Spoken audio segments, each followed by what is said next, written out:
I'm freezing. This feels wonderful, thank you. Swinging into traffic and accelerating to the extent that the road conditions would allow, the driver said, "What happened to your car?" "It slid off the road." "I didn't see any car." "It happened a ways back, maybe a mile from where you picked me up. I thought I could walk to an exit, get help." "You walked a mile and no damn body gave you a ride till me?" "Maybe I spooked them. I don't know." "You look about as spooky as a cheese sandwich. Problem is, we're living in a time without much kindness." Sad, but true. "Name's Porter Crockett." "Nat. Nathaniel West," Tom lied, because this time without kindness was also a time without trust. Adjusting the heater, Porter said, "You're shaking like a Pentecostal full up with the Holy Spirit." "I've never been so cold." "Weren't there a jacket to go with those ski pants?" "Wasn't wearing it when I went off the road. The car rolled. When I crawled out, I was rattled, dazed. Walked away without the jacket." "They got a service station a couple exits up ahead, Nat. I can drop you there." "Won't do me any good. The car is racked up bad. Anyway, it's a rental. I'll call the company, tell them where to find it. If you're going farther, like to Denver, that would be great." "Well, I'm going only the 2 exits. Coming home. Been over to Kansas to see my daughter and find out if her new hubby is treating her like she deserves." Tom made the grave mistake of looking at the passenger side view mirror, whereupon, of course, the boogeyman jumped out from under the bed, figuratively speaking. The big snowcat, at least 100 yards back in the murk, but identifiable by its 3 over-the-cab floodlights that were higher than the roofs of intervening vehicles. Although it seemed unlikely that the searchers had been near enough to see what vehicle had given Tom a lift, he said, "Can't we go any faster?" Porter smiled and shook his head. "You young folks, you're always in a giddy-up to get somewhere. You got to learn. Nowhere is somewhere worth dying to get there. We're in a plow through here in maybe an hour, maybe 2. Snow drifting over in places, compacting into ice. It's half a miracle traffic's still moving at all." The side view mirror again. Back there in the swirling mists, the snowcat swung out of the extreme right lane to pass another vehicle. On its steel tracks, it was making better speed than Porter. "You got family in Denver, Nat?" When with some effort, he tore his attention away from the mirror and looked at Porter Crockett, who in a most responsible fashion fixed his gaze unwaveringly on the treacherous road ahead. Tom saw a good man, a caring father. He no longer had any sense that Crockett might be dangerous. With his white walrus mustache and face hammered by experience, he resembled that wonderful character actor Wilford Brimley, or the late great novelist Jim Harrison. What am I doing? What have I done? Tom knew the answer to that question, knew exactly what he had done. In his terror, in his desperate need to escape, he had put at risk an innocent man, a father, maybe a grandfather, maybe a widower, certainly a good Samaritan. He'd put Porter Crockett's life in danger, and he'd done so with lies. "Family in Denver?" Tom said. "No. No one in Denver. I'm from California. My dad's a tailor in a dry cleaning shop. My mom's a seamstress in a department store. I should have married a wonderful girl, Jenny, just a wonderful woman. But she wasn't in the business. She was real estate sales, but going to build houses one day as well as sell them. I thought I should be with someone in the business. I'm a film director, or was, and my name isn't Nathaniel West. He wrote The Day of the Locust. My name is Tom Buckle, and I'm in deep shit. I can't jive you anymore. It's not right to use you without telling you what the stakes are. These freaking insane people are after me. Fanatics. They kill people. Lots of people. They're behind us, even now, in a big damn snowcat. Whether they know where I am or not, I can't say. I don't know. but they're behind us. They even zombify people and make them kill themselves with brain implants. Nano-machine brain implants. It's like Jane Hawk's husband. It's the whole Jane Hawk thing. But not the way we've been told to think about it. About her. He ran out of breath. At last, Porter Crockett looked at Tom, but only for 2 seconds, just a beat, during which their eyes met. He returned his attention to the highway beyond the whisking windshield wipers. But then he glanced at the rearview mirror and at the driver's side view mirror, at the steadily gaining snowcat, before focusing on the road again. He didn't say anything for a moment, as though he might be assessing the mental stability of his passenger, deciding whether to put him out right away or risk taking him as far as the next exit. He said, "Never saw any snowcat on the interstate before. Never knew any man to say he lied without him first being called out on what he said. But you plain up and volunteered the truth, crazy as it sounds. Always thought the Jane Hawk thing was more bullshit than gospel, but never thought I'd pick up a hitchhiking movie maker who'd say as much. Looks like it's a day for firsts, and not done yet." Traffic slowed, and Porter let the pickup speed drop. "What's this now?" Tom glanced from the side view mirror to the road ahead and saw a second snowcat coming east in the westbound lanes, all its lights ablaze. Maybe 70 yards ahead of them, it rammed a slow-moving vehicle in the extreme right lane, forcing it off the pavement, and every motorist approaching the collision braked in reaction. Some braked too hard, too abruptly, so even tire chains didn't prevent them from sliding. Suddenly, half a dozen cars and SUVs were angled to a stop every which way across the westbound lanes.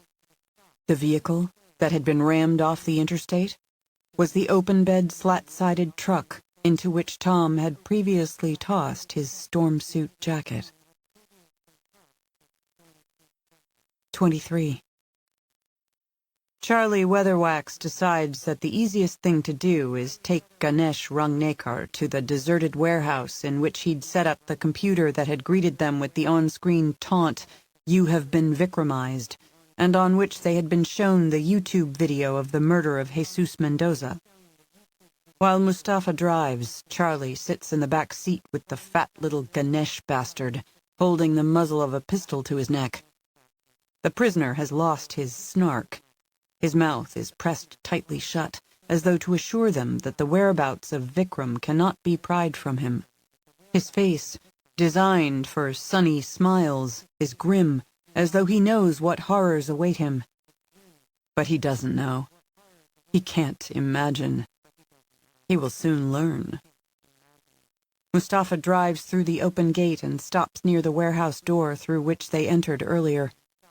Verna Amboy parks the Dodge Charger at the gate and leaves Eldon Clocker to flash his FBI or DHS or NSA credentials at anyone who might feel they have a right to enter the property. The morning is splashed with sunlight that's drying up the last of the previous night's rain. In her black suit, face framed by raven-black hair, eyes as black as collapsed stars, Verna strides toward the warehouse with head up and shoulders back, as if she is Queen Nefertiti and has, by the exercise of some occult power, stepped out of 14th century Egypt and halfway around the planet, ditching her husband, Amenhotep, for a new life as a techno-Arcadian ruler of the world. She brings with her a temperature-controlled MedExpress carrier containing, among other paraphernalia, 12 ampules of an amber fluid in which are suspended the nanoparts of 4 brain implants. Charlie shoves Ganesh into the only chair at the table on which the computer stands, its screen now blank. He presses the muzzle of the pistol against the back of the prisoner's neck. "Give me a reason to pull the trigger. I'd like nothing better." Verna puts the MedExpress carrier on the table and opens it. Cold vapor plumes from the interior. With her long, nimble fingers, she sets out 3 large ampules. She produces a hypodermic syringe, a cannula, a length of rubber tubing to be used as a tourniquet, and an antibacterial wipe in a foil packet with which to sterilize the injection site. Watching this with evident alarm, Ganesh says, "Truth serums don't really work. Not well.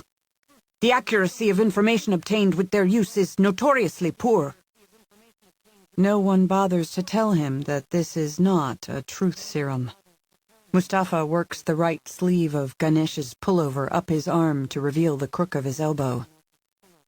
"I don't know anything anyway," Ganesh says. "I don't know where Vikram can be found." No one bothers to tell him that he does not lie convincingly. Mustafa ties on the tourniquet. He extracts the wet wipe from the foil packet and scrubs the skin on Ganesh's arm directly over the most prominent vein. As far as Charlie is concerned, they can skip the antibacterial wipe. He doesn't care if Ganesh dies a few days hence from a blood infection. As soon as they have the information they need, they'll kill him anyway. Verna finds the vein and begins administering the first of the ampules. In less than 5 minutes, all 3 will have been infused into Ganesh's bloodstream, and the nanoparticles will be making their way to his brain. In approximately 4 hours, the control mechanism will be active, and he will be their slave. His mind, theirs to peel, his secrets readily revealed. Charlie Weatherwax does not intend to wait 4 hours to begin the interrogation. If Vikram Rangnekar is, as they believe, making common cause with Jane Hawk, if he knows how to find her, and might even now be in her company, time is of the essence. Subjecting the prisoner to extreme torture will not interfere whatsoever with the installation of the control mechanism. If they can learn Vikram's whereabouts in an hour instead of 4, or in 2 hours, or even 3, everything that Charlie does to Ganesh will be justifiable. Not that he needs justification. He has the power and the desire, and that's all he needs in this case. It's all he ever needs. 24. Cornell Jasperson woke to find his ankles duct-taped to each other, loop after loop binding him knee to knee in his pale blue pajamas, his wrists duct-taped together, some kind of rag in his mouth, a piece of duct tape over his lips. He was confused. He went back to sleep. When he woke the second time, he was in the same perplexing condition. He didn't want to go to sleep again. He wanted to figure out how this happened to him. But he fell asleep once more. Waking a third time, he realized he'd been drugged, and his anxiety soared like a bottle rocket. He went a little nuts for a while, though not because he'd been drugged, and not because he was restrained hand and foot. Cornell didn't look like a man who would be afraid of anything. 6'9", long-boned, knob-jointed, with misshapen shoulder blades that reminded him of certain versions of Godzilla, with large hands that appeared strong enough to crush a human skull. He had frightened more than a few people who'd come upon him unexpectedly, though he had never intended to scare anyone. Oh, some people said his milk chocolate brown face was as sweet as that of any baby Jesus in a Christmas creche, but he figured they were just being kind. When he looked in a mirror, he never knew what to think, except that he certainly never thought, "Look, it's Jesus." Whether his face was sweet or just ordinary, it was not charming enough to win friends easily or attract women. Which was just as well. Because of all the things that Cornell feared, the collapse of civilization, loud noises, crowds, cities, being too sad, being too happy, onions, just to name a few. The worst was being touched. He'd been diagnosed with Asperger's and various forms of autism, which might or might not be the case. Whatever the definition of his condition, when another person touched him, it was like being wounded. A psychic wound. Blood didn't erupt from where he had been touched, but he felt as though the contact sucked from him a portion of his mind and soul. He feared that by one touch and another, people would drain Cornell Jasperson out of himself, leaving a body that was only a mindless husk, and he would be no more.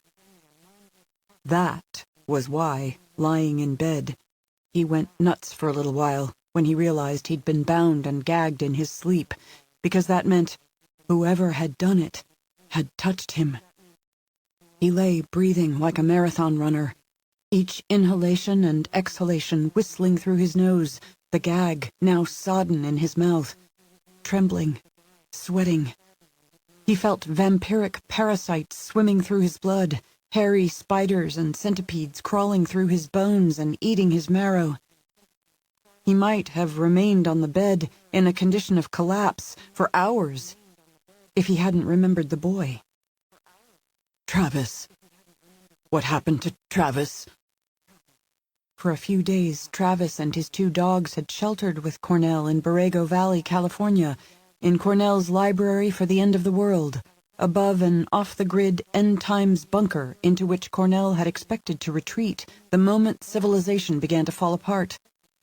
How the boy had gotten there and how the 2 of them had ended up here in the Cantor house in Scottsdale, well, that was quite a story in itself, one that Cornell found hard to believe, even though he had lived through it. The dogs. What has happened to the dogs? When the boy had first come to Cornell's secret retreat, he brought 2 big German shepherds, Duke and Queenie. The dogs had belonged to Cornell's cousin Gavin and Gavin's wife Jessie, who had been hiding the boy for Jane Hawk. Something bad had happened to Gavin and Jessie. Cornell still didn't know what had become of them, except he assumed they were dead at the hands of some wicked people. At first, he had been afraid of the dogs, fearful that maybe they would bite him, but mainly that they would touch him. You could tell people not to touch you, that it made you crazy, and nearly all of them would respect your wishes. But dogs wanted to touch you and be touched all the time, and they didn't know about personality disorders. Cornell had expected the shepherds to touch him into a permanent state of complete collapse. Except it didn't happen. He discovered that being touched by a dog didn't affect him the same as being touched by another person. The dogs liked him, and he liked the dogs. No, by now, he loved the dogs. He loved the boy and loved the dogs, and that was the biggest surprise of his life, because he couldn't say that he had truly loved anyone before them. He hadn't known that he had the capacity. He'd liked some people well enough, but as it turned out, liking and loving were different feelings, and he liked the feeling of love. Maybe someone has taken the boy. Maybe he's gone forever. Maybe the dogs are dead. Maybe the boy is dead. Cornell was bleeding from psychic wounds, while imaginary pestilential hordes crawled over him and within him, spinning webs and laying eggs and eating his flesh, all because he'd been touched in his sleep by a stranger. But at the thought of the boy dead, such self-disgust overcame him that he screamed into the duct-taped wad of soggy cloth that filled his mouth. Damn you, Cornell! The boy needs your help! When he had learned he could love, he had also learned that with love came a sense of responsibility for the people he cared about so deeply. People and dogs. Love could hurt as much as hate when you thought you might lose who you loved. In Borrego Valley, when it had been just him and Travis and the dogs, Cornell feared that something he might do or something he failed to do would get the boy killed. That terrible fear had made it possible for him to overcome one of his attacks of the heebie-jeebies, to stop thinking about flukes swimming in his blood and spiders weaving webs inside his bones, to settle his nerves and get off the floor and get on with taking care of the boy. If he had done it before, he could do it again. After 32 years of living with himself, Cornell still did not understand himself, but he knew he could do this again. In spite of his condition, he had the tools to take care of people. He was highly intelligent. He had money. He'd gotten very rich by sitting alone in a room, developing apps that millions of people found beneficial. He had capacity, all kinds of capacity, to love, to make money, to think his way out of tight places like this one. The only thing keeping him from finding the boy and helping him was fear. But there was nothing here to fear. No one who might touch him, no loud noises, no crowds, no onions. His fears were nothing more than excuses. And to hell with them. Maybe whoever had drugged and taped Cornell was still in the house. He needed to be quiet. He was clumsy. He couldn't help it. Clumsiness was built into his misshapen body. He rolled onto his side, swung his legs off the mattress, and sat on the edge of the bed. Because of the tape around his knees, he couldn't bend them. He sat with his legs thrust out in front of him. In expectation of a national or even planetary catastrophe, he hadn't merely designed and financed an elaborate secret bunker on the edge of the Anza Borrego Desert. He had also researched and learned all kinds of survival techniques that might help him live through the chaos between one civilization and the next, including 2 ways to free himself in the event that someone restrained him with duct tape. 25. Struck by the big snowcat, the slat-sided truck slid sideways across the highway, and the right rear fender slammed into one of 2 poles supporting a large highway sign. The impact spun the truck perhaps 120 degrees before it skidded off the road and rolled almost in slow motion onto its port side, as if it were a tired beast lying down for the night in mounded pillows of snow. "I threw my jacket in the back of that truck," Tom told Porter Crockett. "Some kind of locator was sewn into the lining. They were following me by its signal." Son, your story becomes a bigger mess of strangeness with each new detail. "But you still believe me?" Tom worried. I'm a believin' kind of fella. Having entered the interstate going the wrong way, the snowcat now came to a stop astride the extreme right lane, as though the driver operated on the highest authority or didn't give a damn about traffic laws.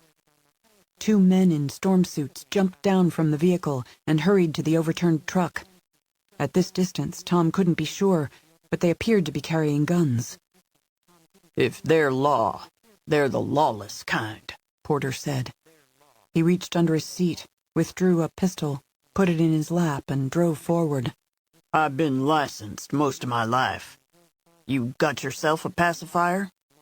Tom zippered open the pocket on the right leg of his pants and withdrew the 9mm Glock. "Not licensed to carry. It's a long story. Be nice if we live for me to hear it." Porter threaded the pickup among the several whipsawed vehicles littering the highway, moving into the extreme left lane to pass as far as possible behind the snowcat and the overturned truck. Other drivers began to swing toward the west and find their way forward in the ill-defined lanes. No one seemed of a mind to help the people in the battered truck.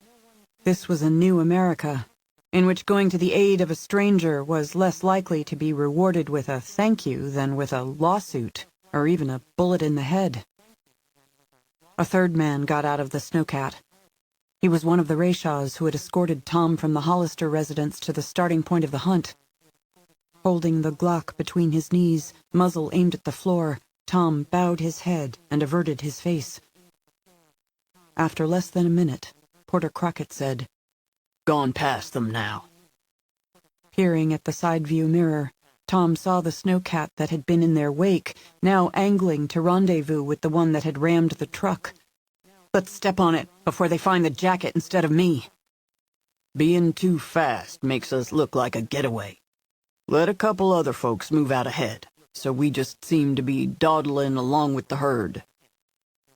Maybe 2 inches of well-worked snow, accumulated since the most recent plowing, groaned softly under the tires, as though the fallen body of the storm suffered their passage. In the mirrors, the snowcats dwindled, fading into the wind-whipped whiteness, as if they were machines in a dream from which Tom was waking. 2 minutes. 4. 5. No pursuit was mounted.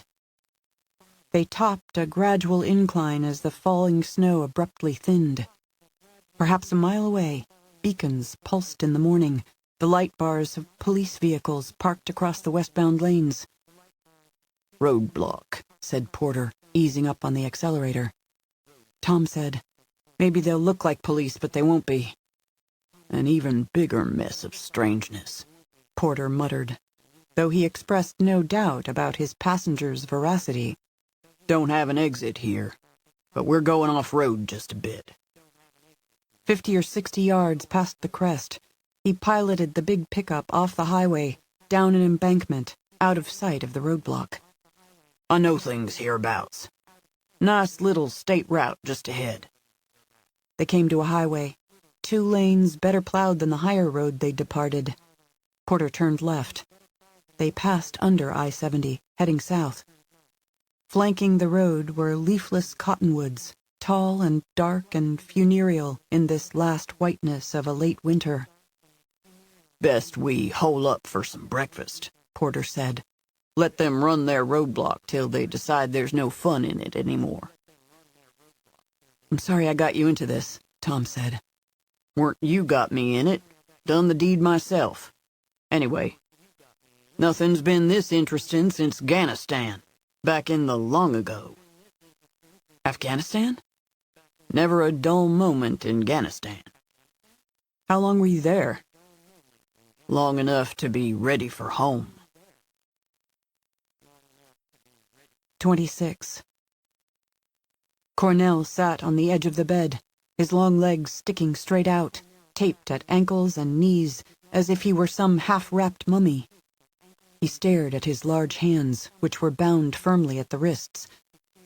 Whoever had secured him had done so with his forearms pressed together, most likely with the notion that this further restricted him, though, in fact, it helped facilitate escape. The tedious way to free himself from duct tape was to find something with a 90-degree angle, the leading edge of a wall, the corner of a piece of furniture, such as the top of the nearby nightstand, and work it with a sawing motion until the tape finally parted. This could take 15 minutes, half an hour, even longer, depending on the quality of the tape. Cornell felt too great an urgency to try this approach, and he hoped the other technique he had learned would work as well as when, in the past, he'd practiced it after being repeatedly taped by a survivalist trainer who was careful not to touch him. Even the strongest of men, finding themselves bound in this manner, were helpless for 2 reasons. First, they strained against their bonds, confident in the power of their muscles, but it wasn't strength that could defeat duct tape. When pulling hard had 0 effect, they became psychologically drained and defeatism set in. When using a roll of duct tape, it was possible to rip off a piece without scissors by tearing it on the bias, at the angle that took advantage of the weak diagonal in the ply. He could tear it like paper if he got the right angle. Raising his long arms as high above his head as he could reach, he heard his misshapen shoulder blades crackle like a string of pop beads coming apart. He sat like that for a moment, as if holding a yoga pose. Then, in a single, sudden, smooth, swift motion, he pulled his arms simultaneously down and out to his sides, like a Wild West gunfighter going for the weapons holstered on his hips. He had to make 2 more attempts, but on the 3rd try, the tape split, and his wrists were freed from each other. He peeled off the broken tape and wadded it and set it in a neat ball on the nightstand. He stripped the tape off his face. He extracted a sodden washcloth, yuck, from his mouth, and almost set it on the nightstand, but he decided it would mar the finish, so he put it on a pillow instead. Just then he realized that whoever had bound him had not merely touched him, but had touched his face, possibly even his mouth. This was such a terrible violation of his privacy that Cornell started to go full-on fruitcake again. A few years earlier, in preparation for the sudden collapse of civilization that would make it hard to find a first-rate dentist, Cornell had had all his teeth extracted and replaced with implants on titanium posts that were embedded in his jawbones. Although the anesthesiologist wore nitrile gloves, her touch had nevertheless been nearly intolerable. Fortunately, she'd been able to put him into a deep twilight sleep quickly. The periodontist promised to wear nitrile gloves as well, whether he did or not. He had worked while Cornell slept, so Cornell had not been consciously aware of whatever horror had been perpetrated on him. Likewise, he had been asleep during this latest face-touching, mouth-touching outrage, which made it possible for him to control his fear now, before it overwhelmed him and forced him to curl into a ball like an armadillo in defense against a threatening world. He found the end of the duct tape that wound repeatedly around his knees. As he stripped it off his pajamas, he surveyed the room for something that could be used as a weapon. The bedroom was a pretty space. On rosewood Japanese chests used as nightstands stood a pair of figured porcelain lamps with pleated golden silk shades. The draperies were also golden, and a gold and blue armchair was served by an ornate little table with an intricately inlaid marble top. It was not the kind of room where you found shotguns or swords, or even baseball bats. Cornell unwound the last of the tape from his knees, and then freed his ankles, and rose from the edge of the bed.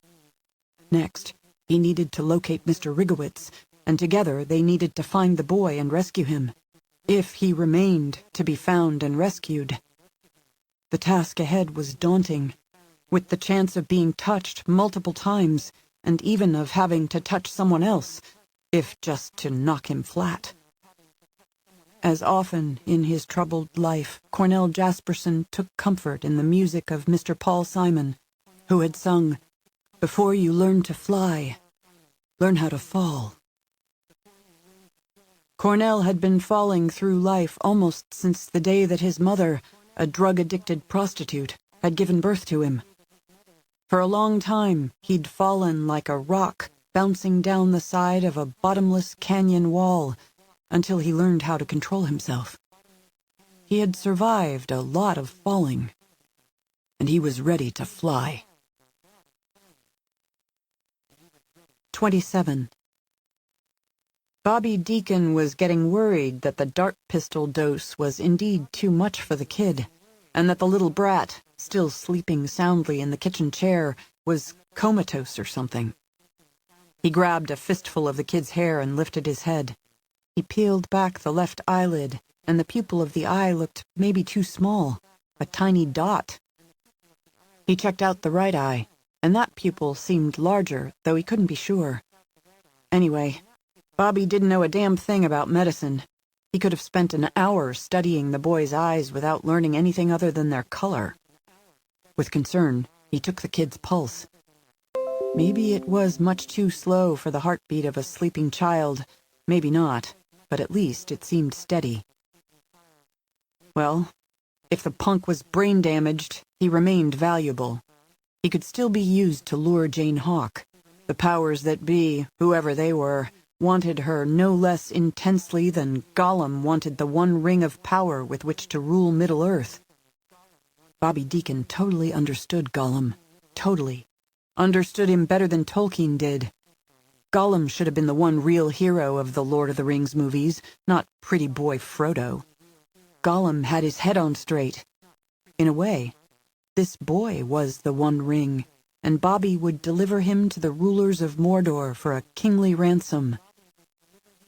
Jane Hawk didn't have to know if now maybe her kid had the IQ of a turnip. He still looked like a cute little hobbit. Bobby let go of the twisted hair, and the kid's head fell forward again, his chin on his chest. 28. The low gray sky no longer foaming, instead spitting flecks of crystal spittle. The wind now merely a breeze, but as cold as the ancient bones of a mammoth buried deep in Arctic ice. The light bars of the police SUVs cast fleeting swaths of color through the snow-bleached landscape, and every vehicle that arrives at the roadblock raises the hope in Wainwright Hollister that he will get his hands on the treacherous Thomas Buckle. The two snowcats are positioned miles to the east to block fresh traffic until such a time that all the drivers who might possibly have picked up the film director can be questioned and their vehicles inspected.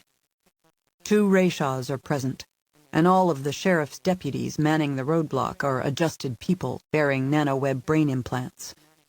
At the very start of the revolution, Hollister made the county his personal kingdom, not merely by the expenditure of tens of millions in largesse, but also by seeing to the injection of every local, county, state, and federal law enforcement officer in this territory, as well as every elected official. Those currently at this roadblock have control mechanisms that have been accessed with these words, "Do you see the Red Queen?" They are ready to do what they are told. If anything occurs here about which the outside world should not be informed, these deputies will be ordered to forget that it happened, whereupon their programs will erase every memory of the event. With a Rayshaw to his left and a uniformed deputy to his right, Hollister personally questions each driver. Another deputy opens car trunks and inspects the cargo spaces in trucks and vans. One by one, the vehicles are cleared, and the search progresses uneventfully, until two strange occurrences. The first, hair-raising. The second, more so. They let a Mercury Mountaineer pass through the blockade, and behind it a Porsche Cayenne rolls up to the stop line. The window purrs down. A male driver, a woman passenger. Although Hollister isn't wearing a uniform, the man behind the wheel asks, "What's the hubbub all about, officer?" Tom Buckle isn't in the SUV, and Hollister is about to ask if the driver has seen a man in snowsuit pants and a flannel shirt being taken aboard another vehicle. Then he looks again at the woman in the front passenger seat and sees that, with one breast exposed, she is nursing a baby in her arms. Rather curtly, the woman says, "There's a draft from the open window. Don't you see I have a baby here?" Hollister looks up from the breast to her face, and he knows her. She is his own mother. She who twice tried to deny him a portion of his inheritance, first by getting pregnant with a second heir, and then by divorcing his father with the intention of taking young Wainwright from the grand estate to a lesser dwelling. Their eyes lock, and her stare has a familiar imperial arrogance, a dark gleam of accusation and contempt. Hollister lowers his gaze to the suckling infant once more. Although the countenances of babies had always before seemed alike to him, undifferentiated blobs, he sees in this one his brother, Diederik Deodatus, the very face over which he held a suffocating pillow so many years earlier. A fear, unlike any he's ever experienced before, overcomes him, a shrinking and anxious dread, a sense that some horror will shortly befall him. She says something more. Whatever words she might have spoken, he hears, "You'll rot in hell with Mrs. Ripley," which refers to the head housekeeper who lied under oath, testifying that Mother had tortured young Hollister, burned and flayed him. Even in the grip of the apparition, Hollister realizes that this woman in the Porsche is not his mother, only vaguely resembles her. She is far too young to be Mother, and Diederik Deodatus is safely dead, by now mere bones in a box, no threat to him anymore. He chokes back a cry of fright and waves the Porsche through the blockade. He attributes this brief delusion not to frustration and stress and fear of failure, but instead to the residual effect of whatever hallucinogen Thomas Buckle slipped into his food or drink hours previously. 6 vehicles later, a white Mercedes SUV cruises to the stop line and brings with it a second confrontation, far stranger than the first. 29. At 81, Bernie Rigowitz could no longer rely on 8 hours per night of uninterrupted sleep. He was routinely obliged to make 2 trips to the bathroom to take a pee, the consequence of a prostate the size of a cantaloupe. Sometimes he was awakened by acid reflux because he'd forgotten to take a Pepsid AC before dinner. On those occasions, he chewed 2 antacid tablets from an economy-sized jar he kept on the nightstand, and he sat in the armchair until they had worked. Occasionally, he fell asleep in the chair and dreamed.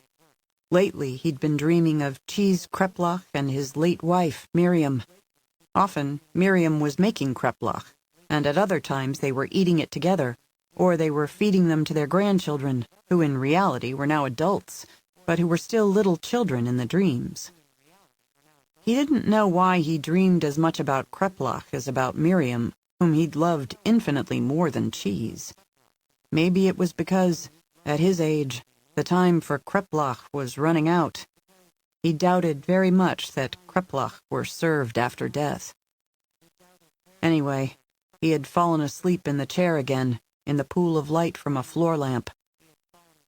Never before, however, had he awakened to find a thin metal dart protruding from a throbbing pain in his shoulder. Nor had he ever been dizzy in quite the same way, or bound at the ankles and wrists with duct tape, with his arms strapped to the chair arms and loop after loop of duct tape encircling his chest and the backrest of the chair, as if some cockamamie spider, spinning tape instead of web silk, had secured him to be eaten later. He was gagged, too, and his lips sealed with yet more tape. When he tried to cry out for help, he sounded like a kitten stuck far, far down in a drain pipe. If something terrible had happened to the boy chick, Travis, who he was supposed to be sheltering, protecting, well, better he should have been shot in the head in his sleep than this. The room was warm, but the thought that Travis might have been taken away chilled Bernie to the bone. He struggled against his bonds to no avail, and then the door eased open, and Cornell Jasperson stepped into the room. The big man was barefoot in pajamas and a robe, and he seemed to have his right hand stuck in a bronze vase. Cornell quietly closed the door and came to the armchair. He peered down at Bernie from his great height, and then raised one finger to his lips. Shh. Bernie nodded to indicate he understood the need to be quiet. As if it were a glove, Cornell took the bronze vase off his hand and set it on the table beside the chair. He bent forward and studied the length of duct tape sealing Bernie's mouth. With thumb and forefinger, he reached for a corner of the tape, but then he shuddered as if with revulsion and withdrew his hand. From a pocket of his robe, he removed a pair of tweezers. He lowered his face close to Bernie again, and with an expression of disgust, he used the tweezers to pinch a corner of the tape. Slowly, he peeled it up until he had a sufficient length that he could pull with his fingers, without risking any contact with Bernie's face. He ripped the tape off and folded it and put it on the table. As Bernie used his tongue to work the sodden washcloth out of his mouth, Cornell said in the softest whisper, "Travis isn't in his room, but he's probably okay. He's okay. He has to be okay. They're in the kitchen, I think. I saw light, heard noises." The washcloth fell into Bernie's lap. "Who are they?" "Maybe he, or she," whispered Cornell.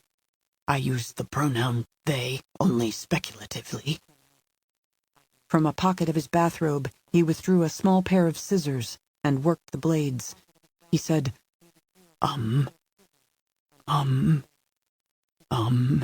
and seemed to be embarrassed. "What's the matter?" Bernie hissed. "I trim my nose hairs with these," the giant whispered. "Will it sicken you if I use them to cut you loose?" "A person could think you're pulling my leg here." Cornell blinked at him in confusion. Bernie glanced at the door, expecting it to be thrown open at any moment. "Begin already, before I plots." With his tongue pinched between his teeth in concentration, Cornell began to cut away the duct tape. 30. 92 minutes after he left Carmine Vestilia's 16th floor apartment, Sutcliffe Suddy Sutherland returned with a guy whom he introduced as John Jones, a friend of Joe. The Joe would be Senator Joseph Ford Cargrew. Whatever his real name might be, John Jones was a tall, slim, handsome Latino in mirror-polished black shoes and a crisply pressed $5,000 suit. Each man pulled a large wheeled suitcase, and Suddy also carried a valise.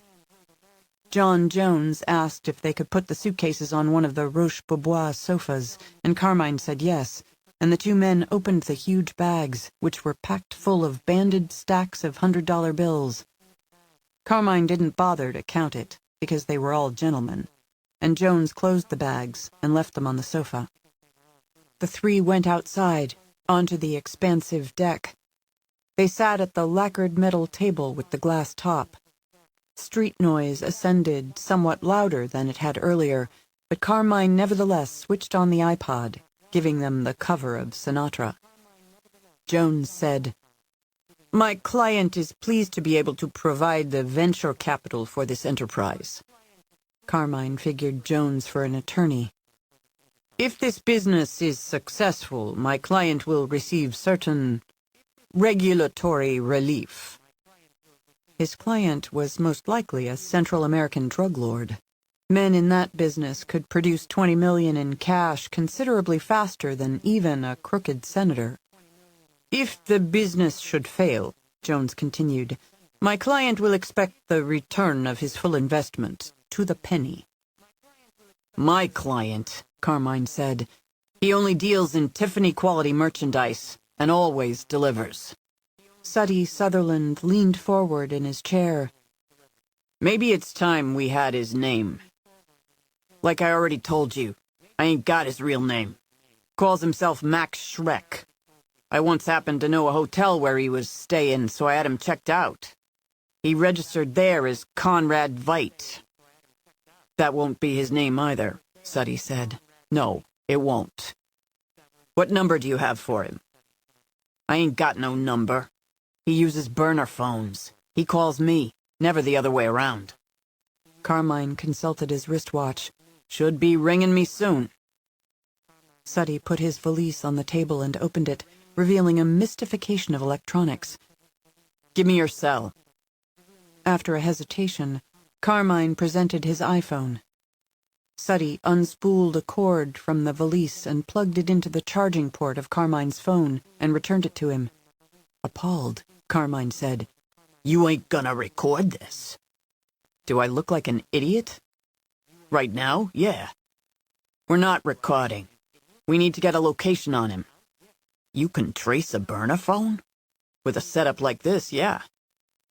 Carmine pulled the jack out of his phone. "Soon as you know where he is, the swap ain't on his terms.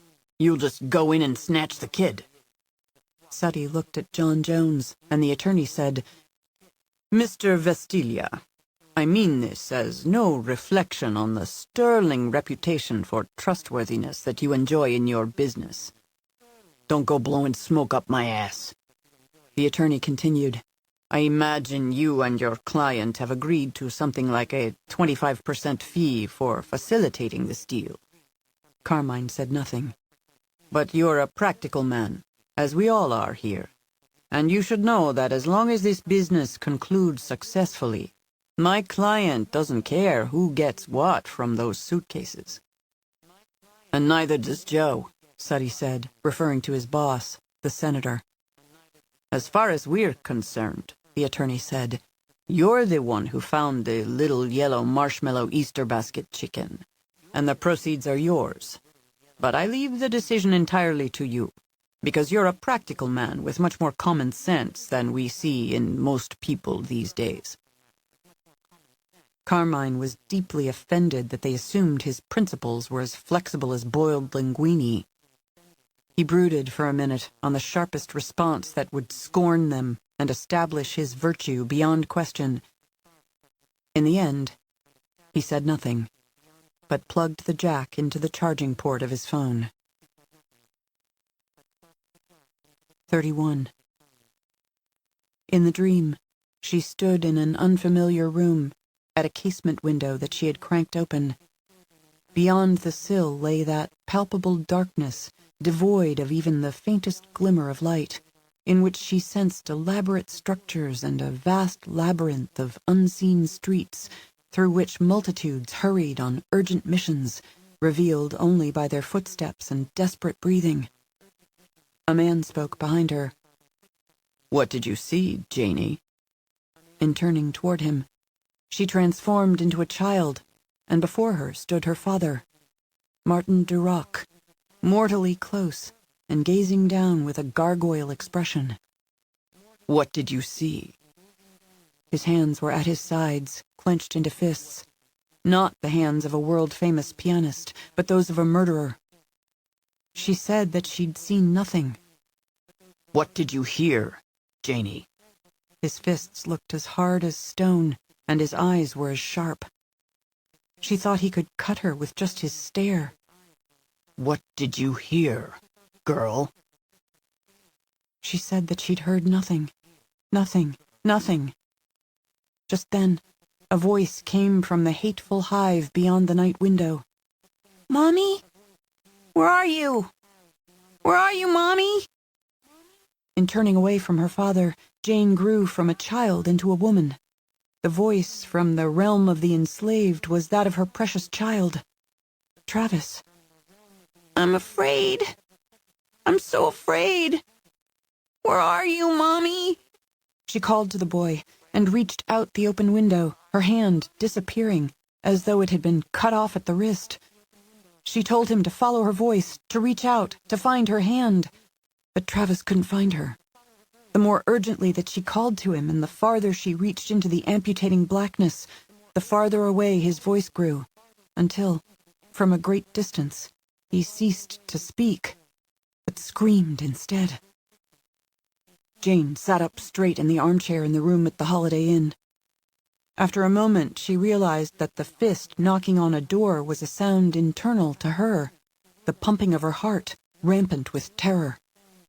She wiped a hand down her face to slough off the lingering web of sleep. Vikram Rangnekar was working with his laptop at the small writing desk. As Jane got to her feet, she said, "Getting it done?" "Almost finished." She consulted her watch. "They'll be here in 20 minutes.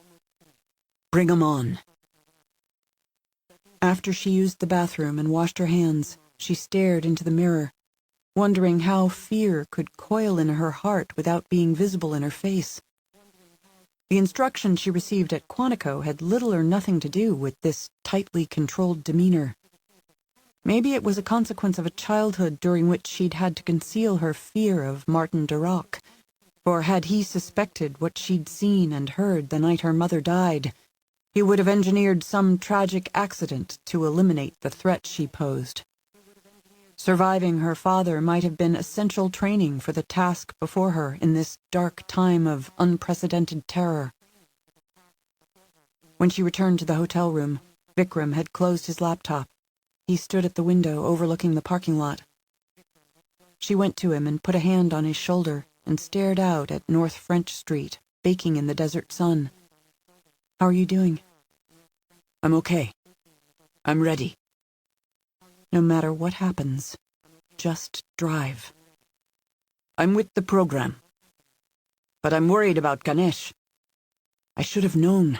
Smart as he is, he's still like a big kid." "You can't worry about him right now. You have to worry about yourself. Stay sharp." From some high gyre, a red-tailed hawk plunged into the parking lot, snatched something off the blacktop, stabbed the thing several times with its killing beak, and soared past their window, away. Jane glimpsed a half-dead snake clutched in the talons, wriggling feebly, its mouth fixed on one of the bird's feet. The moment seemed to be an omen. But of what? 32. "Sit very still, please and thank you," Cornell whispered to Bernie. "I don't want to cut you instead of the tape. Don't want to cut you. Don't want to cut you." 2 weeks earlier, in a desperate moment in Texas, Jane Hawk had been in need of wheels, and she had taken Bernie Rigowitz's Mercedes E350 with him in it. She needed not just a car, but also someone who could give her cover, because the highway patrol was looking for a woman alone. Neither of them could have foreseen that they would spend 12 eventful hours together, that he would come to love her like a daughter, and that when the previous guardians of Travis were murdered, he would help her rescue the boy, and would bring him here to live in Neja and Segev's house. Bernie had also not foreseen that he might fail Jane and the boy, because he had spent his life taking care of others, mostly because he wanted to, sometimes because it just turned out that way. He wasn't a schlemiel. He'd built a business, raised a family, loved a wife faithfully. Yes, he could make like a faucet sometimes, get all emotional, tear up at a schmaltzy movie to such an extent that Miriam had teased him about it. He had watched Love Story and Terms of Endearment and Steel Magnolias maybe 10 times each, trying to inoculate himself against sentimentality, but it was hopeless.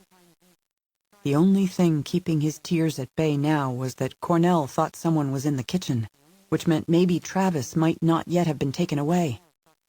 "Hurry already," he whispered to Cornell. "Better you should cut me than let them make off with the boy." "I'm doing my worst," Cornell whispered, because his condition sometimes caused him to use the wrong word. "I mean, breast. I'm doing my breast."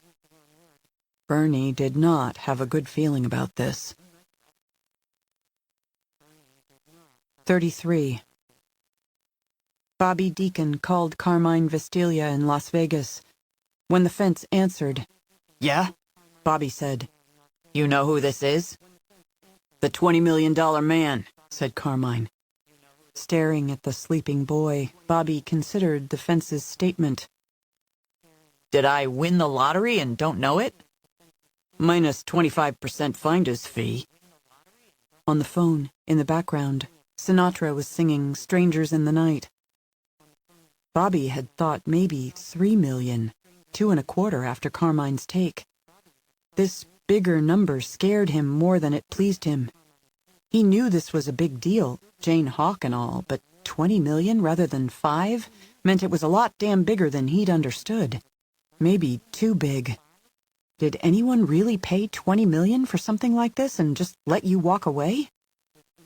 Into Bobby's silence, Carmine said, "I got it right here, pal. So how you want to make the trade?" "You have it that fast?" "You got a hot commodity, pal. Buyer's anxious. Don't want to bargain. Just do the deal." "I have to think how to do it." "So think." "I'll hold. Call you back," Bobby said, and he pressed end. 34. The cold is unearthly, as if Hollister has been transported to a frozen planet far from its sun. He is sweating inside his storm suit, but he isn't warm. His face is slick with sweat, and he feels his features stiffening as though the bitter air is turning that salty film to ice. Although he frequently rubs his face with a gloved hand, there is no ice, yet his features remain stiff. He grows colder, shivering violently. After the Porsche Cayenne that carried the breastfeeding woman who wasn't Hollister's mother, 5 drivers present their vehicles for inspection without incident. Then comes the Mercedes SUV. The window in the driver's door powers down, and behind the wheel sits a young Asian woman in a black suit and scarlet scarf. At first, the scarf doesn't seem to be of silk, but then it is. And at first, the driver isn't Mai. But then, she becomes Mai. When Hollister looks past the driver, he sees another young Asian woman in the passenger seat. She isn't wearing a red scarf, but she also becomes Mai. Driver and passenger are identical twins. The rear window on the driver's side opens, and a third Mai peers out at Hollister. The power that flows from a multi-billion-dollar fortune is intoxicating. As an only child of a billionaire and eventually a far wealthier man than his father, Hollister has led a life of economic inebriation. Long ago, he found there is a limit to the exhilaration that comes with buying things, even extravagantly expensive items. A time arrives when, after one acquires everything one can ever want, boredom sets in, a creeping sense that life is meaningless. He's been drunk on money for so many years, he needs that high no less than a heroin addict needs his next injection. He can't live happily without it. Another man in such a condition might seek purpose in philanthropy, But Wainwright Hollister is no more likely to give away his fortune than he is to donate his eyes to a blind man. Having suffocated his infant brother to get a full inheritance, he intends to keep it. Although buying things no longer gives him a money high, he still has one source of inebriation: wielding power over others. Year by year, preserving his image as everyone's best friend, he destroys his rivals, as well as people with whom he just fiercely disagrees, through surrogates, always surrogates, so his targets never know the true agent of their ruination. Eventually, however, even breaking others financially, emotionally, and mentally begins to seem like warm beer, which is when Dr. Bertold Schenck's spectacular research into nanotech-programmed behavior control comes along. What power could be more intoxicating than the power to physically and mentally possess others and, through possession of them, change the world, the entire world, to one's liking? It is better than the finest cognac, better than 60-year-old port. It is the wine of the gods. And the Hamlet list provides Hollister with the occasional opportunity to dispense with the usual surrogates, whether secret business partners or attorneys or Rayshaws, and deal death directly, using his own hands. This inspires the highest high. During the past year and a half, he has ordered the destruction of many people, but he has also hunted down and killed 4 men and 2 women on the Hamlet list, which has been an 18-month-long, non-alcoholic bender. Wainwright Warwick Hollister is the culmination of human history, the ultimate emperor for whom the multitudes have yearned for thousands of years, and no one can win against him. Except, perhaps, Thomas Buckle. Hollister is crashing from lifelong economic inebriation into desperately unwanted sobriety, exhausted and confused and, for the moment, powerless against the clever filmmaker. The opposite of absolute power is total impotence, an intolerable fate. He isn't there yet, but he is falling from the heights. He seems even to be experiencing the equivalent of the delirium tremens that alcoholics endure when they are denied the poison to which they have become habituated. Herewith, 3 Mai-Mais in a Mercedes SUV. He tries to see them as 3 young Asian women, each a unique person, but they insist on being Mai-Mai in triplicate. This is something more than delirium, not a mere hallucination. The bitch won't stay dead. Her resurrection must have something to do with the fact that Thomas Buckle, a movie maker, witnessed her suicide. In the movies, people frequently return from the dead. Dracula is staked through the heart, subsides into dust, but then appears in a sequel. That is not magic, of course, only fiction. However, maybe Buckle is on the Hamlet list not only because of the films he makes, but also because he has some otherworldly power. Only 2 vehicles remain in the lineup behind the Mercedes. Hollister orders the driver in the red scarf to pull through the barricade of police cars and then to the shoulder of the highway. 3 vehicles still wait to be inspected, but they can't see what happens beyond the barricade. Earlier, Hollister inserted a fresh magazine in his pistol. He returns now to the Mercedes, in which Mai-Mai watches solemnly with 6 eyes. If he can make her stay dead, he will prove that his power is still greater than that of Thomas Buckle. As the deputies and Rayshaws watch without objection or shock, Hollister blows out the windows of the SUV, killing the women. He pulls open the doors and riddles their bodies, killing them again. They have put off their Mai-Mai masks and look nothing like her anymore. Thomas Buckle must be found. 35. The sun, ascending, cast shadow on the 16th floor deck where Carmine Vestilia cursed Max Schreck and Conrad Veidt and whoever else the weird, skinny bastard might be. The geek had hung up too quickly. But he'll be calling back, said the stylish Latino attorney, whose name was so phony it ought to have quotation marks around it every time it was spoken. My name is quotation marks John Jones, quotation marks. Studying the readouts in the open valise that was crammed with electronics beyond Carmine's comprehension, Suddy Sutherland said, We got the number of his burner and a partial location. The call was carried through an exchange in Scottsdale, Arizona, but the satellite didn't have time to get a full GPS position on him. It needed like another 30 seconds. The three of them stared at Carmine's iPhone. 36. Cornell couldn't understand why the villain, whoever the villain might be, had virtually cocooned Mr. Rigowitz in duct tape, but had restrained Cornell so much less thoroughly. Mr. Rigowitz was bound to the chair as if the villain intended him to die there, and be unable to escape until he turned to dust. I'm getting you loose. Almost there, Cornell whispered.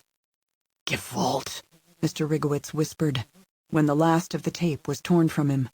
He at once sprang up from the armchair as if he were 8 instead of 81. I have a loaded gun in the nightstand drawer. 37.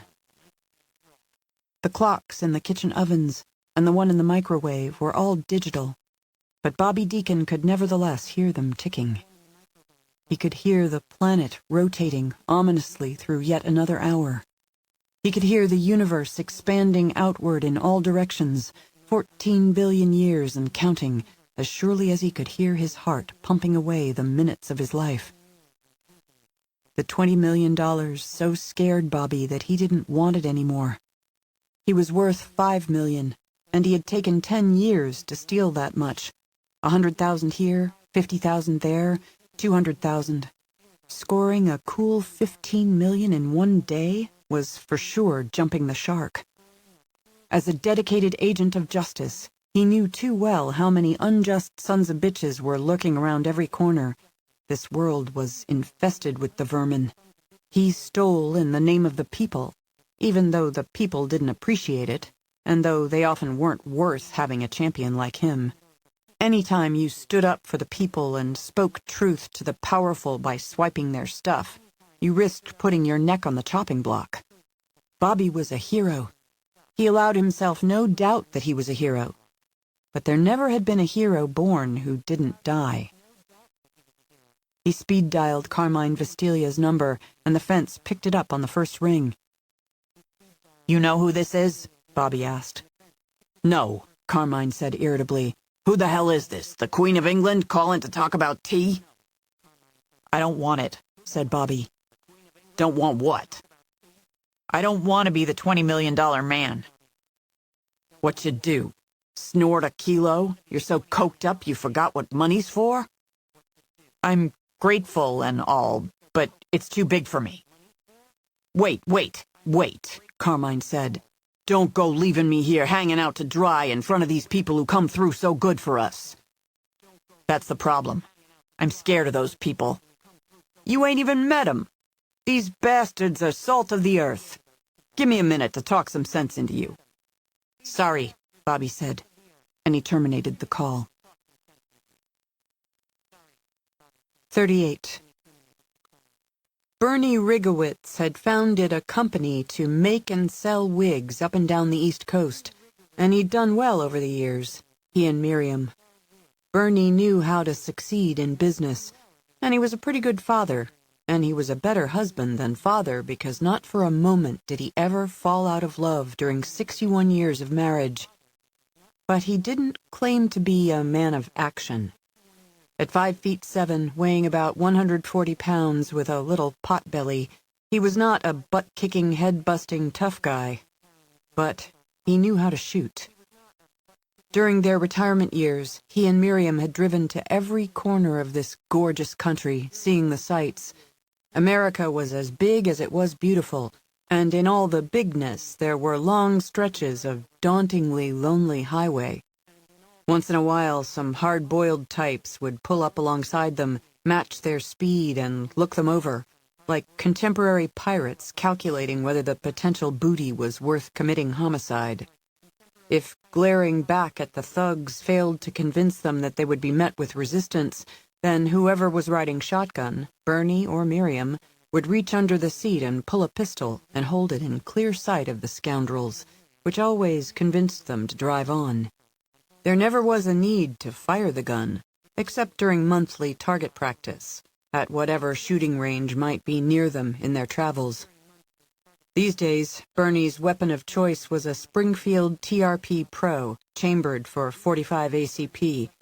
It had some kick, but he could control it. He hoped never to use it other than on a shooting range, but if he had to pull the trigger to defend the boy, he wouldn't hesitate. The pistol wasn't in the nightstand drawer where he'd left it. Bernie knew he didn't suffer from early dementia. He was as sharp as every point on the Shield of David. He still possessed a wig-maker's attention to detail. He never misplaced things, especially things as important as guns. No reason to search the other nightstand or under a pillow or beneath the bed. The mamzer who had darted and taped him had found the gun and taken it. 39. The kid woke and looked around, but his eyes were heavy, and he slipped into sleep again. Bobby Deacon got up from the kitchen table and stood looking at the smug little pretty boy, the sleeping brat with the oh-so-sweet face that advertisers would love if he had popped out of some other bitch besides Jane Hawk. It was a face that could sell a gazillion of anything. How many times had this kid been told he was cute or adorable or handsome? Perfect hair, perfect skin, perfect features, blue eyes as dazzling as his mother's. Such a little darling. And now he was the $20 million punk. Nobody would have coughed up even $20 to ransom Bobby Deacon when he was 5 years old. The fact is, they would have paid the kidnappers to keep him. Bobby took off the blouse of his medical scrubs, revealing the white t-shirt with the red skull and the words Agent of Justice. He was ready to act in the name of equality, for all the unpretty people who suffered because of the unearned privileges that pretty boys and pretty girls enjoyed at their expense. He picked up the Rambo 3 knife, 2 pounds 5 ounces of sweet justice, pointed to pierce and stropped to slice. If Travis had been a girl, Bobby would have raped her before disfiguring her, but he wasn't hot for little boys that way. Because the punk wasn't a girl, because he denied Bobby an orgasm, the cutting would have to be extensive. If one pleasure was to be withheld, then, in the name of justice, the other would have to be enhanced. 40. Suddy Sutherland looked up from the data displays in the valise. We have an address in Scottsdale. I ever see that asshole again, Carmine said. That freak Max. He ever brings me business again, I'll cut his nuts off and call him Maxine. I have to phone the senator with this, Suddy said. He wants to give the information to the director of the FBI personally. As Suddy stepped away from the table with his smartphone and turned his back to them, the attorney, who could have been a GQ model, said, I regret that things didn't work out as planned. Carmine switched off Sinatra. What's this regret shit? Your man didn't produce the package as you warranted that he would. My man? He ain't my man. I don't do men. You got what you paid for. Suddy knows where to find the kid. Carmine turned the valise so that he could examine the amazing electronics, which would mean nothing to him if he studied the damn thing for a year. But the data displays were interesting. The attorney wouldn't let it go. I repeat, the package has not been delivered. What's this package bullshit? Talk like a real person. Suddy or someone else screws it up, that's my fault? That ain't my fault. Anyway, it was Mr. Sutherland's technology that located the package, not your associate. His tech ain't worth shit without the geek calls me. And he called twice. The terms of our contract have not been fulfilled. Contract? I ain't signed no contract. It's a handshake deal. The attorney smiled thinly. We never shook hands. Carmine needed a hammer. Better yet, a crowbar. The lacquered metal chair in which he sat was too unwieldy for the job. Suddy Sutherland returned to the table as Carmine rose from his chair. The senator is on the phone with the director. They'll have agents at that house in minutes. This shyster, Carmine said. He's trying to hose me. I got a $5 million fee owed here. Suddy shook his head. You reached too far, Carmine. 20 freaking million. If this Max Schreck had come through, then okay, but he failed you. He failed us. No finder's fee. Livid, his jaw clenched with such rage that he could barely open his mouth to speak, Carmine said, I thought I was dealing with honorable sons of bitches. This ain't done. If Joe wants to keep his saint of the Senate image, then this ain't done. Smiling, nodding. Suddy seemed to be acknowledging Carmine's leverage, but then he said, I admire how you take good care of your mother, Carmine. Put her in a fine house, pay for her housekeeper and car and everything. Carmine wanted to stick a shiv in the bastard. Ain't nothing I won't do for her. So don't you go there. Don't you ever. In spite of the warning, Suddy went there. Your mother's in good health at 60, so it's easy to take care of her. It would be harder if she was blind and crippled and couldn't speak because some heartless creep cut her tongue out. There's some really bad people out there these days, my friend. All these MS-13 gangster types from Central America, all kinds of bad people. Suddy Sutherland and John Jones let themselves out of the apartment. They took the 2 suitcases of money with them. 41. A dust devil swooned lazily through a vacant lot. Transparent snakes of heat swayed off the street, like cobras charmed to the music of a flute. Standing at the window in the room at the Holiday Inn, Jane Hawk said, "There's a motorhome turning off North French." Vikram returned to stand beside her. That's it. Isn't the paint job cool? It's called Pewter Mist. As the vehicle pulled into the hotel parking lot, Jane said, "It's a big sucker." Just 36 feet. The custom recess in the roof is where the satellite dish links to the motorized controls he installed. Here's a thought. If I'm right about Enrique's intentions, how do you know he did all the modifications you required?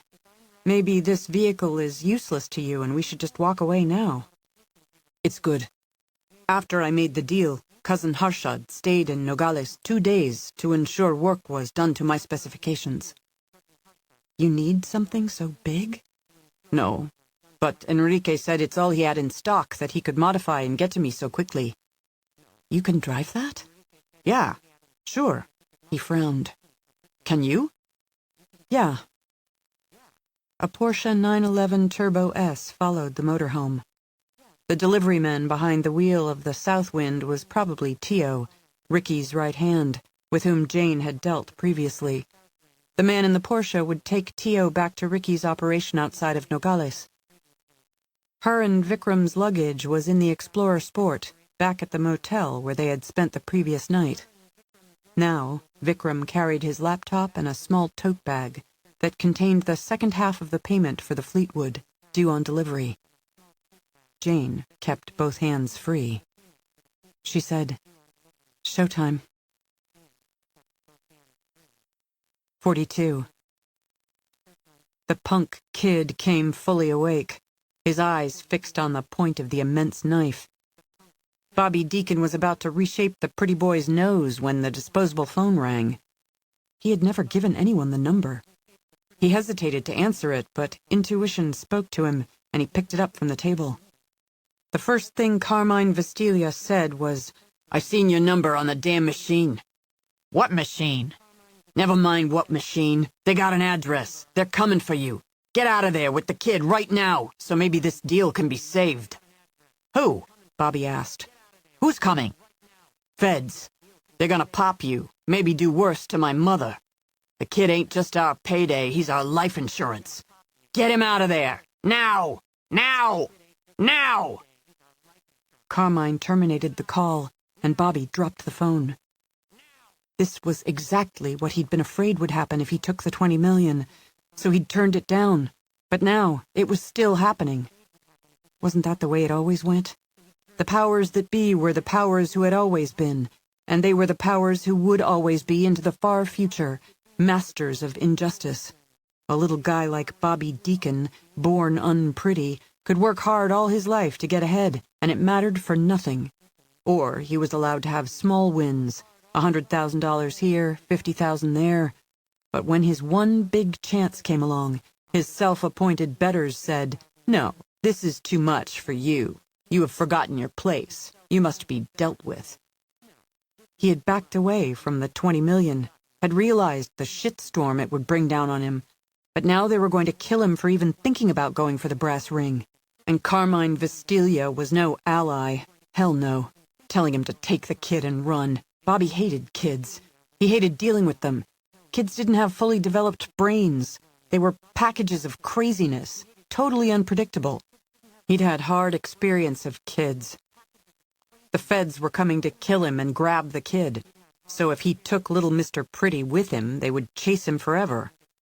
Anyway, he didn't have time to take the kid. He needed to get out of here now, now, now. His sweet life was falling apart, was shattering for one reason. Little Mr. Pretty, before whom the whole damn world bowed and scraped.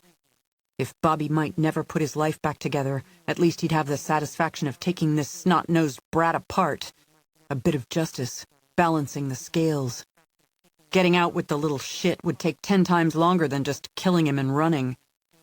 As he raised high the enormous knife to plunge into the little bastard's face, Bobby glimpsed sudden movement at the periphery of his vision. He turned his head and discovered the shambling, misjointed giant coming at him with no good intention.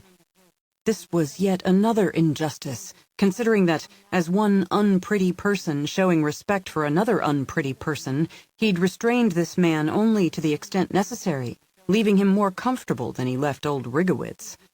Consideration is repaid with treachery.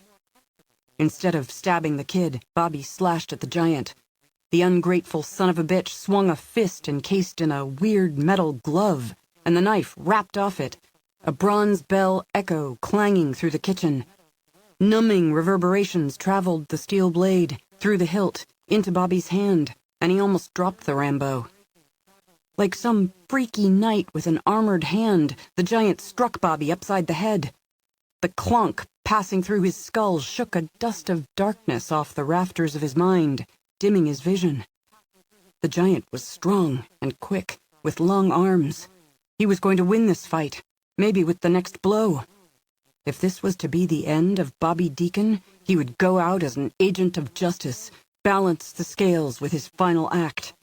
Instead of trying to cut the giant, he dodged a blow, turned to little Mr. Pretty, grabbed the punk by the hair, jerked his head back to slash a carotid artery. 43. Jane and Vikram exited the emergency staircase at the ground floor and stepped onto the hotel parking lot. The Fleetwood Southwind stood across 5 or 6 spaces in the last row, alongside North French Street, and the Porsche 911 Turbo S waited behind it. After the warm night, the morning had grown warmer. Traffic noise was curiously muted in the still air. The palm trees looked weary in the pebbled planting beds. As if they had forgotten how to fly, half a dozen silent crows seemed to fall through the sun-shot sky onto the roof of a building across the street. Tio opened the front door of the motorhome and stepped down to the blacktop. Perhaps 30, he was the size of those jockeys who rode the big-money horses. Leaving the door open behind him, he watched Jane and Vikram approach. The driver of the Porsche remained behind the wheel and didn't switch off the engine. He'd accompanied Tio when a similar delivery had recently been made to Jane in Indio, California, south of Palm Springs. On that occasion, he never got out of the car. but she didn't trust that his purpose was again limited to driving Tio back to Nogales. He would be armed. Of the other vehicles parked on this side of the hotel complex, none appeared to be occupied. No one else was on foot at the moment. Bonita chica, Tio said as Jane came to a halt a few feet in front of him. Seeing you twice in a week is like the sun shines just for me, and that's no shit. You're a real charmer, Tio. A thick white welt of scar tissue bisected his Adam's apple, evidence of a throat slashing that he'd survived. The experience had failed to affect his voice. I hope someday to see you again with your gold hair, no wig, your own blue eyes, no funny makeup, so my breath is taken away. Sorry I look like a schlump this morning. Indicating Vikram, she said, You know Mr. Rangnekar? We never met, said Tio, but Enrique, he explained him to me. You have the delivery payment? Vikram held up the tote. Tio smiled and nodded. So, let's do the deal inside. No, Jane said. Let's do it right here. Still smiling, Tio surveyed the parking lot, the windows of the hotel rooms. It's too public for counting money. Counting? Does Ricky no longer trust me? She asked. His smile became pained. Enrique, he don't know this man well, but you he forever trusts and admires. Enrique hopes you get tired being a widow. You know how strong he feels about you. When you're ready so Enrique can adore you, he'll adore you like no woman's ever been adored by a man. I once told you, he's hung like a horse. Un enorme garañón, she said. Tio's smile warmed again. You remember? Your description made it unforgettable. If you absolutely must count Mr. Rangnekar's money, go inside and do so. We'll wait here. To Vikram, Tio said, But you need to see the changes. Your satellite dish motor. Jane had prepared Vikram for this. He said, I trust Mr. De Soto and my cousin Harshad, who oversaw the work. I saw the new recess in the roof where I'll install the dish. Tio's smile had frozen. He glanced toward the Porsche. As though realizing that a protracted silence might suggest nefarious intent, he allowed his smile to thaw a little. It don't matter, we count or don't count. Keys in the ignition. Registration, proof of insurance by the kitchen sink. You look out for your sweet ass, bonita chica. You too. She watched him go to the Porsche and get in the passenger seat and pull the door shut. While Tio and the driver engaged in a discussion, and while perhaps Tio made a phone call, Jane walked to the corner of the lot at the intersection of North French Street and Gila Bend Highway. The Porsche hung a 180 and drove toward an exit from the lot. It turned left on North French and came toward Jane. She waved. The sunlight on the windshield didn't allow her to see whether Tio waved back or displayed his middle finger. The Porsche swung right on Gila Bend. She watched it until it was out of sight, and she returned to Vikram. You know what to do. I don't like leaving you here alone. It would have happened here only if we'd gone inside with Tio and let the Porsche driver come behind us. Now it'll happen on the highway. Do what we discussed. After a hesitation, Vikram set out on foot for the motel where they had left the Explorer and their luggage. The south wind's door remained open. Jane moved aft of it and stood with her back to the wall of the motorhome, alert and listening. 44. Wearing the metal vase on his right hand, Cornell deflected the humongous knife and then struck the bad man, a rat-faced fiend in a Red Skull t-shirt, conked him hard on the head without touching him. Cornell didn't go totally nutbar the way he usually did when he came into contact with someone, because this time there was no skin-to-skin. Cornell expected the fiend to drop as if poleaxed, but he stayed on his feet and dodged another blow, He turned to Travis, grabbed the boy by the hair, yanked his head up. The vicious rat thrust the knife forward, intending to draw it back across the tender throat in a killing cut. The moving blade sliced air on the thrust, light drizzling along the steel. Cornell cried out in shock and despair, even as Mr. Rigowitz twice fired the gun that he'd picked up from the kitchen table. For an awful instant, Cornell thought the spray of blood must be from the boy. It wasn't. Travis hadn't been harmed. The man with the knife dropped like a game of pickup sticks spilling from a can. Cornell never saw anyone killed before, and he never wanted to see anyone killed again. But he was glad, thrilled, that this fiend was dead. He wanted to grab Travis and hug him and lift him high in celebration. However, though he loved Travis, he dared not touch him and thereby fall into a seizure of revulsion, incapacitating himself perhaps for hours. Delighted as he was by the death of the fiend, Cornell was no less horrified that the child had witnessed such violence and might be forever scarred by it. Because his late mother had been a drug-addicted prostitute, Cornell had lived in a tense environment and, from an early age, had seen much violence. The doctors claimed that his personality disorder had nothing to do with those experiences, that the problem was neurological. But Cornell didn't know what to believe about that. He never had understood himself, and he never thought the doctors who diagnosed him fully understood him. In fact, he suspected that the doctors didn't understand themselves either, that maybe they even understood themselves less than they understood him. Now, he said to Travis, "It's all right.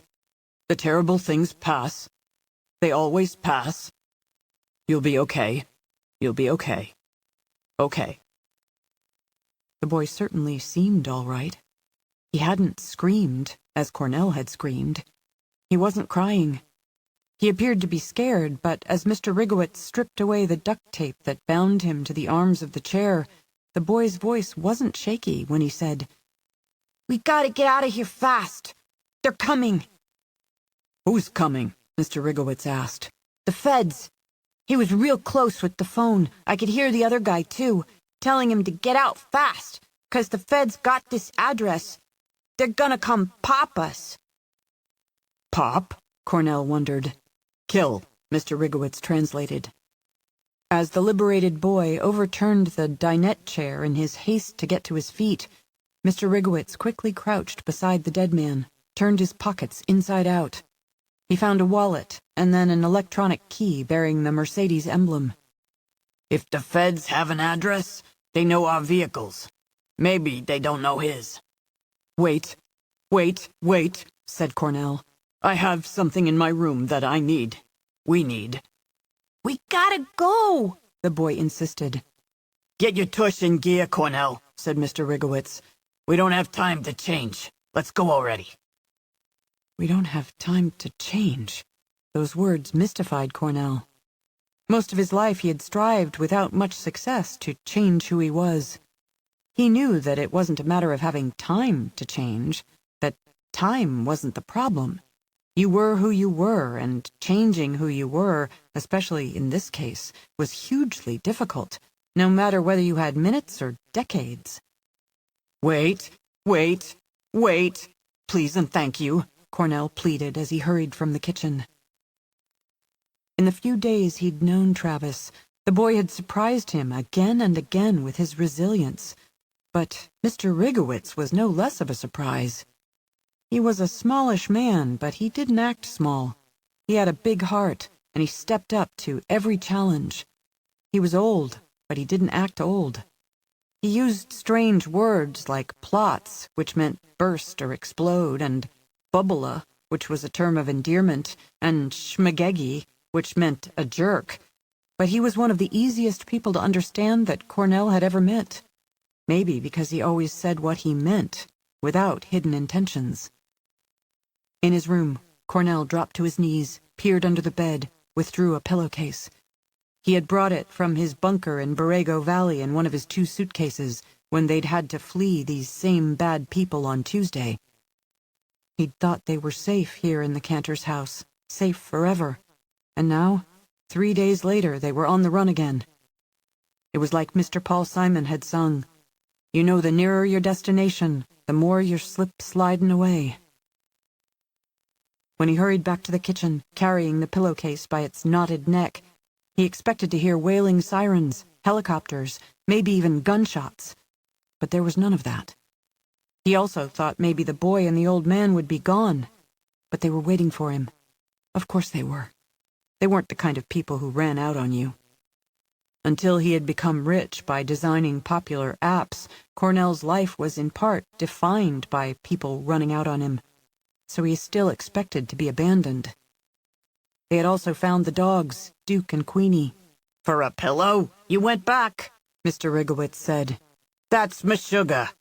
Let's make like we're running for our lives, why don't we?" The dead man's vehicle was not in the driveway. The three of them, with dogs, raced out to the street, which was when Cornell realized what Mr. Rigowitz had meant when he said, "We don't have time to change." They were all in pajamas.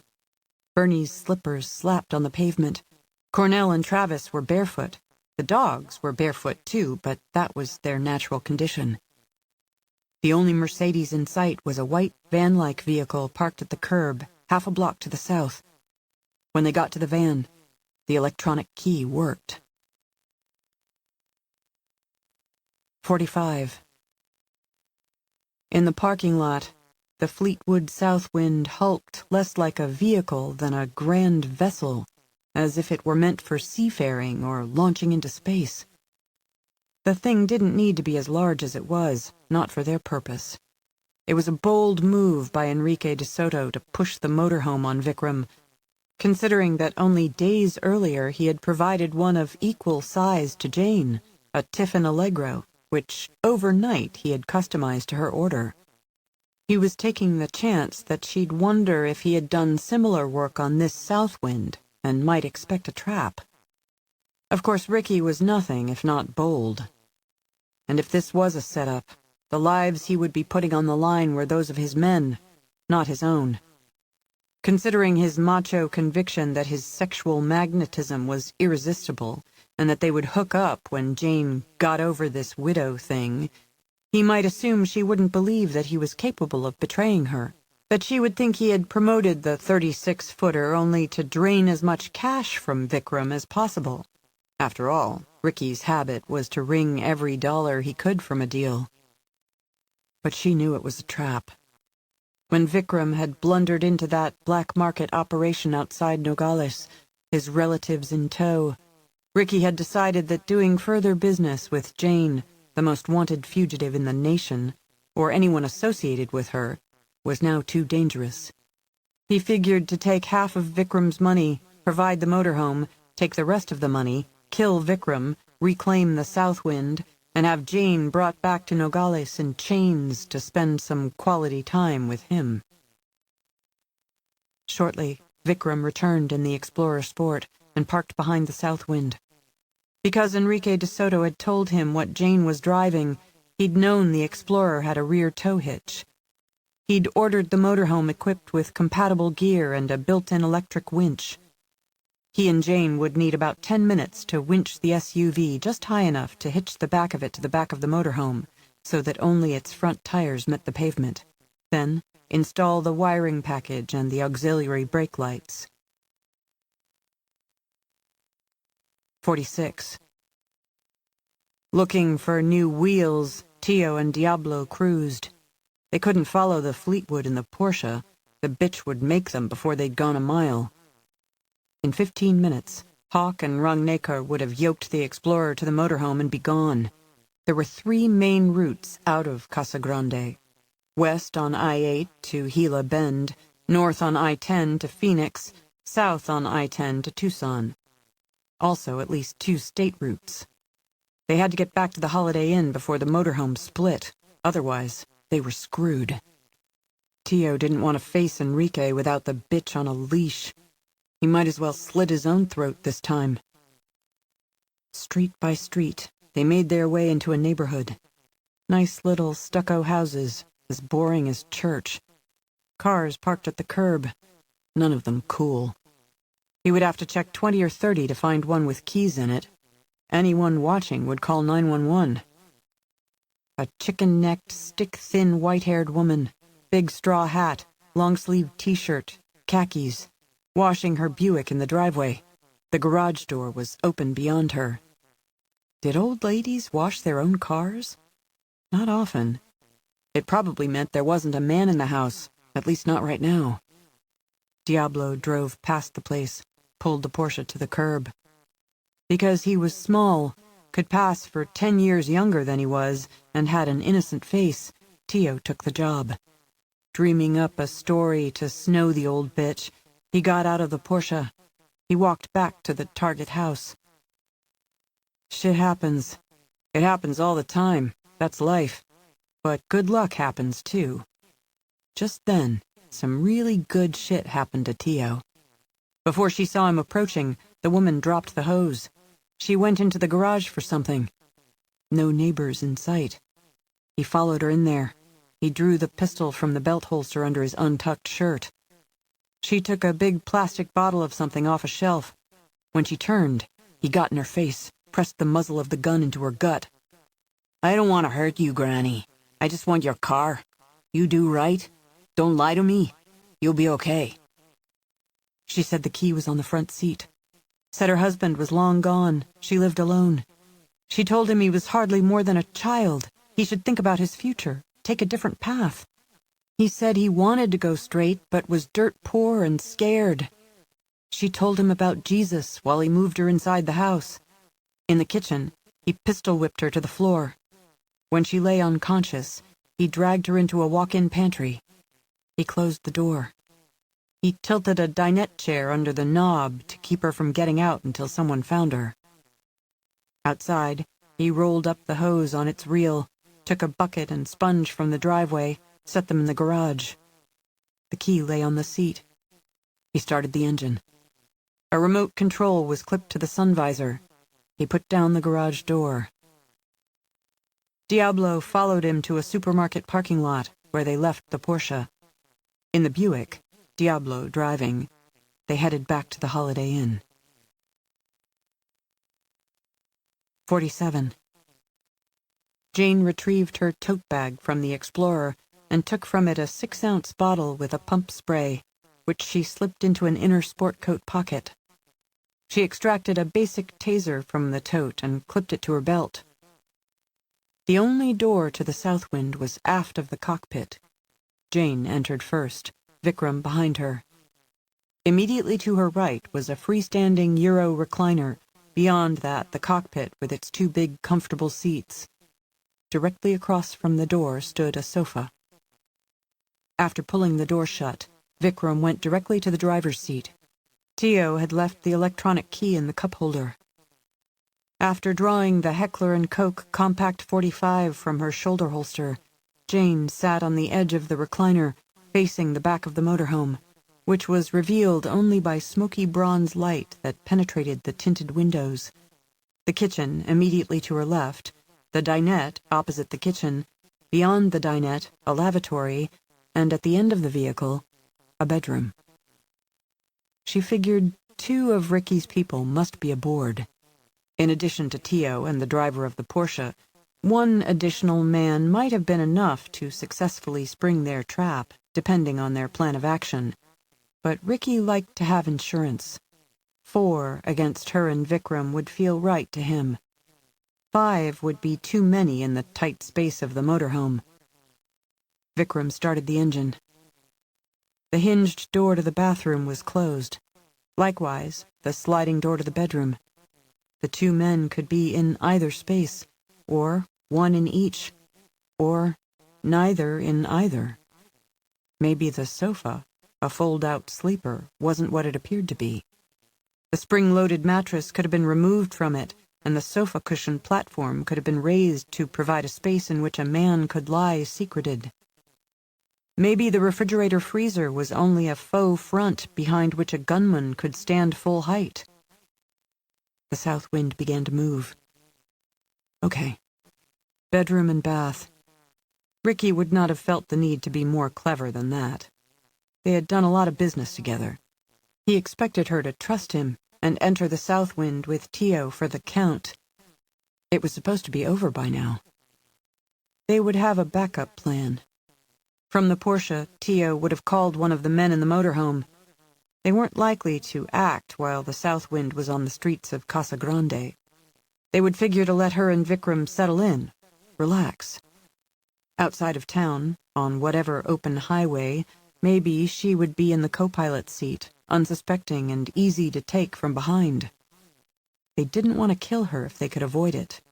Their assignment was surely to take her back to Nogales, to be Ricky's pump for however long he remained interested in her. They probably intended to subdue her with a taser or maybe a compressed air pistol that fired a sedating dart.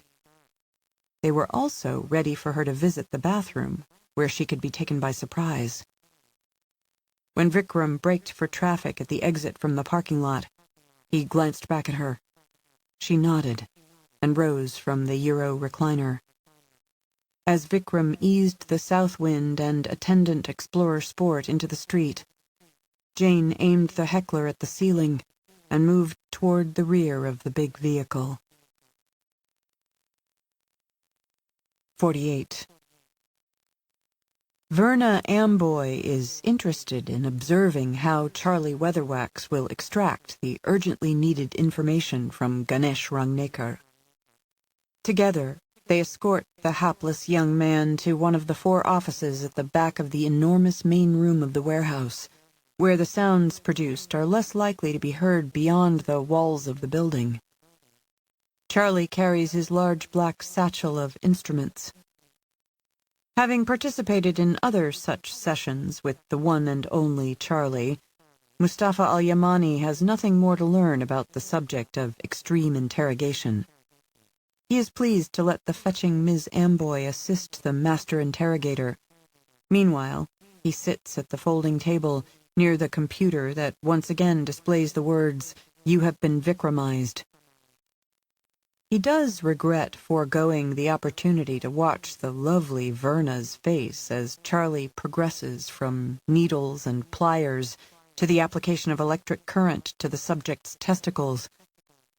Mustafa wonders if her nostrils will occasionally flare like those of a cat, if she will at any time lick her lips, whether her face will flush, and what might be seen in her dark, unfathomed eyes. But there is much more to life than work and the mysteries of one's colleagues. Mustafa takes this opportunity to peruse an issue of GQ in an earnest attempt to resolve his deep perplexity regarding which fragrance for men is the most suitable for the highest social circles of the better communities of Long Island, specifically for East Egg Village. Having smelled all the fragrances that are possible, he remains confused. Therefore, he now decides that the answer to which is the most appropriate might lie in the name of the fragrance or in the design of its bottle. A full-page advertisement for Premium Blend by Original Penguin features not a real bottle but an artist's sketchy interpretation of the bottle, which seems to be a forced attempt to associate the product with fine art.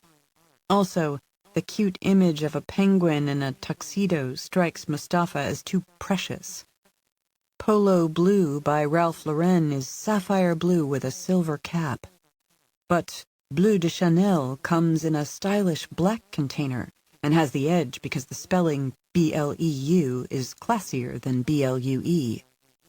Luna Rosa Sport by Prada is red and silver and appealing, but the male model in the ad looks too psychotic for East Egg. Artisan by John Varvatos comes in bottles sheathed in macrame and appears, to Mustafa anyway, to be a fragrance more suitable for Woodstock or Portland than for anywhere on Long Island. As he broods over this complex issue, an hour passes as if it were but a minute or two. Now it seems that the sounds of distress emanating from the interrogee have escalated quicker than usual. But perhaps a greater length of time has passed than just 1 hour. He is surprised that such a soft specimen as Ganesh Rangnekar is proving hard to crack. Unable to puzzle out an answer in regard to a fragrance for men, Mustafa is drawn to the consideration of another difficult matter when he arrives at 3 full-page ads for hair products by Axe.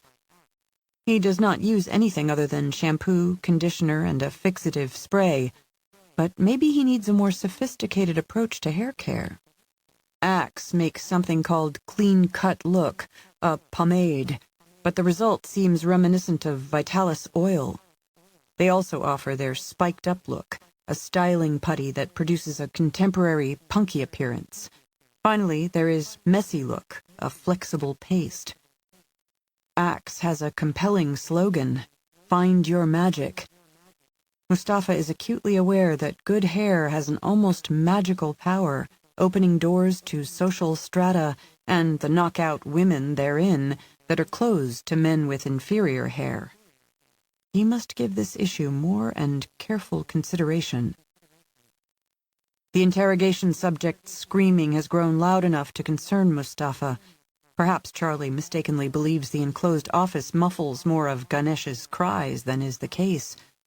Mustafa is about to get up and advise his partner that the louder sounds might carry beyond the warehouse, but before he can get to his feet, the screams subside to a miserable sobbing, and then grow yet quieter. When they resume again after a few minutes, they are well muffled. Charlie evidently has inserted a rubber ball in the subject's mouth and fixed it there with duct tape, indicating that he is about to proceed to the testicles. There is also the matter of tote versus backpack. The backpacks in question, offered by such as Louis Vuitton and Goyard, are really not backpacks. They're man purses renamed, and they present a knotty problem for Mustafa, about which he's still brooding when, at 10:17, Verna Amboy throws open a door at the farther end of the warehouse and hurries toward him. The absence of sounds from the interrogation subject suggests that a breakthrough has occurred. Mustafa drops his magazine, gets up from the table, and meets the woman part way. The delectable Miss Amboy has never looked more desirable. Her cheeks are flushed, her nostrils are flared, her lips moist. She says, "Jane Hawk and Vikram Rangnekar are in Casa Grande, Arizona, right this very minute. They're meeting with a man named Enrique de Soto at the Holiday Inn on North French Street." 49. The rumble of the engine masked what little sound Jane made as she moved to the back of the motorhome. She hadn't turned on any lights. The interior was illuminated only by what sunshine passed through the heavily tinted windows. Beyond the refrigerator, shadows gathered in front of the sliding door to the bedroom, directly ahead, and the bathroom door to the right. On her left, opposite the bath, another door probably served a pantry. It was narrow, and the space it served shallow, therefore it was the only one of the 3 that might be safe to open. Pistol in her right hand and thrust in front of her, she dared it, and found an empty closet with a metal bar from which clothes could be hung. Crossing thresholds and clearing rooms was bad enough in a house, far worse in a moving vehicle. Dealing with either of the remaining doors was as dangerous as disarming a bomb. She wanted this finished soon, but there was no mortal urgency. If seconds had counted, she would have bulled forward. However, in this instance, giving the intruders time to expose themselves was better than taking the action to them. Because it was the last thing they would expect, she eased into the narrow closet, facing out, as if standing in a coffin. She quietly pulled the door mostly shut, leaving it ajar just 2 inches. From this dark lair, she could see the sliding door to her left, and a portion of the bathroom door. 50. Sworn to secrecy about what Ganesh Rangnekar has revealed, Verna Amboy and Eldon Clocker remain in Ontario to clean up the warehouse.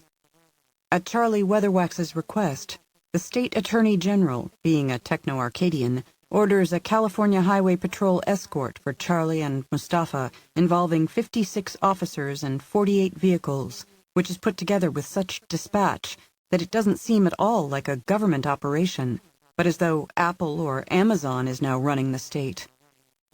Sirens shrieking and light bars blazing, 2 patrol cars precede the Mercedes G550 squared, Mustafa driving, west on State Highway 60, south on Interstate 605, and west on Interstate 105.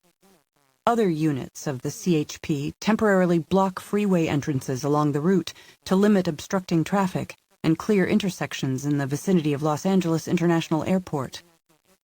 A journey of 52 miles is completed in 25 minutes. Both Charlie and Mustafa are exhilarated by the rare experience of achieving speed on Southern California's sclerotic freeways, as well as by a sense of their personal importance that is nearly orgasmic. Standing by at LAX is a Gulfstream 5 belonging to Homeland Security.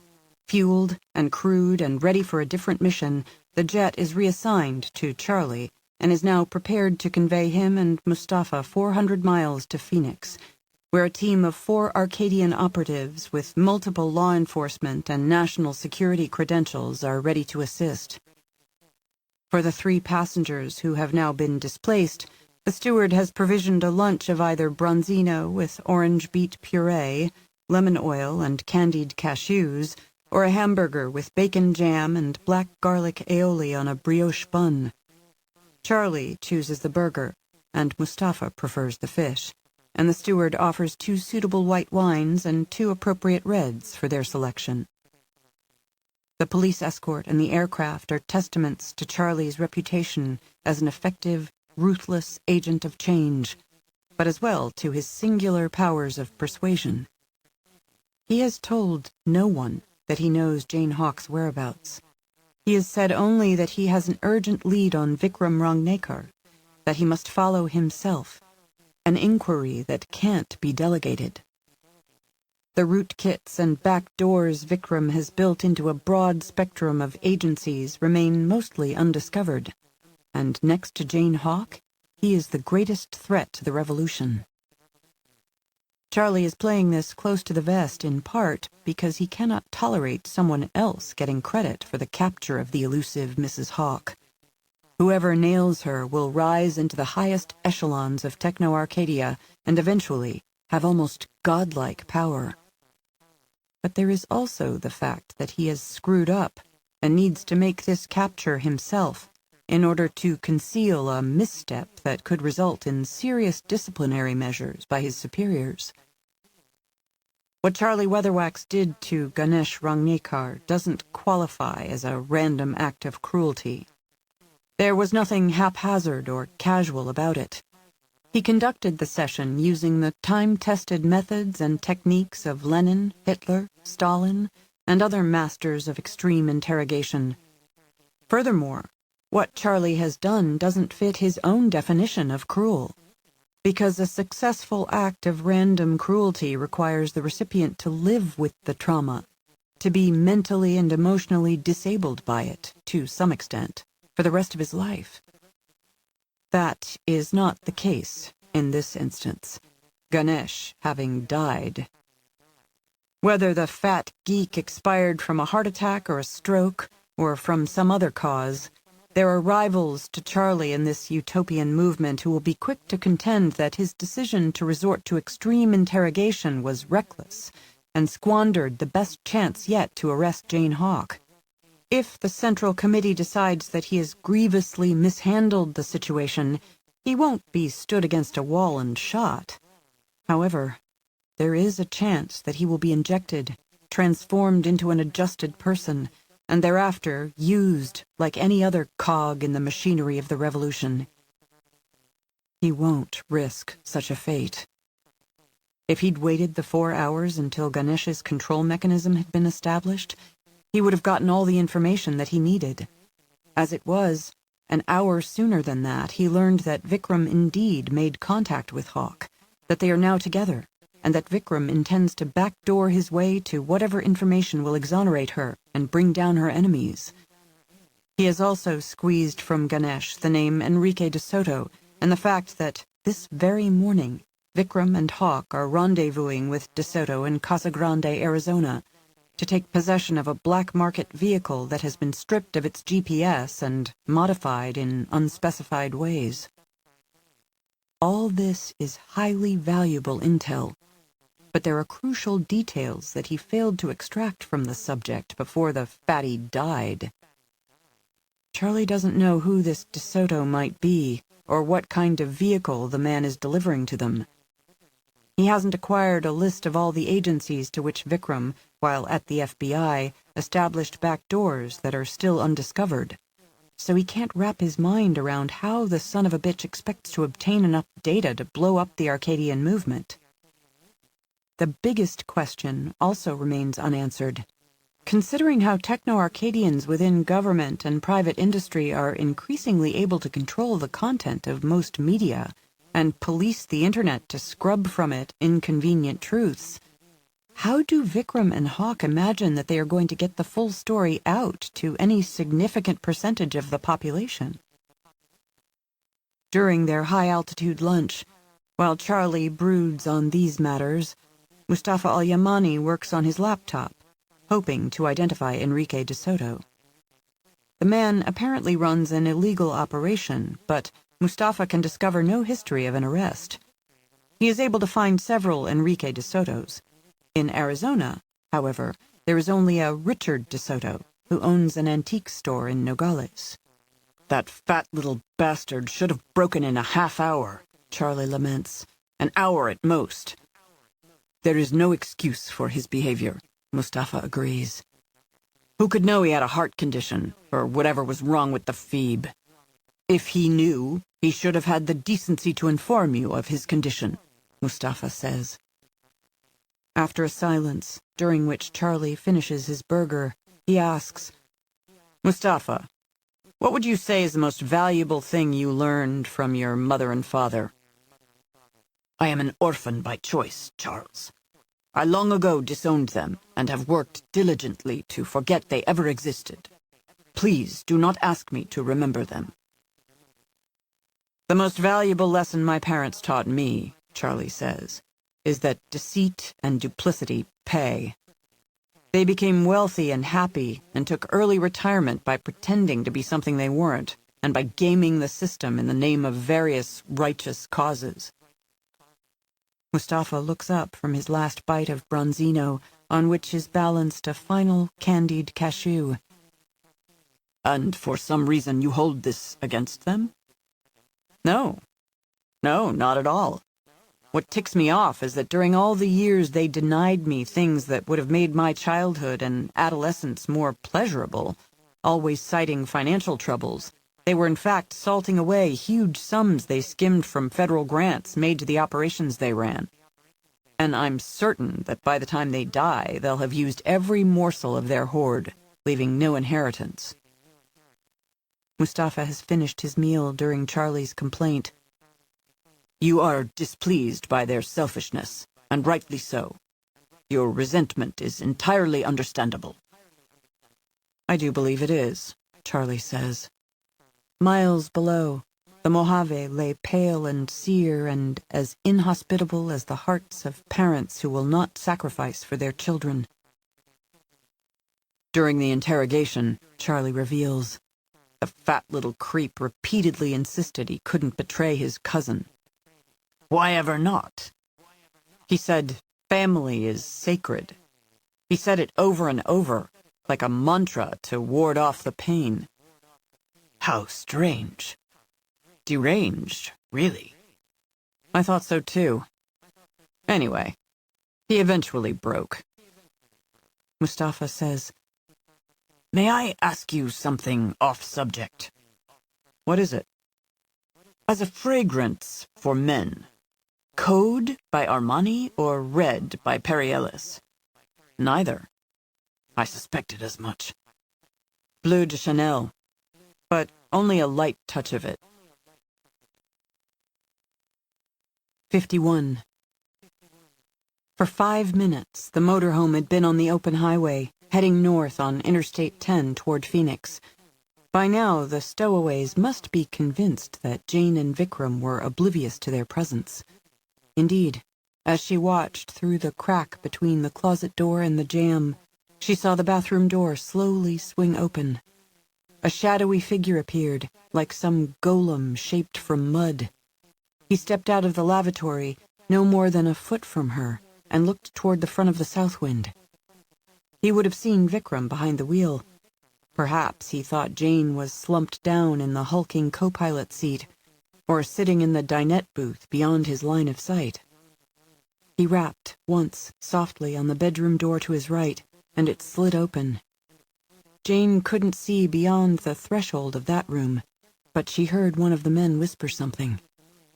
They wanted to capture rather than kill her, and she preferred not to kill them if she could avoid it. From her belt, she unclipped the taser that earlier she'd taken from her tote.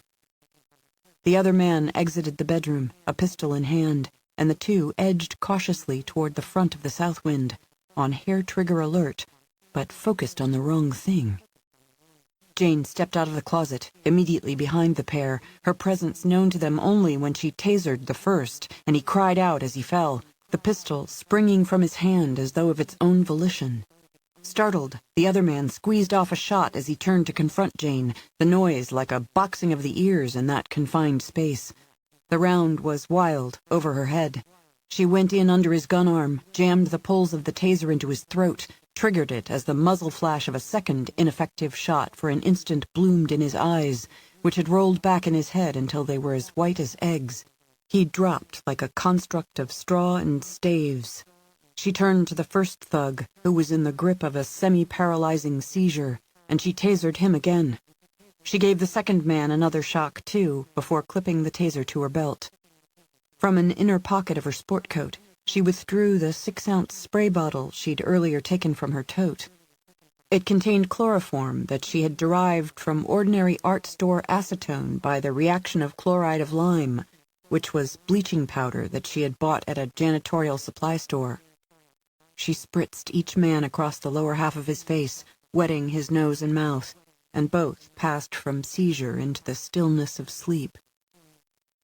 In spite of the gunfire, Vikram had been steady at the wheel, but into the sudden silence he shouted, "Jane!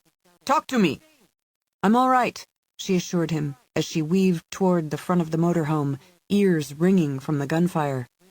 "You're doing great, Choti Batasha. Just be on the lookout for a rest area." She snatched the tote bag from beside the Euro recliner. "We'll offload these turkeys first chance we get." She switched on the lights and returned to the unconscious men and knelt beside them. She took from the tote a cluster of cable zip ties and stripped off the rubber band that bound them together. She zip-tied one man's left wrist to the other's right. With a chain of 6 looped zip ties, she shackled the second man's right ankle to the bar handle of the refrigerator door. Chloroform was a volatile fluid, but the effect would last well past the point that their faces dried. She didn't spray them again because they would be easier to put out of the south wind if they were conscious. She confiscated their guns, a Glock 17 and a Para-Ordnance P18, both 9mm, and put them in the tote. When she returned to the Euro recliner, just behind the co-pilot's seat, Vikram said, 3 miles to a rest area. In spite of Ricky DeSoto's treachery, everything was moving along rather smoothly. However, although Jane wasn't superstitious, experience had taught her that there were always rhythm changes in the course of events. The beat could switch from up to down without warning. 52. A thick paperboard image of a kitten hung from the rearview mirror of the Buick. An air freshener. It stank of pine trees. Snapping the cat with one finger, Tio said, "Why's a kitten smell like freaking pine trees? That makes sense to you?" Behind the wheel, Diablo Wilson said, "What do you want it to smell like, bro? Piss in a litter box?"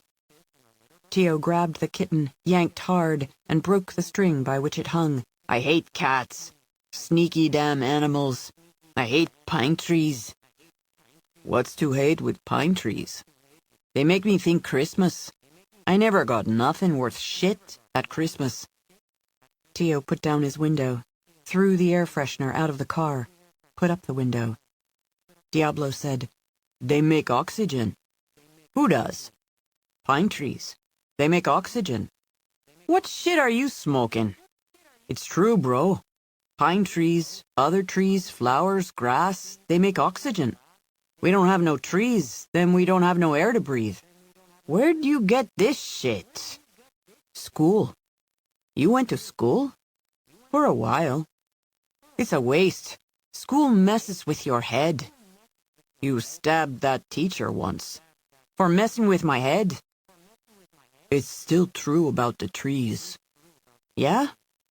So just how they make oxygen? I don't know exactly. You don't know exactly, Tio mocked. It's like they sort of fart it. Trees fart oxygen? Not exactly, but they exude it. Exude. There's a fancy school word. Diablo shrugged.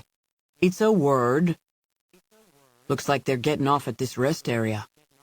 Tio frowned at the motorhome as its signal lights and the temporary auxiliary lights on the Explorer announced a right turn. He said, Johnny should have called by now. Following the south wind off the interstate, Diablo said, Maybe him and Fidel, they didn't make a move yet. What the hell are they waiting for? They better not have killed the bitch. Enrique wants her untouched, wet, and ready. They screwed up. He'll cut their dicks off. 53. As the Gulfstream 5 descends toward the runway at Phoenix Sky Harbor International Airport, east of city center, Charlie checks his text messages.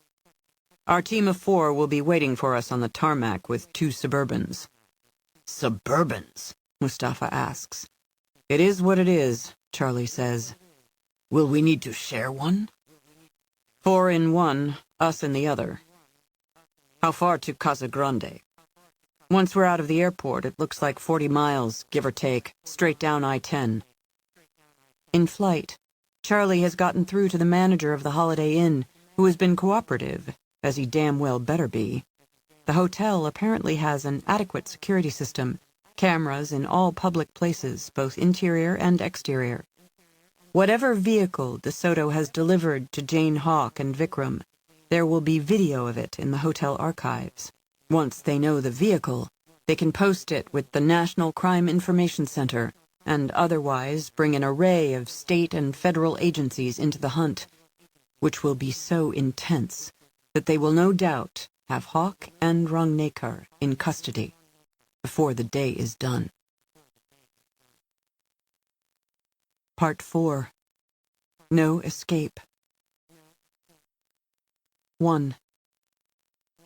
Willisford was more a village than a full-fledged town, and evidently existed to service surrounding ranches, a market, a farm supply, a general store, an off-brand gasoline station with garage, mechanic on duty, a bar and grill called Horseman's Haven, a clapboard church of no apparent denomination, a few other businesses, and maybe 40 or 50 houses. In the hard light and heat and dust of summer, it might have been a dreary place, but now the buildings were mantled in snow, and the boughs of the pines that softened the streets were dressed in the stoles of the storm. A Chevy Silverado, a Toyota Tacoma, and a John Deere tractor fitted with a plow stood in front of Horseman's Haven. In that company, Porter Crockett's Ford crew cab pickup called no attention to itself. No doubt, because of the recent storm, the bar and grill wasn't busy, even late morning on a Saturday. The warm air was redolent of buttery hash browns and fried onions. Instead of heading toward a back booth, which Tom expected, Porter went to a table at the front, next to a window. Seems like we ought to keep an eye on the street. As they settled into chairs, Tom said, I just realized I don't have any money. They took everything from me before they suited me up and sent me out to be killed. Porter leaned forward over the table. Way I figure, you being a director with a true-life story to tell, I'll get more dollars of entertainment out of this than what little a meal's gonna cost me. Where I come from, Tom said, no one would be this kind to a crazy-talking stranger. You're not crazy, son. Just scared shitless. In my life, I've seen enough to know the difference. I'm starting with a beer. How about you? Yes. Thanks. The well-put-together 40-something waitress smiled broadly when she recognized Porter Crockett. She slapped menus on the table and said, "You finished that business in Kansas, Colonel?" All wrapped up, Louise.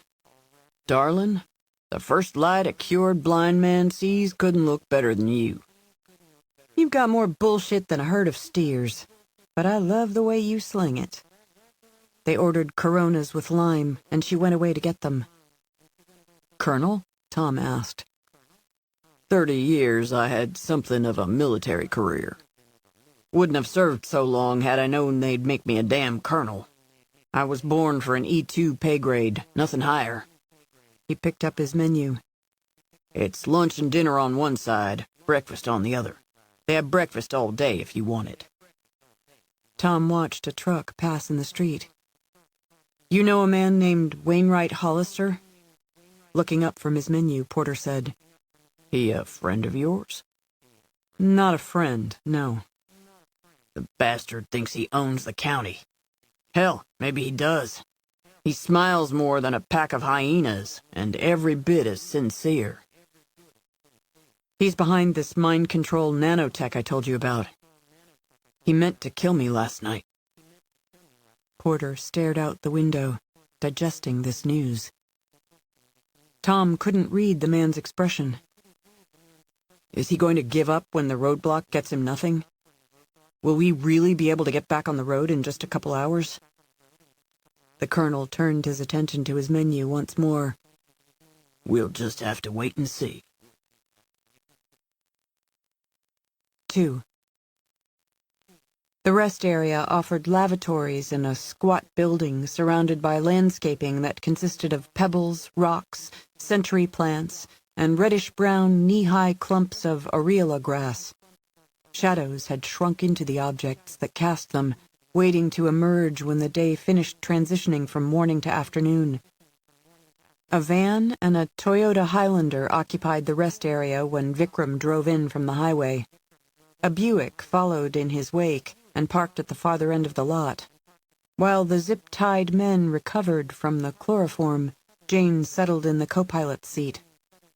When our sleeping beauties wake and there's no one else here, we'll put them out and get moving again. They had a view of the other 3 vehicles through the driver's side window. A young woman came out of the lavatory and stood waiting near a many-bladed century plant. A minute later, her companion exited the men's side of the building, and together they left in the van. Looks like 2 in the front seat of that Buick, Jane said. They were too far away. She couldn't see more than their shadowy shapes in the car. Why aren't they using the head?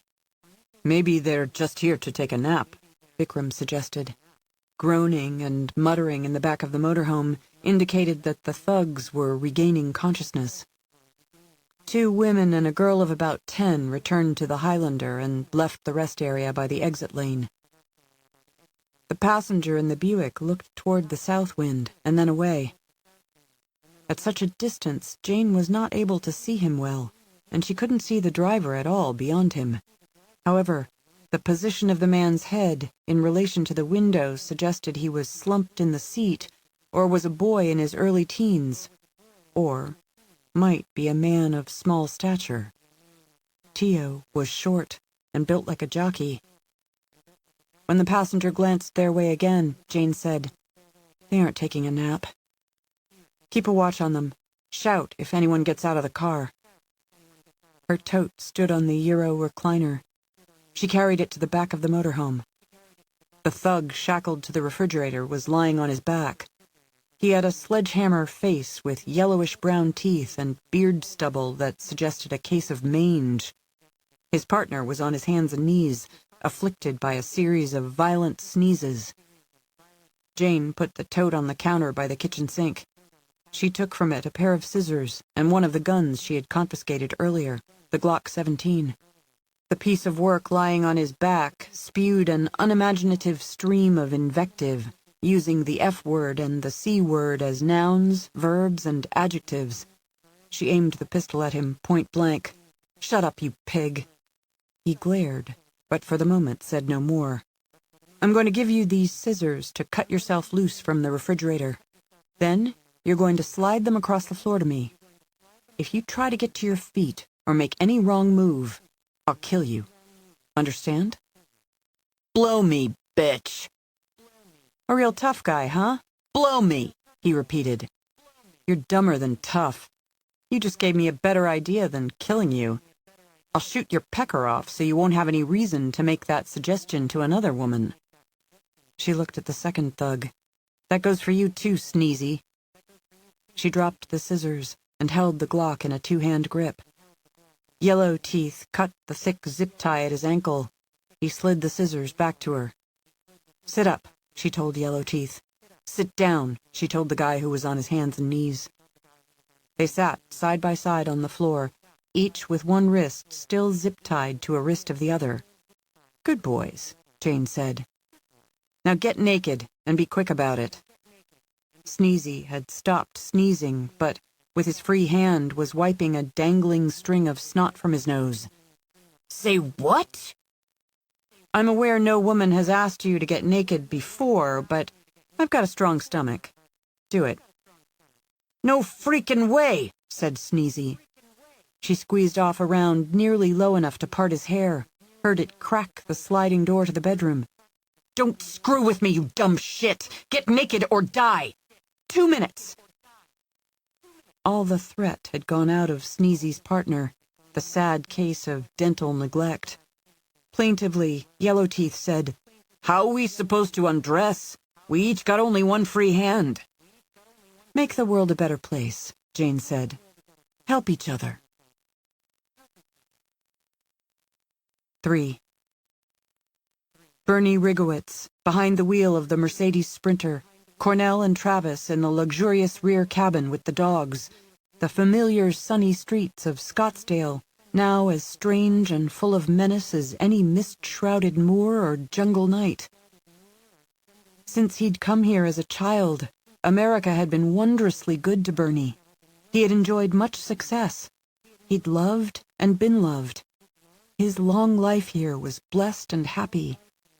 Decades ago in Europe, he had known the terror of utter helplessness and the pain of grievous loss, for he'd been a child in Auschwitz, where his mother and father perished. But in America, he hadn't experienced the disabling fright that came with being powerless and at the mercy of evil people who clothed themselves in the absolute power of the state. Until now. Having endured a preview of such horror during recent events in Borrego Valley, he now saw the curtain rising on the main show.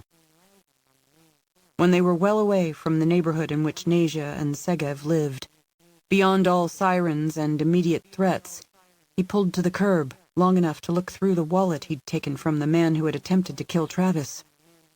He found $1,200 in cash, 3 California driver's licenses with authentic holograms of the state seal in the names Max Schreck, Conrad Veidt, and Charles Ogle bore the same photograph of the man whom Bernie had shot.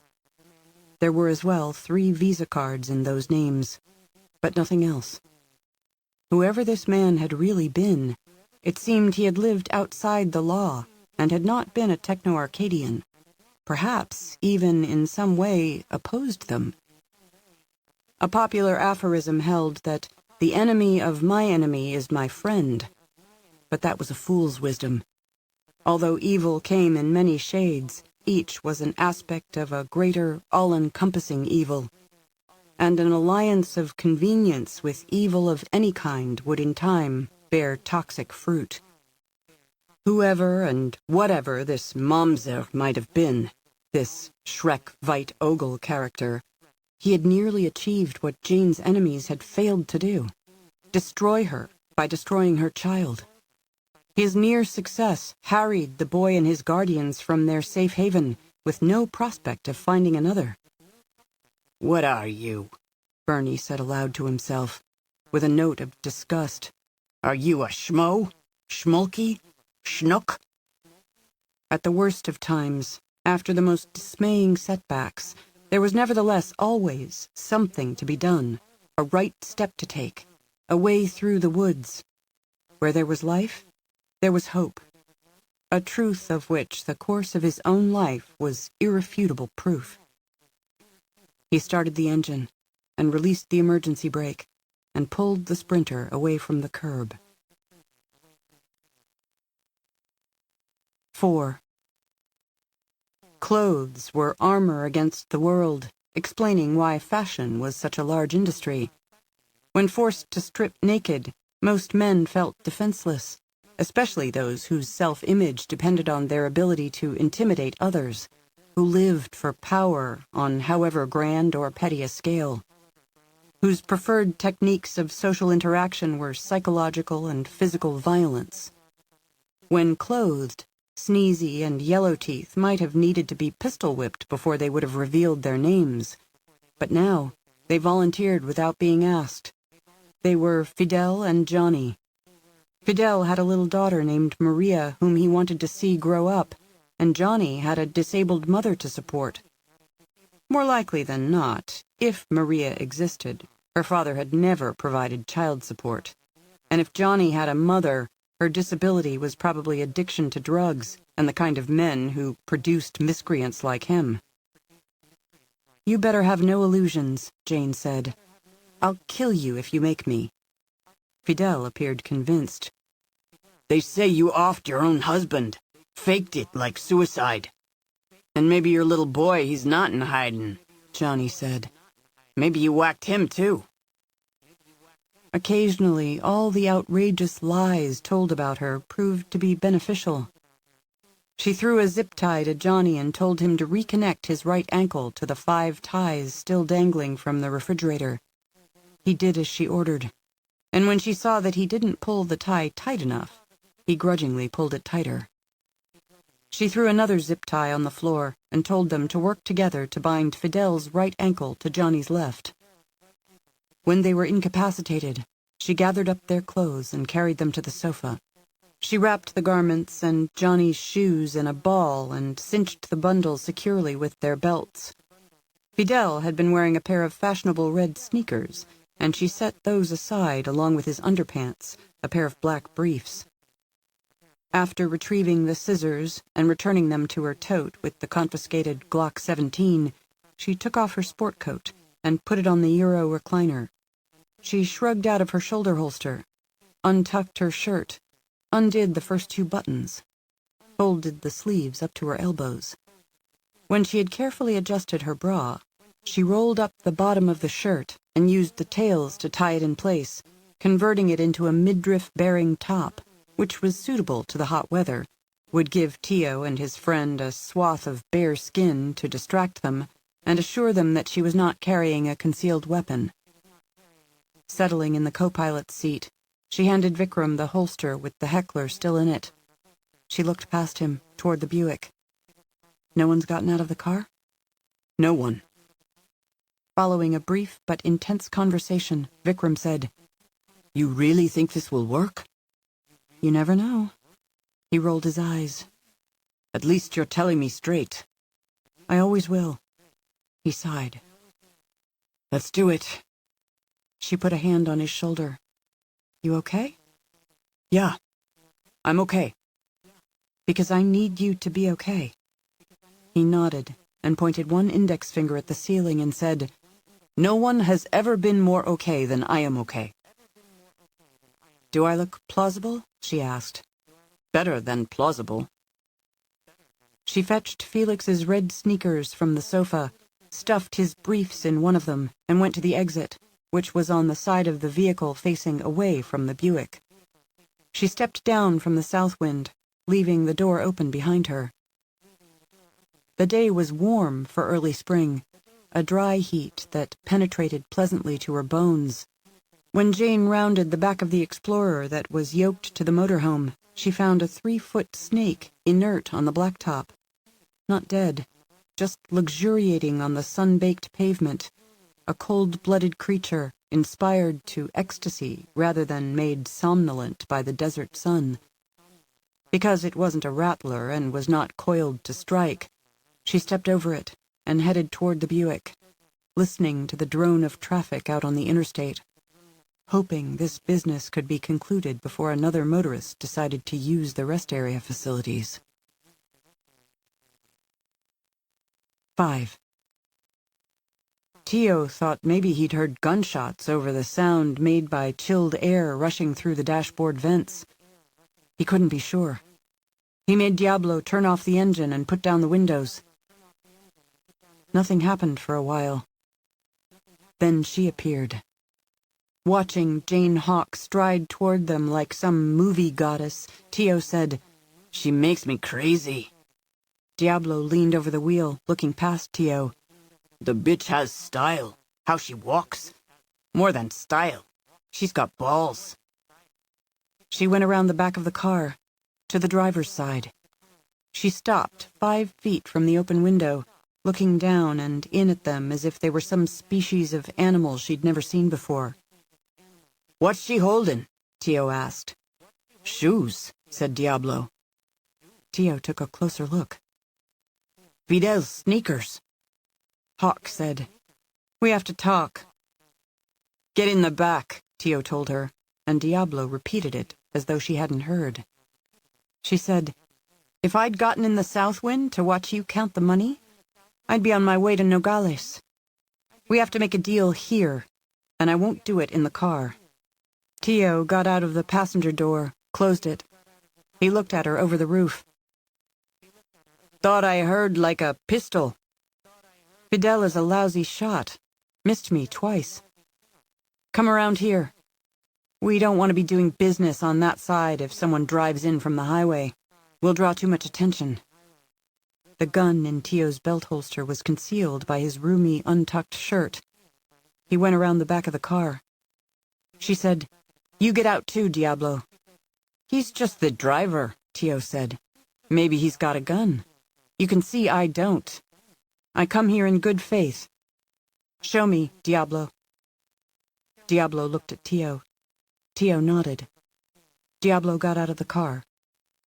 He wore Converse sneakers, black jeans, a 5-inch metal belt buckle engraved with the head of a dragon, and a colorful T-shirt bearing an image of a stoned Jesus making the peace sign with a joint between his fingers. Hawk said, "I guess your mama doesn't buy your clothes anymore. Shut the door." Diablo's stare was lethal, but he closed the door. Tio said, "You sellin' shoes, or what?" She plucked a pair of black briefs from one red shoe and threw them on the pavement. "I figured Fidel for the kind of guy who'd wear a thong from Victoria's Secret, but they're just jockey's finest." With a moronic, lascivious smirk, Diablo said, "You took off Fidel's underwear?" "I made him and Johnny get naked. I was curious if they had anything in their underpants. They didn't." The bitch really made Tio crazy, in both a good and a bad way. He started to smile, but then bit his lip. "A bitch has tits like yours," Diablo said. "You can take off my pants anytime." "Idiot," she said. "There's some story to the shoes?" Tio asked. "I think they're cool," she said. "You think they're cool?" "They're cool enough." "They're yours, then."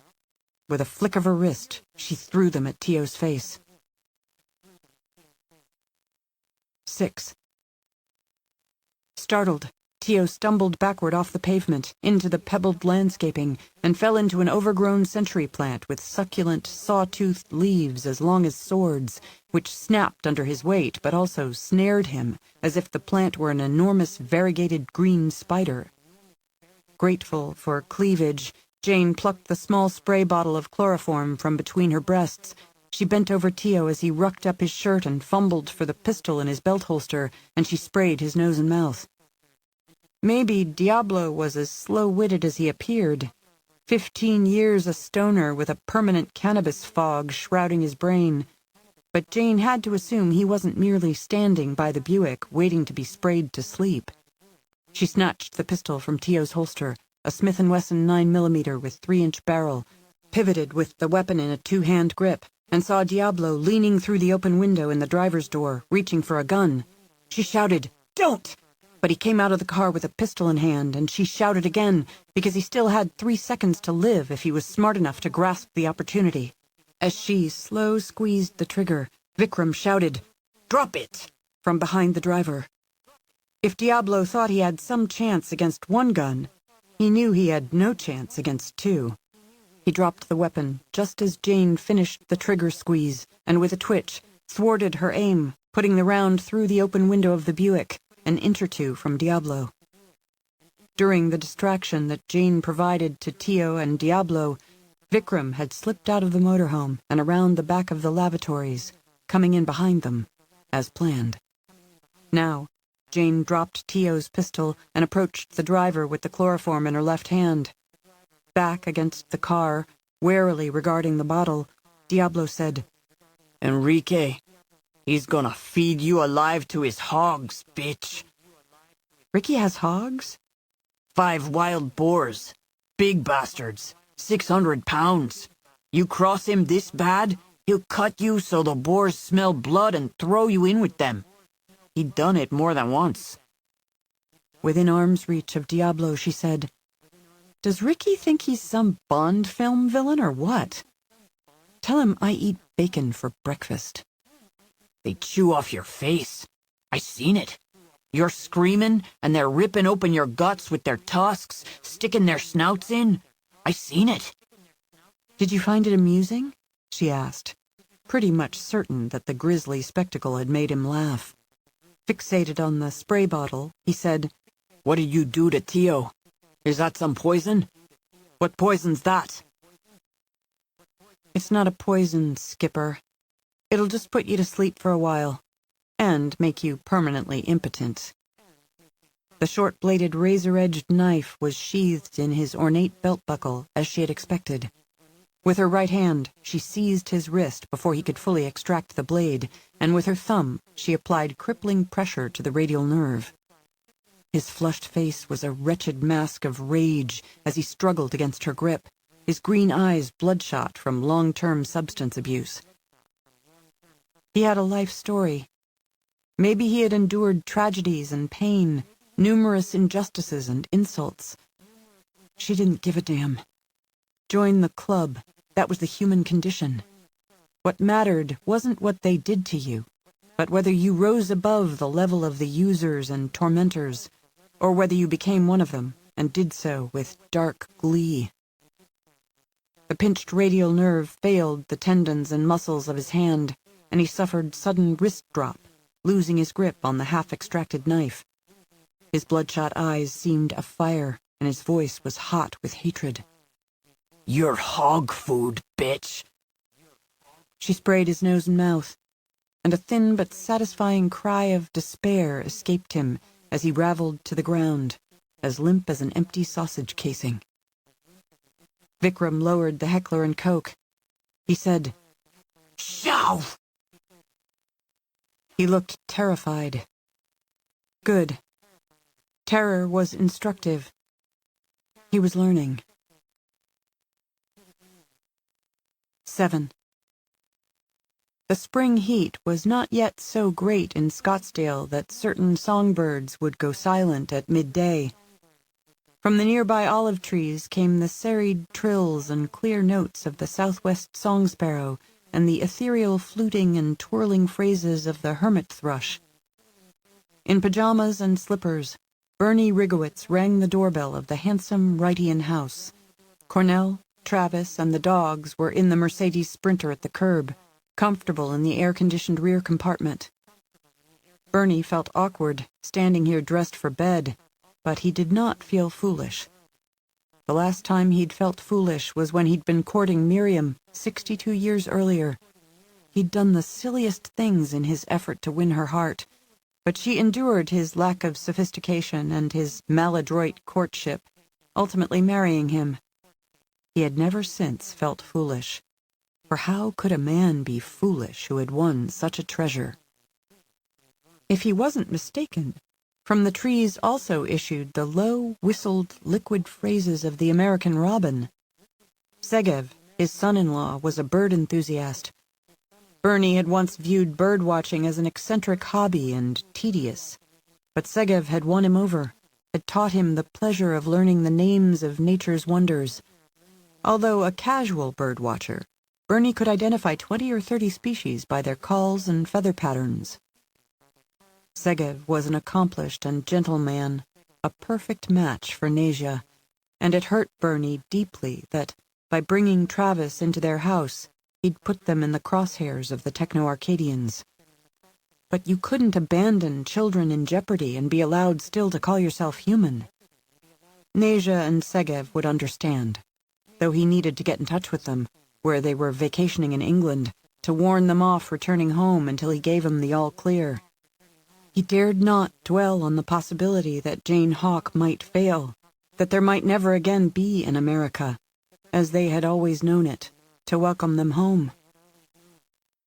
He was about to ring the bell again when the door opened, and before him stood a man too young to be a mensch, too handsome to be a man of humble spiritual wisdom, but he was those things and more.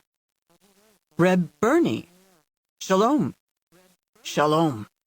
Rabbi, I'm sorry I didn't call ahead. Come in. Come in. What is it? What can I do? I apologize for the pajamas and slippers. I'm so vermischt. I don't know where to start. Are you all right? Rabbi Kolstein worried as he welcomed Bernie into the foyer. Nothing's happened to Nasia or Segev. They're okay. They're good. Baruch Hashem. But you'll think I'm tzedreit, what I have to tell you. No, you're the last person I'd think is scatterbrained. I haven't showered this morning. I regret my condition. Enough with the apologies. May I get you some water? What can I get you? Come along, Bernie. Come into my study and tell me what's wrong. What's not? Bernie said as he was led into the book-lined room. He sat in an armchair, and Rabbi Kolstein sat in one like it, facing him across a low table. Rabbi, do you watch sci-fi movies? Star Wars, you mean?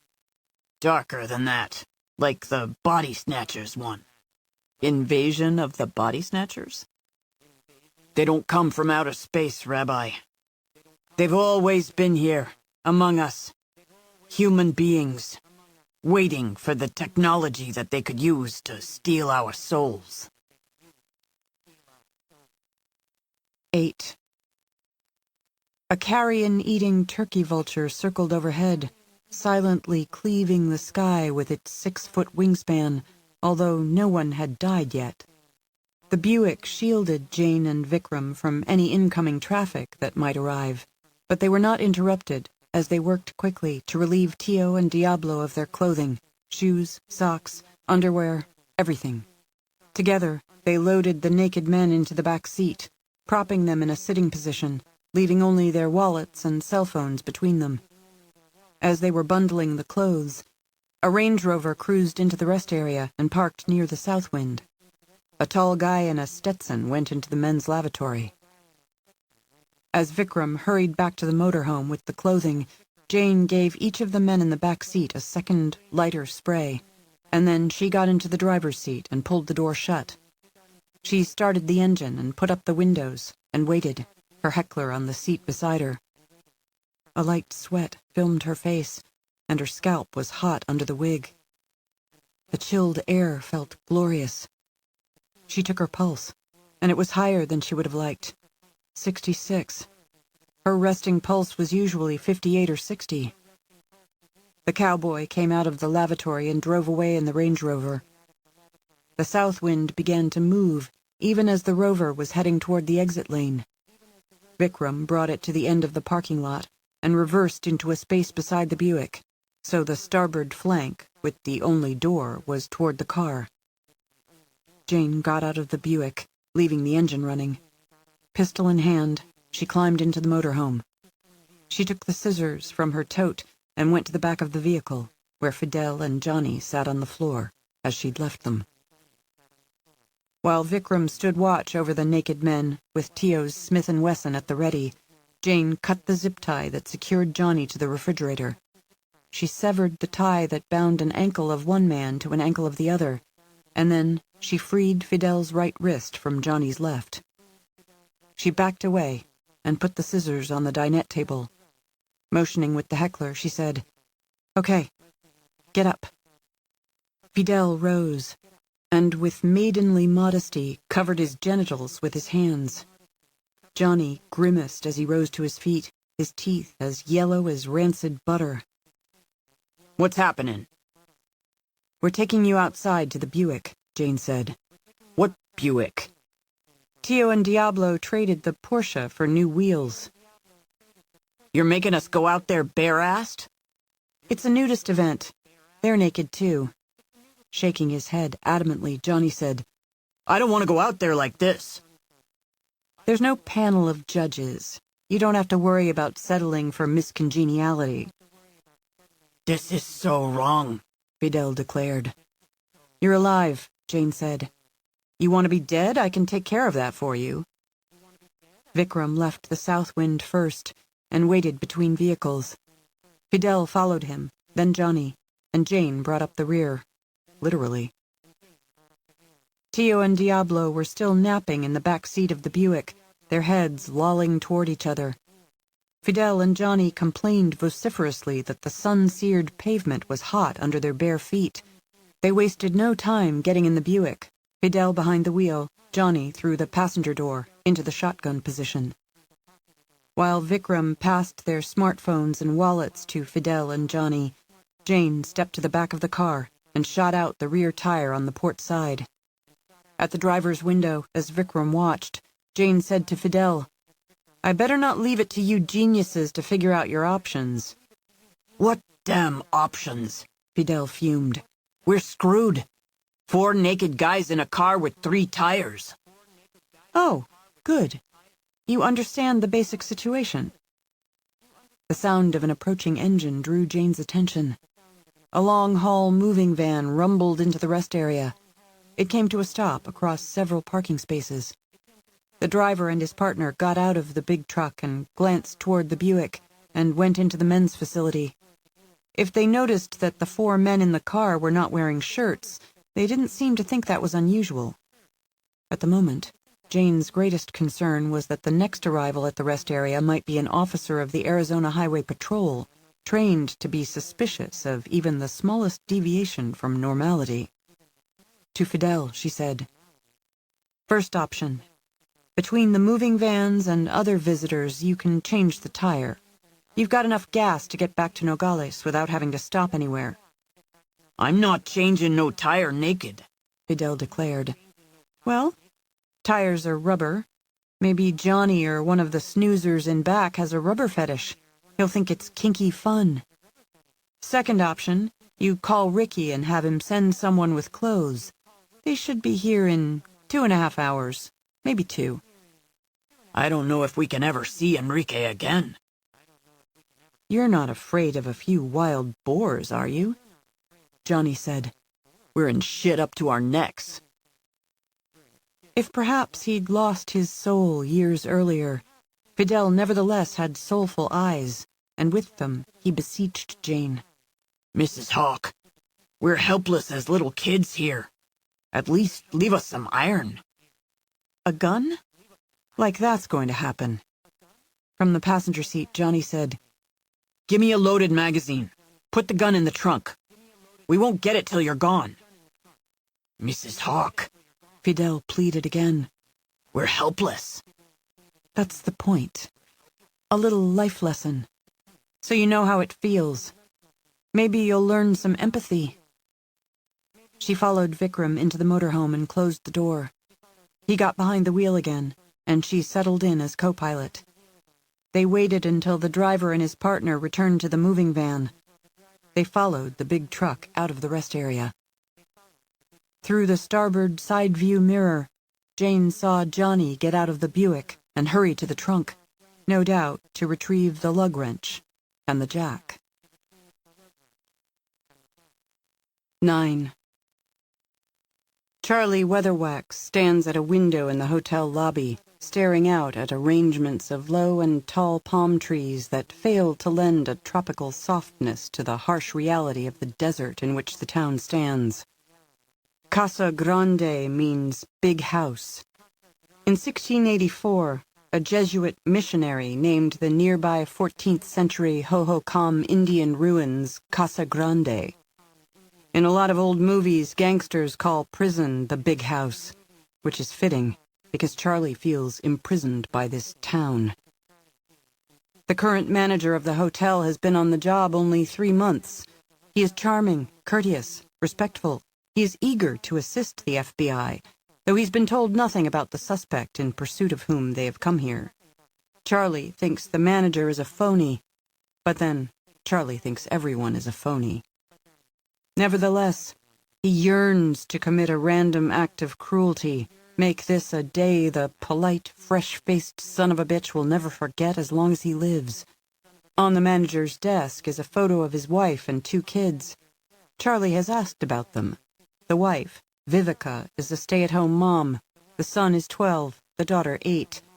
Charlie wants to locate the manager's house, pay the wife a visit, and force her 2 brats to watch while he tasers the woman repeatedly, using battery after battery, until she loses control of her bladder, if not also her bowels. The hotel has security cameras in the corridors and elevators and all other public spaces, though not in the men's and women's restrooms at the restaurant. All exterior doors are covered by cameras, as is every section of the parking lot, which pretty much surrounds the complex. The cameras are working, but they aren't recording. The hotel's video archives were erased. This is no fault of the manager. The blame surely lies with Vikram Rangnekar, legendary hacker, once a tool of the FBI and now its nemesis. According to cousin Ganesh, that fragile little fat bastard now dead in a California warehouse, Jane Hawk and Vikram were to take delivery of a black market vehicle of some kind in the parking lot of the hotel at 10 o'clock this morning. If they stayed in a room in this hotel, Vikram might have spent a few hours worming his way into the computer system at the chain's national headquarters, and from there into this operation. Or perhaps he'd already backdoored the system before he'd ever arranged to take delivery of the mysterious vehicle here. Although the hotel manager had nothing to do with the erasing of the video archives, Charlie still wants to make this the day that the son of a bitch will always mark as the moment when his life took a dark turn from which it never quite recovered.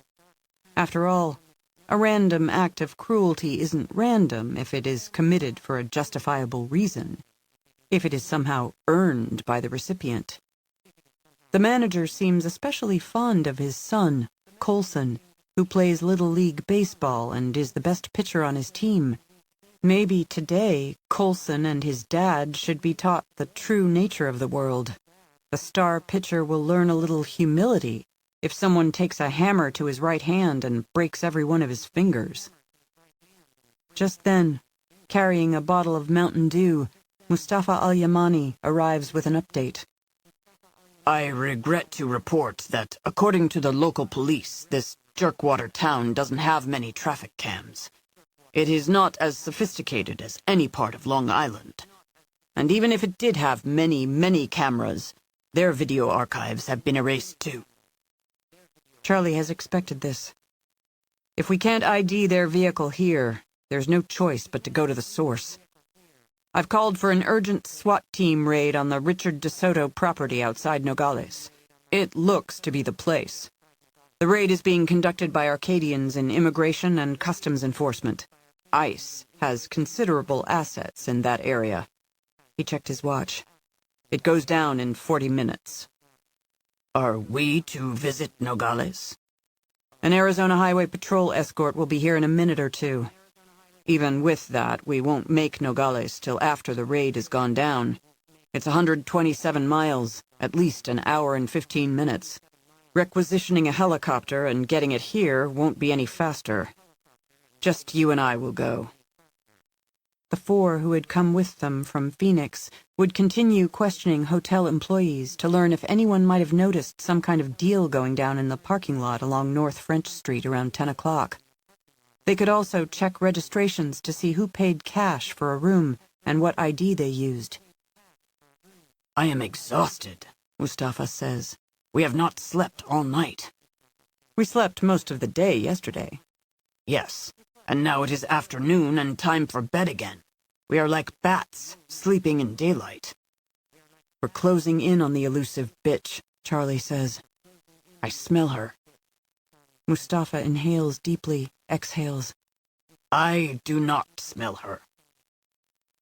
Charlie takes a fine cotton handkerchief from an inside jacket pocket and wipes the back of his neck, as though just looking at the arid world of Casa Grande through the window has squeezed from him a light sweat.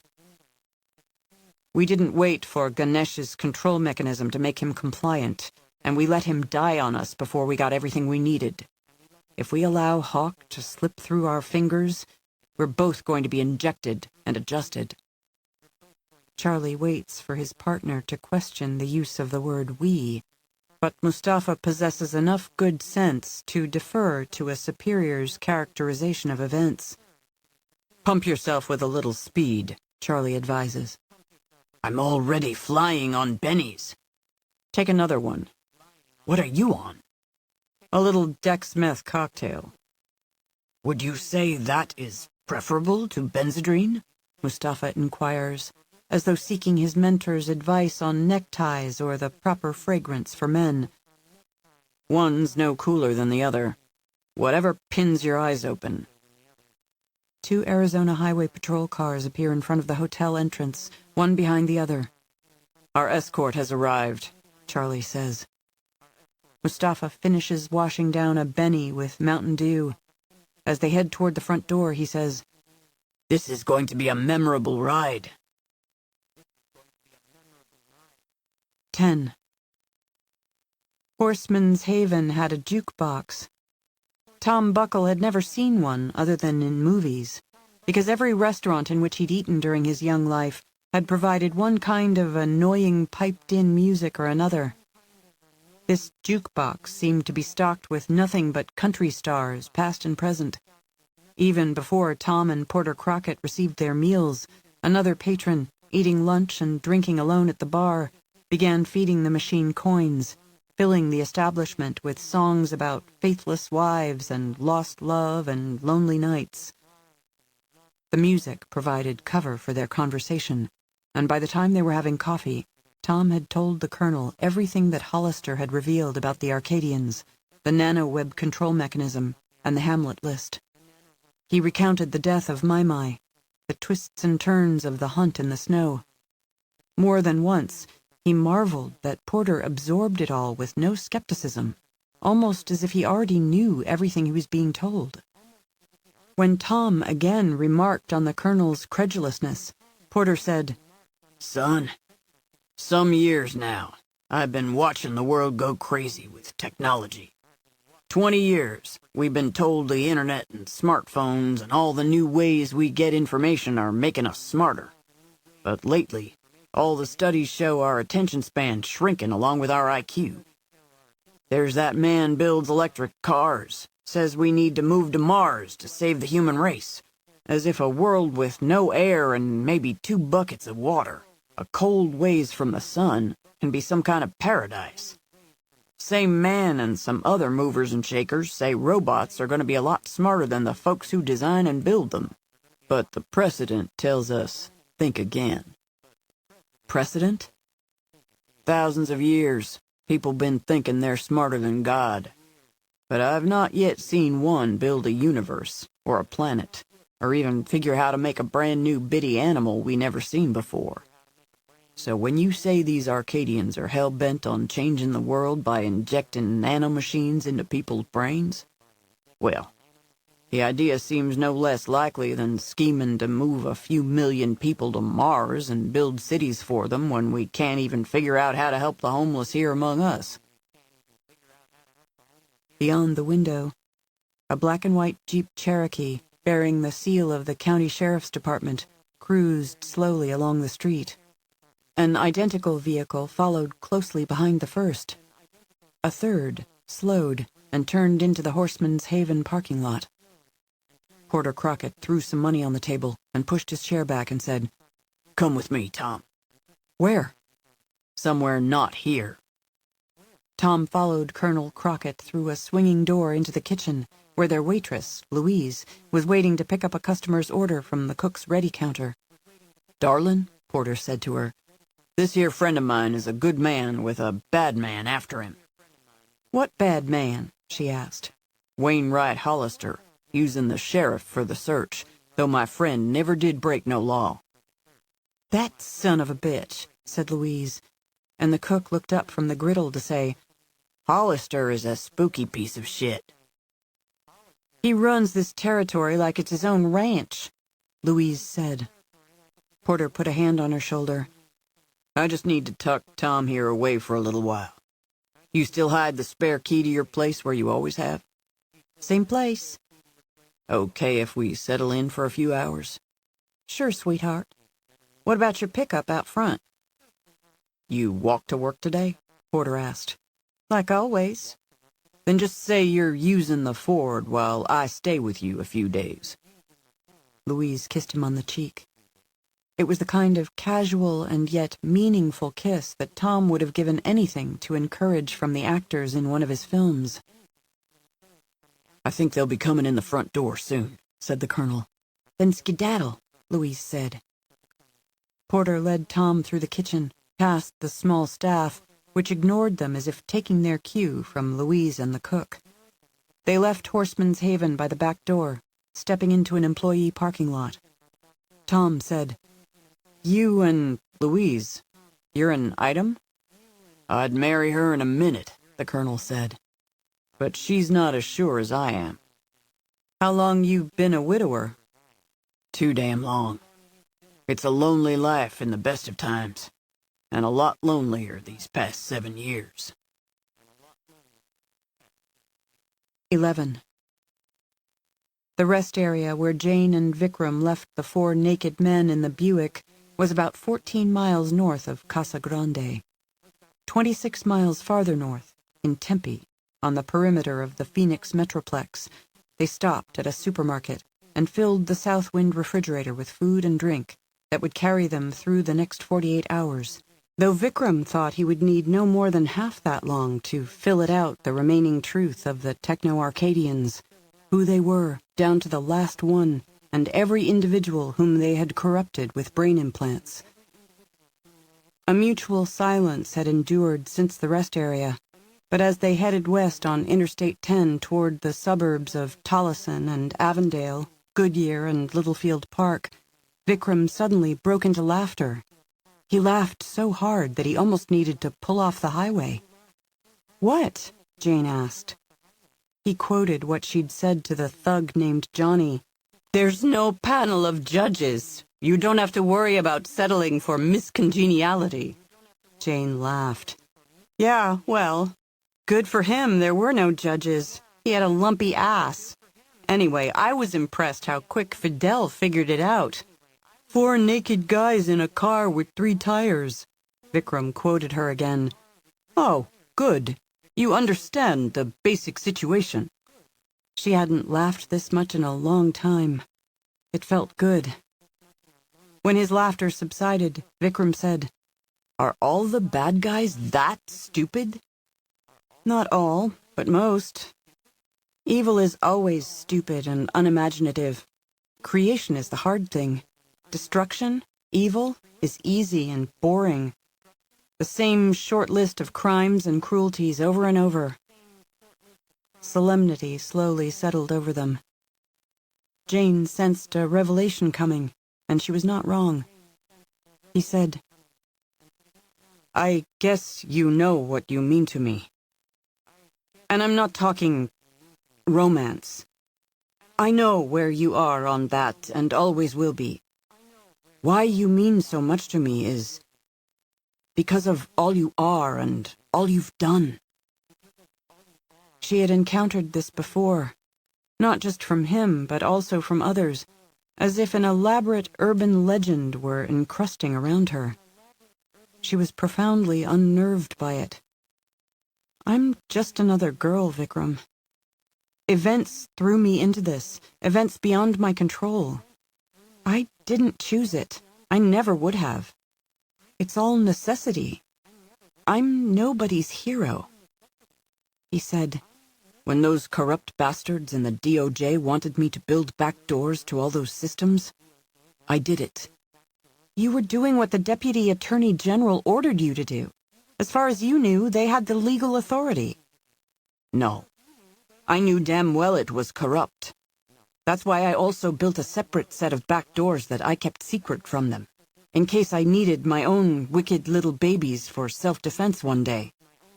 I knew it was wrong, but it was so damn exciting. A challenge. I can be a show-off, a sucker for challenges. Borrowing a gesture from him, she pointed at the ceiling with her index finger as though to say, one important point to consider. Enough, Vikram. Don't beat yourself up. You don't deserve it.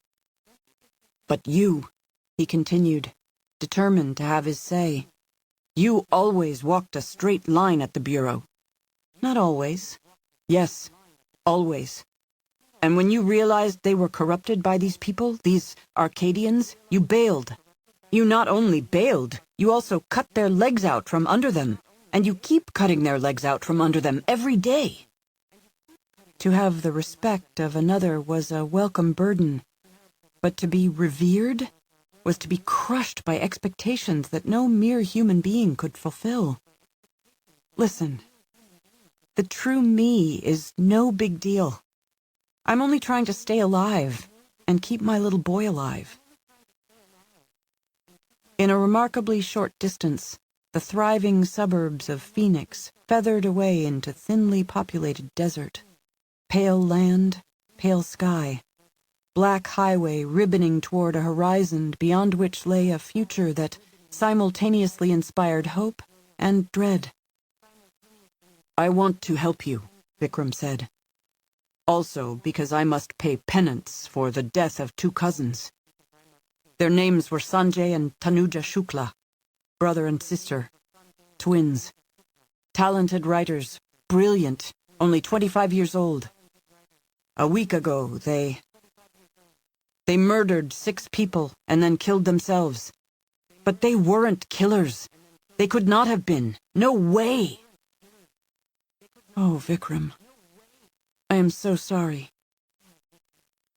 He had been making an effort to report this tragedy with at least minimum detachment. But a thin tremor of grief now threaded his voice. They were both so sweet, so very kind. They were not depressed, Jane. They were successful and happy. I thought of your Nick, and at once I knew. Now I know for sure, because of the Hamlet list. And I must pay penance. She said, if they were injected with control mechanisms, they have no responsibility for what they did. But honey, you didn't inject them. You have nothing to pay penance for. I've discovered the Assistant Attorney General is an Arcadian. He's among the 3,800 I told you about. He ordered me to build those back doors and plant rootkits in all those computer systems. He gave me the challenge, knowing I'm a show-off, a sucker for challenges. He's a user, and he used you. But you aren't a user. You aren't like him. He nodded. But for a couple miles he seemed unable to speak. Then he said, Sanjay and Tanuja aren't the end of it. I'm afraid for my cousin Ganesh. Something is wrong. You spoke to him last night. I've called him twice since. Both times I got voicemail. We agreed.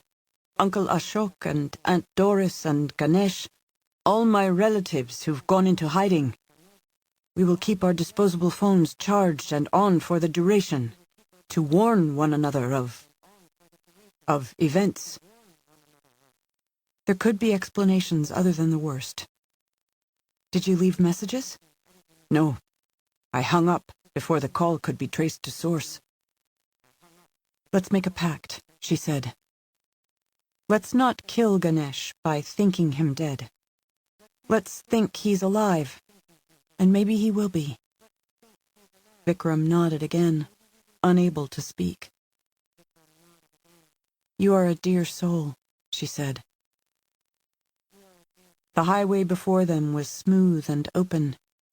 Historically, however, the road to every utopia was paved with blood and bones, leading not to the dreamed-of perfection of humanity and society, but to mass murder, madness, and for a while, the death of hope.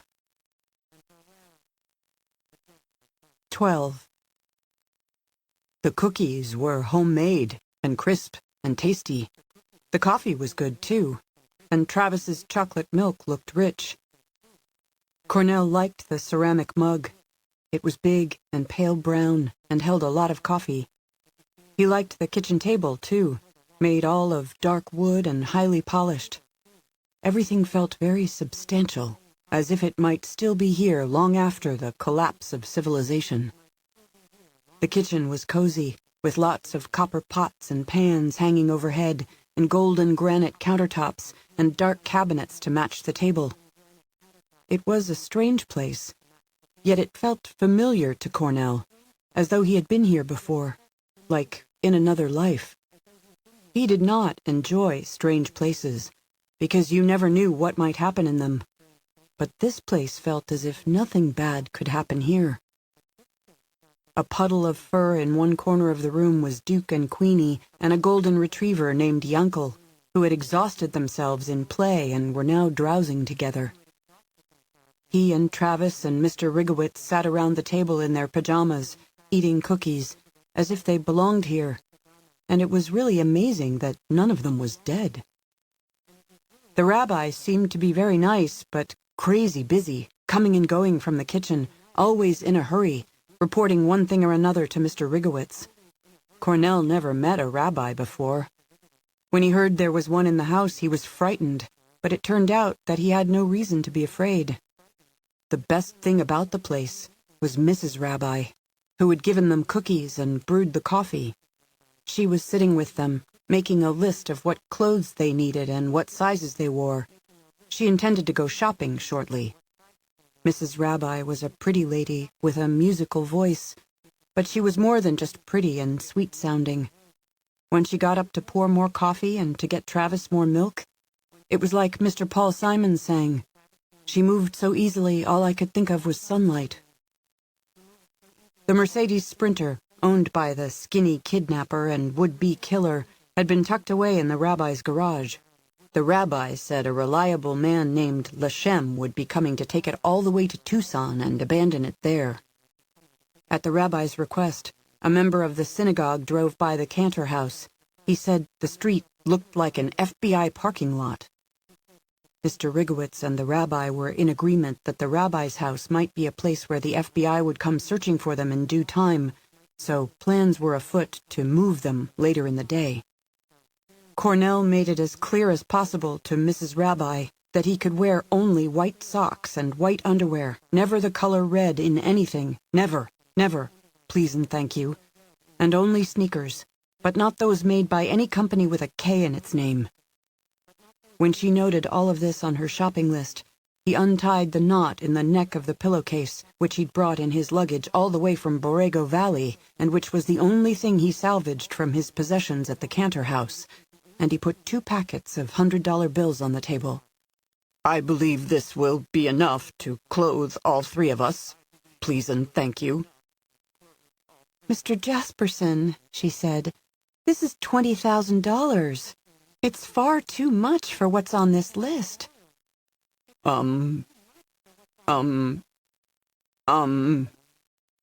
Maybe you could buy the dogs some toys, too. The dogs like toys. They are good dogs.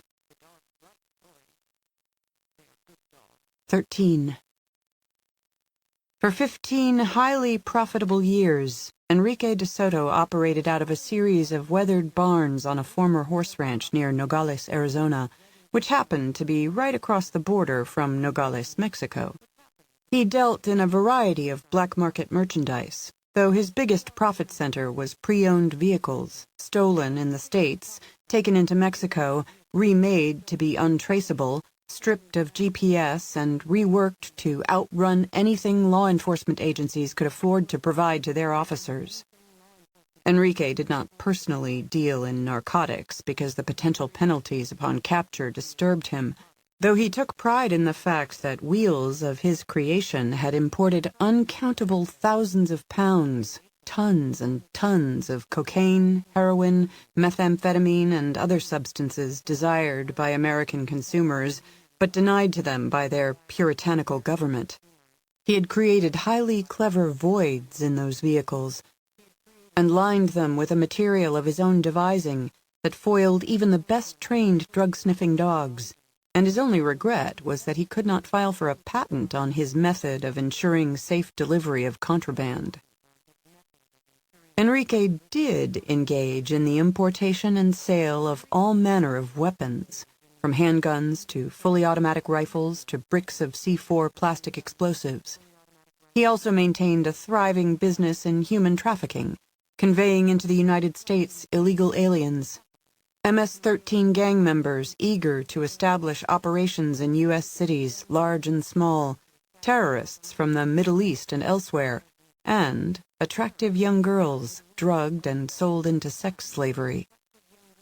With 11 employees on the Mexican side of the enterprise and 7 on the U.S. side, Enrique had a big payroll to meet. However, his costs were low compared to other private sector businesses, for he paid no taxes of any kind on his earnings or those of his crew. Furthermore, he was spared hundreds of hours of tedious paperwork every year because he filed no government forms, which allowed him plenty of time for playing video games, reading graphic novels, banging his current lady, and inventing TV shows. If he gave up his current career and went into television program development, he would be a great success, the greatest ever. He had no doubt about that. In fact, he had no doubt about anything. He was as self-confident as an immortal. The latest TV idea that intrigued Enrique was inspired by the realization that he and his stateside employees were outnumbered by the dead people buried in unmarked graves on this acreage, most of them idiots who had double-crossed him or become inconvenient for one reason or another. They numbered 14, not counting the 4 who had been fed to the boars, of which there had been nothing much left to bury, because the pigs liked bones as much as meat. He first saw the show as a Walking Dead kind of thing, but he couldn't figure how to extend it past 6 hours. Now he thought it could be like a cross between Walking Dead and an Elmore Leonard crime story, about this dealer in black market vehicles and human trafficking, call him Ricky D., who employed voodoo to control the dead people he'd killed, using them to whack his enemies and provide a kick-ass security force for the former horse ranch that was the center of Ricky D's criminal empire. Whether for a TV crime boss or in his own life, Enrique de Soto believed in multi-layered security. One of those layers was a network of paid informants in local and state law enforcement. Although too many cops believed in truth, justice, and the American way, as if that Clark Kent world wasn't decades dead, there were others who knew which way the wind was blowing and were ready to be carried along with it. That Saturday afternoon, Enrique was at his desk, in his office, in the barn nearest the highway, which was stocked with a bedlamic variety of junk and dressed up to pass as an antiques shop to front the true business. Enrique was eating lunch and doing research by watching a DVD of a movie titled Voodoo Dawn. The film, a 1990 release, was rated R for violence and nudity, though for Enrique's taste there wasn't enough of either. The first time his phone rang, the caller was a contact inside the Arizona Highway Patrol. He reported that 2 units had been assigned and dispatched to provide a police escort for a pair of high-ranking officials of the FBI, to get them from Casa Grande to Nogales in record time. The destination was Enrique's address. Enrique withdrew a Brugger and Tomet TP9 with a 30-round magazine from a desk drawer. He bolted to his feet and went to the wall to the left of the door. He popped the plastic cover off a thermostat. His phone rang again. A fly on the wall in the county sheriff's department urgently informed him that ICE agents were mounting an imminent raid on his property and had asked the sheriff to assist by closing the intersections of certain county roads for the duration of the operation. "You've got probably like 10 minutes, the caller said. Or maybe just 8. Enrique manually forced the red temperature indicator from 70 to 78 and replaced the cover on the thermostat. 8 minutes. As he hurried through the fake antiques barn, he knew what had gone wrong for him. Jane Hawk had gone wrong for him. Jane Hawk and her geek friend Rangnaker. What kind of name was Rangnaker anyway? It damn sure wasn't an American name. Foreign, un-American, weird. DeSoto. Now that was an all-American name. DeSoto had even been an American car, built from 1928 through 1960. There never had been and never would be a car named the Rangnaker. Enrique had nothing to do with the people the car had been named for, whoever the assholes might have been, but he was proud to have a truly American name. He departed the barn by the exit least visible from the county road, assuming surveillance might already have been established. In case he was under observation from a distance, he didn't run along the oiled dirt driveway that served the series of 5 barns, but ambled as though he hadn't a care, while grasshoppers sang in the tall golden grass and the fireweed that bristled on both sides of the lane.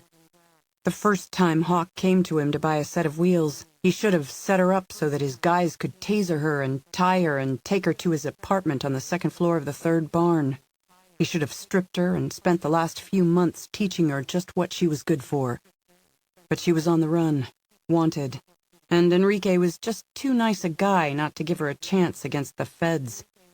His biggest problem always had been that he was too nice to people, and they mistook niceness for weakness, and then he had to kill them.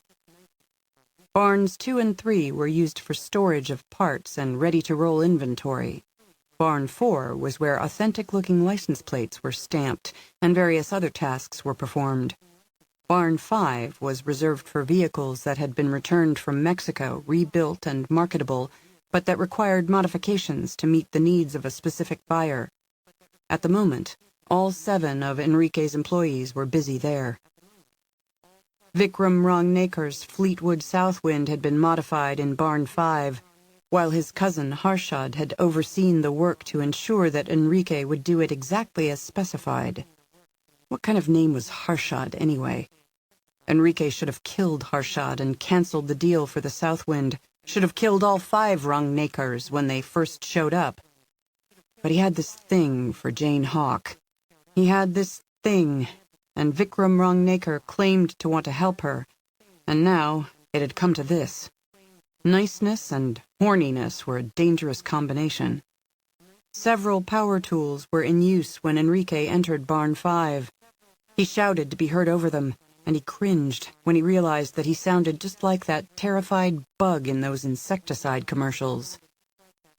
Raid! 14.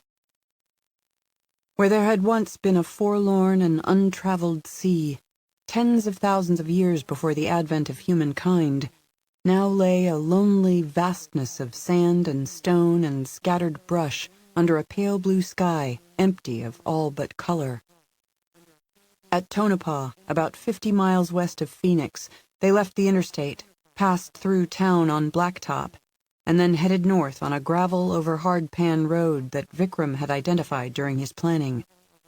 The track was crude, but navigable even for a motorhome towing an SUV, and they followed it into a wasteland that appeared without prospect, but that might be the place where the destruction of the Arcadians began.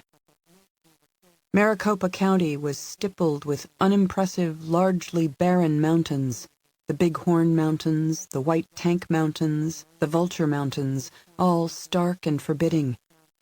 But there were more flatlands than slopes, and Vikram followed a route that brought them to a place as lonely as any Jane had ever seen, where he came to a stop off the gravel. "Nothing in the way," he said as he shut off the engine. Getting up from her seat, Jane said, "In the way of what?" "The dish has to have a clear line of sight toward the equator. The satellites that transmit the internet are positioned directly over Earth's equator." Enrique's people had created a well about 9 inches deep in the roof of the south wind, above the bedroom, reducing the interior ceiling height of 7 feet to a little over 6. This ensured that once Vikram installed the satellite dish in the well, there would be no danger that it would be ripped off if they passed through a low-clearance underpass or other overhang during the desperate evasive maneuvers that might be necessary in the hours ahead. Vikram said, "Help me raise the dish package to the roof?" "Let's get it done."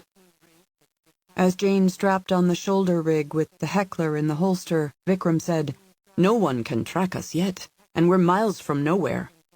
She picked up the confiscated Glock 17 as a backup gun.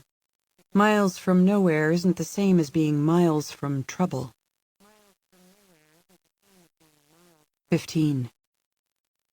Bracketed by highway patrol cruisers, their sirens shrilling and light bars flashing, but paled by the Arizona brightness, Mustafa al-Yamani drives the simple black Suburban with dignity, even if he and Charlie have earned and are accustomed to far more exalted vehicles. They are traveling Interstate 19 at such extreme speed that the roads seem to have fallen away under them, as if they are flying an inch or two above the pavement, bulleting along. This is most exhilarating. Mustafa is excited about the upcoming raid and the prospect of learning what vehicle Enrique de Soto provided to Vikram Rangnekar. But he is not focused solely on matters of the revolution.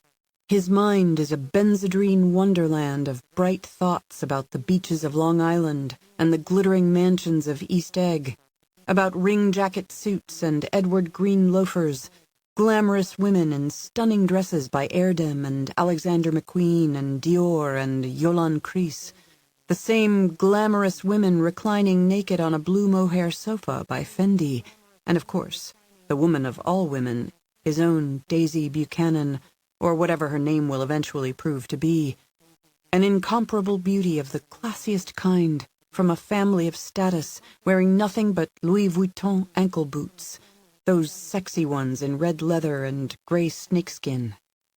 They are deep into Santa Cruz County. Tumacacori, far in the rearview mirror, may be still 12 miles from the site of the raid, which is already underway.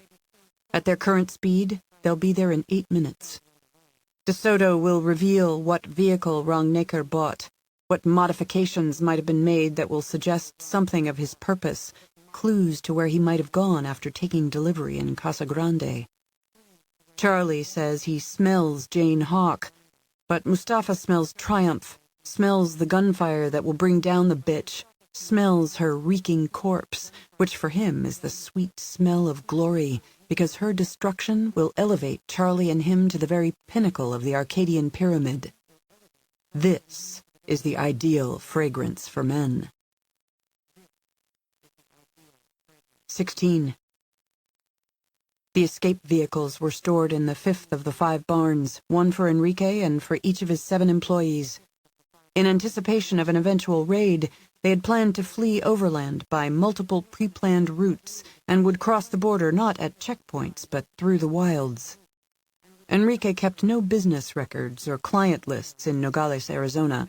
Everything incriminating remained in Mexico, in the files of Purify the Planet Now, a non-profit that ostensibly supported environmental causes, but in fact was the repository of Enrique's fortune and manager of his many legitimate investments.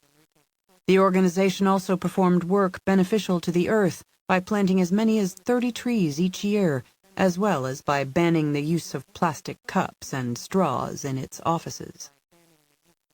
Although Enrique would lose significant inventory and some expensive equipment in the forthcoming raid, it was a pittance when compared to his net worth. Finding a new U.S. property from which to operate in the future and acquiring a new identity supported by deep documentation would be a bother, But he had been through all that previously when he had become Enrique de Soto. Riding 8 Honda 250cc motocross bikes with Bridgestone M78 rear tires that could devour hard terrain, Enrique and his crew racketed out of Barn 5 like a swarm of hornets fleeing a burning nest and split into ones and twos, following 5 different overland routes to the border. Simultaneously, a screaming chorus of sirens announced the explosive entrance of maybe 10 ICE and Homeland Security Suburbans, Jeeps, and Dodge Chargers that burst off the county road onto the property so abruptly they seemed to have erupted through a veil between this world and one parallel to it. Glancing over his shoulder, Enrique saw 3 all-wheel drive vehicles trying to chase down the motorcycles, a fruitless pursuit, considering the superior maneuverability of the bikes. The other units were fanning out to secure the 5 buildings, which was when the barns blew up, one after the other. 17. In the barren wastelands of Maricopa County, along a crude gravel road, far from the nearest highway. Together, Jane and Vikram created a snug rope sling around the satellite dish package. He climbed onto the roof of the Southwind by way of a ladder on the port side, taking the end of the sling rope with him, and then pulled the dish up. She ascended to the top of the vehicle and assisted with the installation, fitting the dish to a motorized adjustment arm that would keep it angled south toward the equator, even when the motorhome was in motion. The coaxial cables of the dish passed through gasketed holes in the roof well and into the bedroom below, where Vikram would shortly connect them to modems at the computer setup that had been installed by Enrique under the watchful eye of Cousin Harshad. The bedroom had no bed, only a built-in workstation with 2 computers, attendant equipment, and a wheeled office chair. In the Southwind, Vikram gave Jane an earpiece with a pendant microphone. "Walkie-talkie. To send, just touch the mic casing with your finger, like this, before speaking." She touched the mic, spoke, heard the ghost of her voice issue from his earpiece. Another touch cleared the line for his response. "When you're behind the wheel or anywhere else, we'll remain connected while I'm buccaneering through various computer systems. Periodically I'll switch from one to another of those 36 internet service provider accounts I mentioned, so that I'll appear to be different users. Some security programs have a suspicious user alarm triggered by activities that don't conform to one or another average pattern of engagement, like maybe an unusual length of time spent in their system. Switching from one ISP to another ought to conceal that it's the same user." "Ought to?" she asked. "If I'm hit with a locked-on alert, I'll disconnect before they can get a fix on our location. Then I'll re-enter through another ISP account." "Suppose they locate us anyway?" "It's not going to be easy for them, considering we're tapping into the internet by satellite. But if they get a fix on us anyway, then you've got to haul ass while I try to finish getting what we need." The bespoke Southwind was fitted with 2 auxiliary fuel tanks. All 3 tanks had been filled in Tempe. They contained sufficient gasoline to power the idling engine through the rest of Saturday, well into Sunday, with enough remaining to go on the run, for a while. "How long till you're online?" "Maybe 20 minutes. I'll start the engine. Then what can I do?" "Be ready," he said. "Just be ready. I guess you should have brought a book to pass the time." "Got one in my head. The book of What If. Infinite number of pages, and scary as shit." 18. Charlie Weatherwax is accustomed to entering the scene of a raid in the wake of the team that subdues the miscreants. Homeland Security is a bureaucratic nightmare, like a bizarre Hieronymus Bosch painting come to life, but the armed grunts on the ground are competent, especially those in ICE, which is under the jurisdiction of Homeland and reliably conducts efficient raids like the one targeting Enrique de Soto. But when Mustafa pulls their Suburban off the county road onto the De Soto property and brakes to a stop, Charlie finds a vista of chaos unlike anything he could have anticipated. 5 big fires are raging, flinging into the sky dazzling sheets of blue-orange flames, like flocks of mythical phoenixes reborn from their death pyres. Continuing detonations shudder the burning walls of the barns as containers of combustible materials and the fuel tanks of vehicles succumb to the heat, swelling and bursting. Smaller fires flicker across the fields of dry grass, where burning embers have fallen, and half a dozen blackened cottonwoods stand ablaze like many-armed demons in some crazed vision of hell. 2 ice vehicles, having been near the buildings when the explosions occurred, are already shells filled with fire, canted on melted tires, and the dust control oil that has been sprayed on the dirt lane is acrawl with iridescent beetles of blue flame. ICE agents are running for their vehicles. Some are shooting while on the run, in violation of their training. Charlie cannot at first understand what has panicked them, or at whom their gunfire is directed. Then, the first massive creature appears, at least 600 pounds of low-slung, fast-moving muscle, a horrific vision of death on cloven hooves. "What is that?" asks Mustafa in alarmed bafflement. "Is that a pig? A hog?" "A wild boar," Charlie says. "It has horns like a steer." "They're not horns, they're tusks. It's a boar." "Are there wild boars in this territory?" Mustafa asks. "No. And these don't look like they belong in North America. Too big. There may be European forest hogs, maybe from Germany." "How'd they get here?" "This Enrique lunatic must have imported them through South America and then smuggled them across the border. And fed them well." The smoke from the barns rises straight into the sky, but the lesser smoke from the spotty grass fires now feathers out across the property like a thin fog, bringing an eerie, dreamlike quality to the scene. 2 additional boars appear. One catches up with a fleeing ICE agent, and the consequence gives credence to the belief that nature is not reliably a friend of humanity. "Ouch," says Mustafa. "I gather these animals are carnivores, or at least omnivores. But are they always this frenzied? Is that why they're called wild boars?" "By nature, they're ferocious and easily incensed, but these are especially pissed by the fires, the explosions, the gunshots. Now there are 5 gigantic boars plunging this way and that among the small fires in the field, squealing with such outrage that their chilling voices carry above all else. The largest of the creatures, finding itself facing the port flank of the Suburban from a distance of 20 yards, freezes and raises its massive head and seems to fixate on the vehicle. It paws the ground with one hoof. Mustafa locks the doors. "Should we retreat to safer ground?" "Just wait," Charlie advises. "Someone will take them out." Who? Who will take them out?" Head lowered, the boar charges. Its skull is thick, a slab of bone that makes an effective battering ram. When it slams into the Suburban, the metal of the driver's door shrieks and buckles, the window glass cracks, and the vehicle rocks on its tires. The beast stands about 3.5 feet tall. However, it can rear somewhat on its hind legs, and when it does, it comes face to face with Mustafa, its tusks rattling against the cracked window, chisel-edged teeth revealed in a snarl, its beady eyes 2 pools of dark, glistening hatred. As the window shatters, the animal drops to the ground, and glass wet with thick porcine saliva tumbles into Mustafa's lap. Snorting, grunting, the boar turns from the Suburban and trots back through the haze of smoke to the point from which it launched its assault, evidently not injured.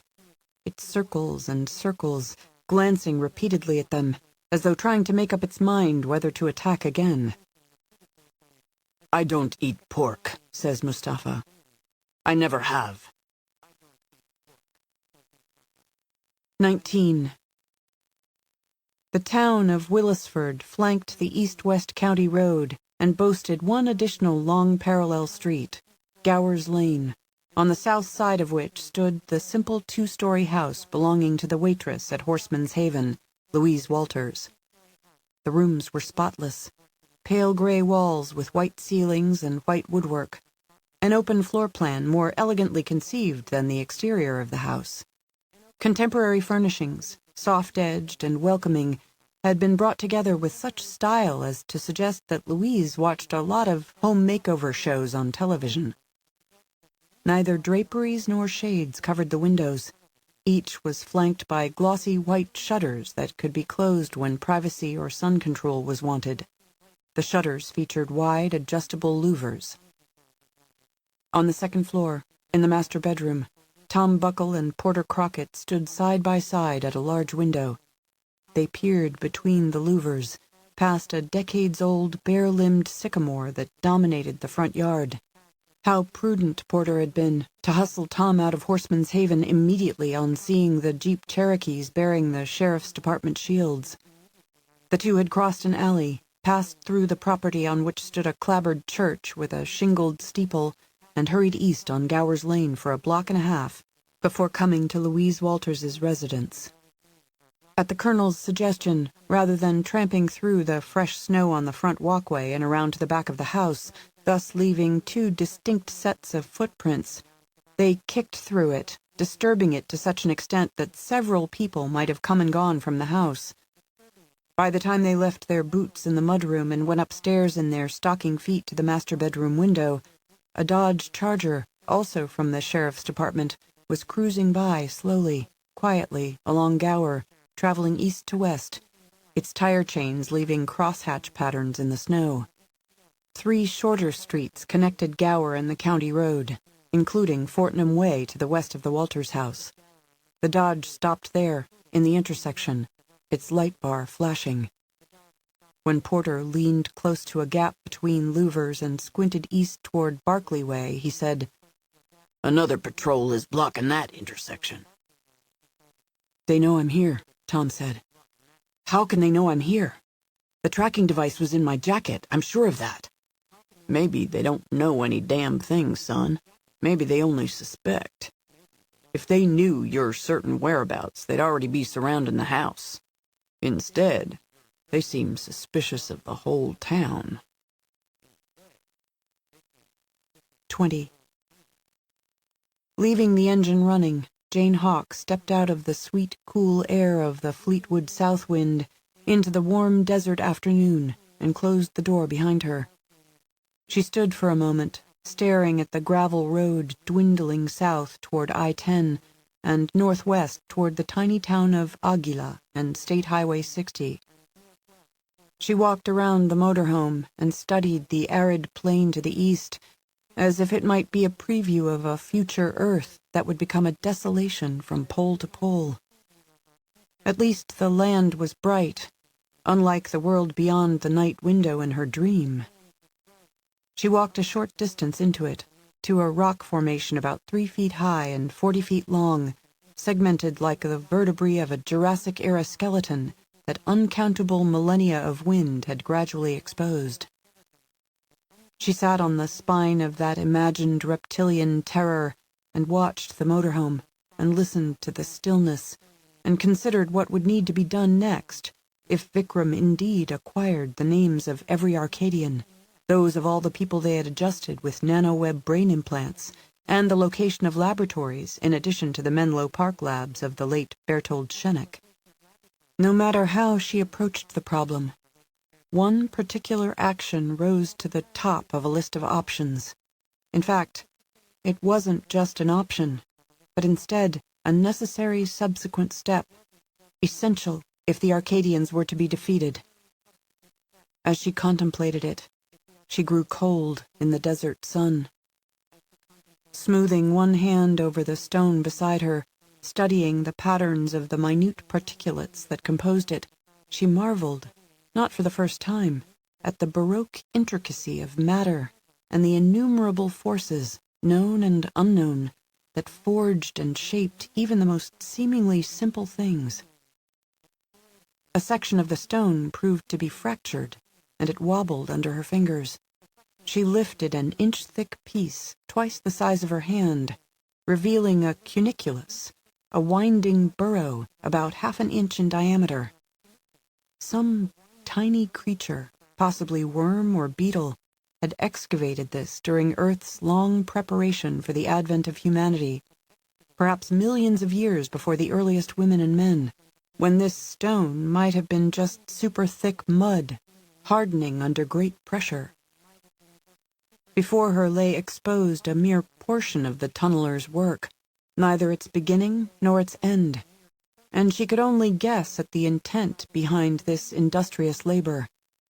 Whatever the motivation and the goal, the purpose of the ancient excavator had been important, as all things were important, even essential, on the foundational level of the world, from which all else that came had been shapen.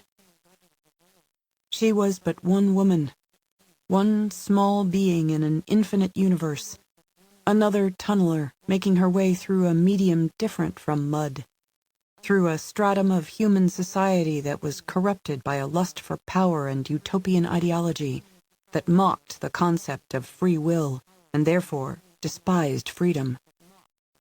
She was excavating a long and twisting cuniculus through the foundation of the Arcadian Revolution with the purpose of weakening it, that it might collapse in ruins.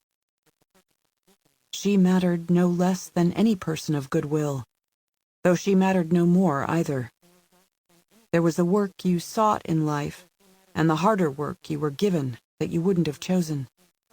The truth, if you dared face it, was that you could never know with certainty which work mattered more, which would shape a better future. Therefore, you couldn't focus only on what you wanted and ignore what was needed of you. However, Jane was no blind worm or squirming beetle. The twists and turns that she took daily in the excavation of her cuniculus were decisions made with free will, which must be used in service to truth, because free will in service to falsehood was the source of much death and all earthly horror. Chilled in the Arizona heat, considering what would be required of her if Vikram succeeded, she heard a motor purring. She looked up and saw the satellite dish assuming a new position, the high-gain antenna at its center pointing due south toward the sky above the equator. She rose from the spine of stone and returned to the motorhome and went to the bedroom at the back. Grinning, Vikram swiveled in his office chair to face Jane. "I'm online. My wicked little babies await." "Before you start," she said, "I need you to send an email for me." She gave him the address and the message.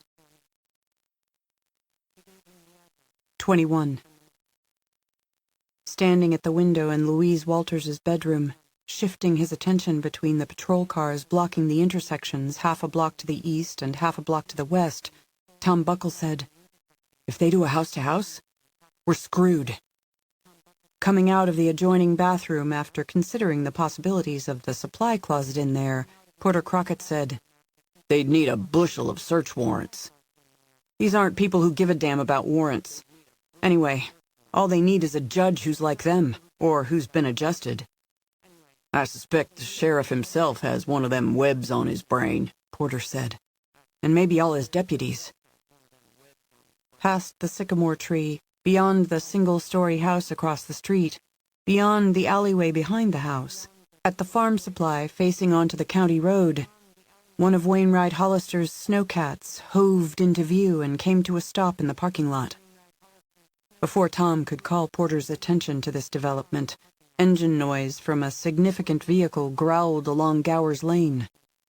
The second snowcat appeared in the intersection at Fortnum, tracked past the patrol car there, entered this block, and stopped. 4 men in identical storm suits disembarked from it. With a shudder, Tom said, "Rayshaw's." 22. The fires are subsiding, the barns collapsing. Using a sniper rifle from the roof of a Suburban, an ICE agent, a former Navy SEAL, has killed 3 of the wild boars. The other 2 have galloped away to the east, heading toward the luckless outlying neighborhoods of Nogales to wreak whatever havoc they could. This guy who works for Enrique de Soto went for a tumble when his bike hit a boar and flipped airborne over the animal. He claims his name is Hugo Chavez, which is unlikely. For one thing, he doesn't resemble the dead dictator. He's a blonde, blue-eyed Germanic Slav. He has no ID to support his claim to have governed Venezuela into ruin. He wishes his captors to believe that he lost his wallet in the collision with the boar. Hugo Chavez is a problem for Charlie Weatherwax. The man has broken his wrist, which is swollen and surely painful, but that isn't why he is a problem. Hugo seems to have a high pain threshold, and he's one of those macho men who would strive to hide his discomfort if you pinned his hand to his thigh with a nail gun. Anyway, Charlie doesn't care about Hugo's pain or his need for medical attention. The man is demanding an attorney, but that isn't a problem either. Charlie doesn't believe in attorneys for the defense, only for the prosecution. Besides, the odds that Hugo will live long enough to find himself in a courtroom are worse than a sloth's chances of making it across a NASCAR raceway during the main event. The problem with Hugo is that Charlie and Mustafa do not have a MedExpress carrier containing a nanotech control mechanism, and even if they could arrange for one to be brought to them in short order, they don't have the time to sit around waiting for the nanoweb to form in this wise guy's brain. They need to get a lead on Jane Hawk sooner than now, by any means necessary. The destruction of the barns is a double blow to Charlie. Any records Enrique de Soto might have kept regarding vehicles sold to Rangnecker and Hawk are ashes. Hugo is the only potential source of information, but no place remains on the property where the man can be adequately interrogated. Anyway, not all of the agents who were impressed into this raid are Arcadians. Several are common plebs who wouldn't find Charlie's techniques acceptable. They load Hugo into the back of their Suburban, supposedly to convey him to the nearest federal detention facility. Charlie sits next to him with the muzzle of a pistol jammed in the fool's side in case that, in spite of his shattered wrist, he decides he has a chance to escape. Mustafa drives not north on I-19, but northeast on State Highway 82 toward Patagonia.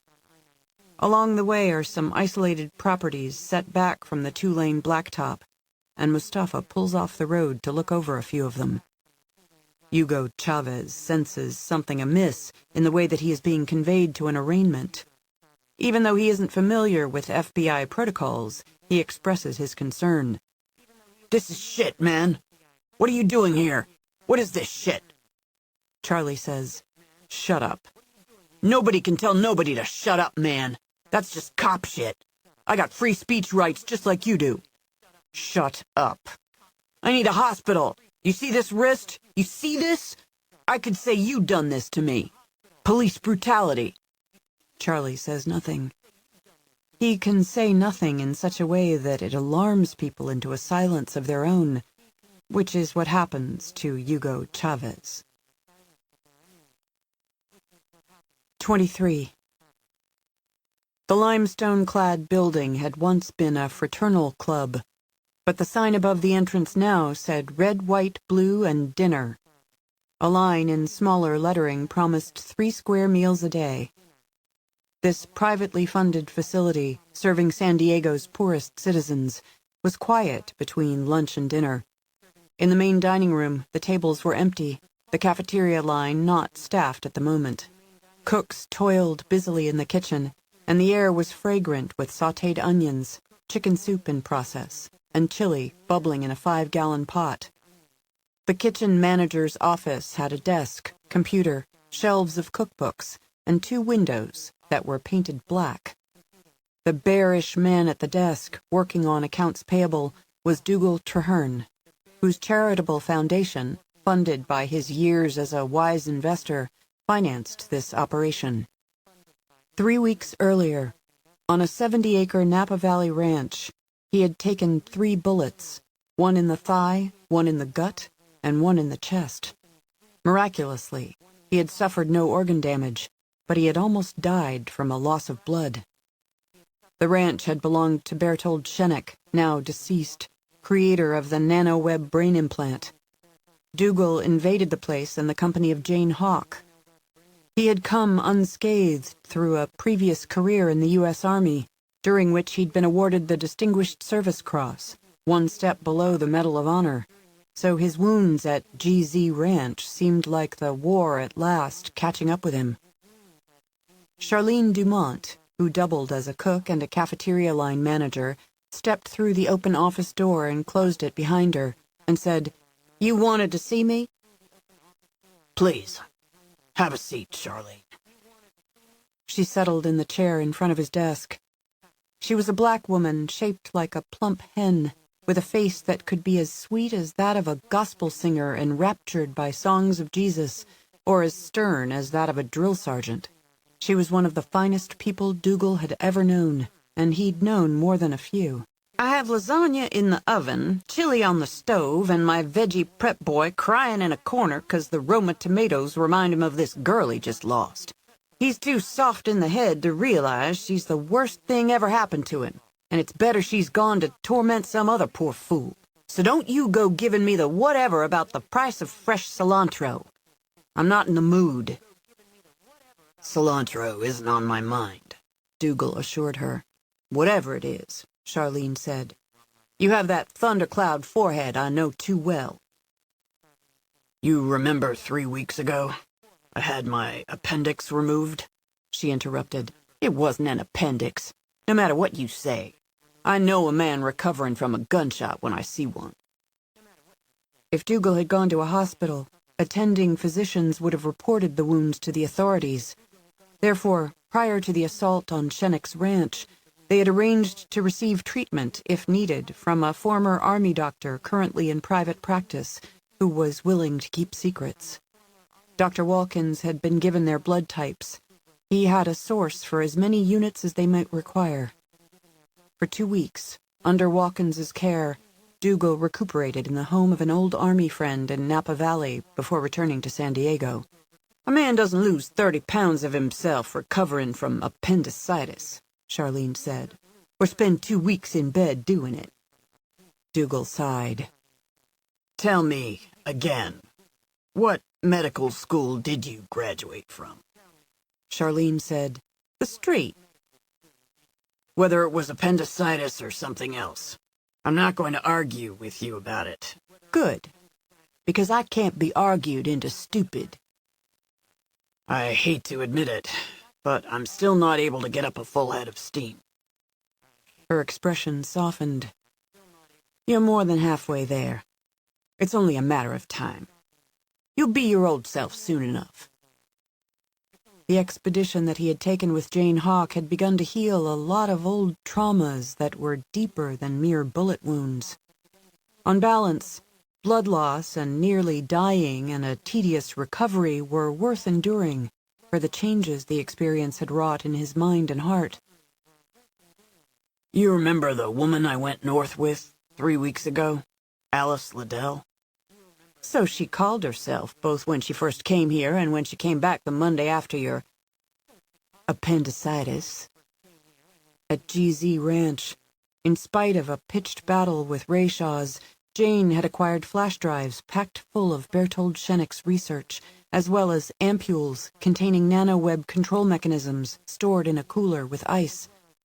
The following day, a Monday, she had arrived here, having acquired a MedExpress carrier from a medical supply outlet. She had left the carrier, and the ampules therein, with Charlene Dumont. Ever since, the carrier had been in the refrigerator in Dougal's apartment on the top floor of this building. I've had an email from her, Dougal said. She badly needs that MedExpress carrier she left with you. I want to take it to her. More than anything, I want to do that. But I'm still shaky from time to time, and this is too important for me to risk failing her. Where's she want to take delivery? I don't know if she's there yet. What she needs is someone to be waiting at the Best Western Rancho Grande Motel in Wickenburg, Arizona, for the next 2 days. She'll make contact. As I recall, you took quite a liking to her when she first came here. Charlene nodded. She shines. She's very beautiful. Dougal agreed. Like I care about beautiful. When I say that girl shines, I'm talking her heart and soul. She leaned forward in her chair and scowled with disapproval. You don't imagine you and her... Good grief, no. I'm an old burnt-out case, Charlene. If life could have played out different for me, I'd have wanted nothing better than to say she was my daughter. Sitting up straight, she said, So where's this Wickenburg? I looked it up. He pushed a Google map across the desk. 50 miles northwest of Phoenix. You'd need to fly into the city, rent a car there. But you don't have medical credentials from Street University, so any airline will be suspicious of that MedExpress carrier. What's the fluid in those ampules? Could it be explosive? That's the way they'll think. You can't risk having it loaded as regular luggage. If it's lost... Well, I don't know, but I'm pretty sure it would be a disaster for Alice if it were lost. So I booked a private jet to Phoenix. Charlene said, The unfortunate clothes you wear, the way you live in that monk's cell you call an apartment, I forget you're a man with money, even though you're always giving it away. How do I dress for a private jet? Any way you like. But, Charlene, this could be dangerous. I don't think it will be, considering what little you've got to do with it. But it could be. Crossing her arms on her ample bosom, face radiating righteous indignation, she said, Don't you go insulting me, Dougal Traherne. I'm only warning you.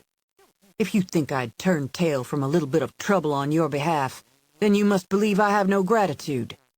Didn't you once lift me up when I was in the gutter? You were never in the gutter. I was down where down don't get lower. You made me believe in myself and gave me hope. I gave you a chance. You lifted yourself. Watching you lift yourself lifted me.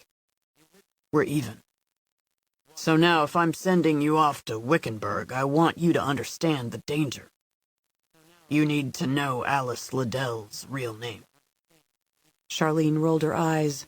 Lordy, the man can be dense. She's all over the news since you had your appendicitis, and you think I don't know she's Jane Hawk? He raised his formidable eyebrows, which he sometimes did when words failed him. Charlene continued, Whatever she is, that girl's no monster, which means the real monsters are those who are calling her that.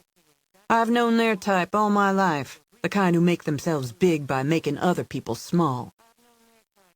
From a desk drawer, he removed a disposable phone.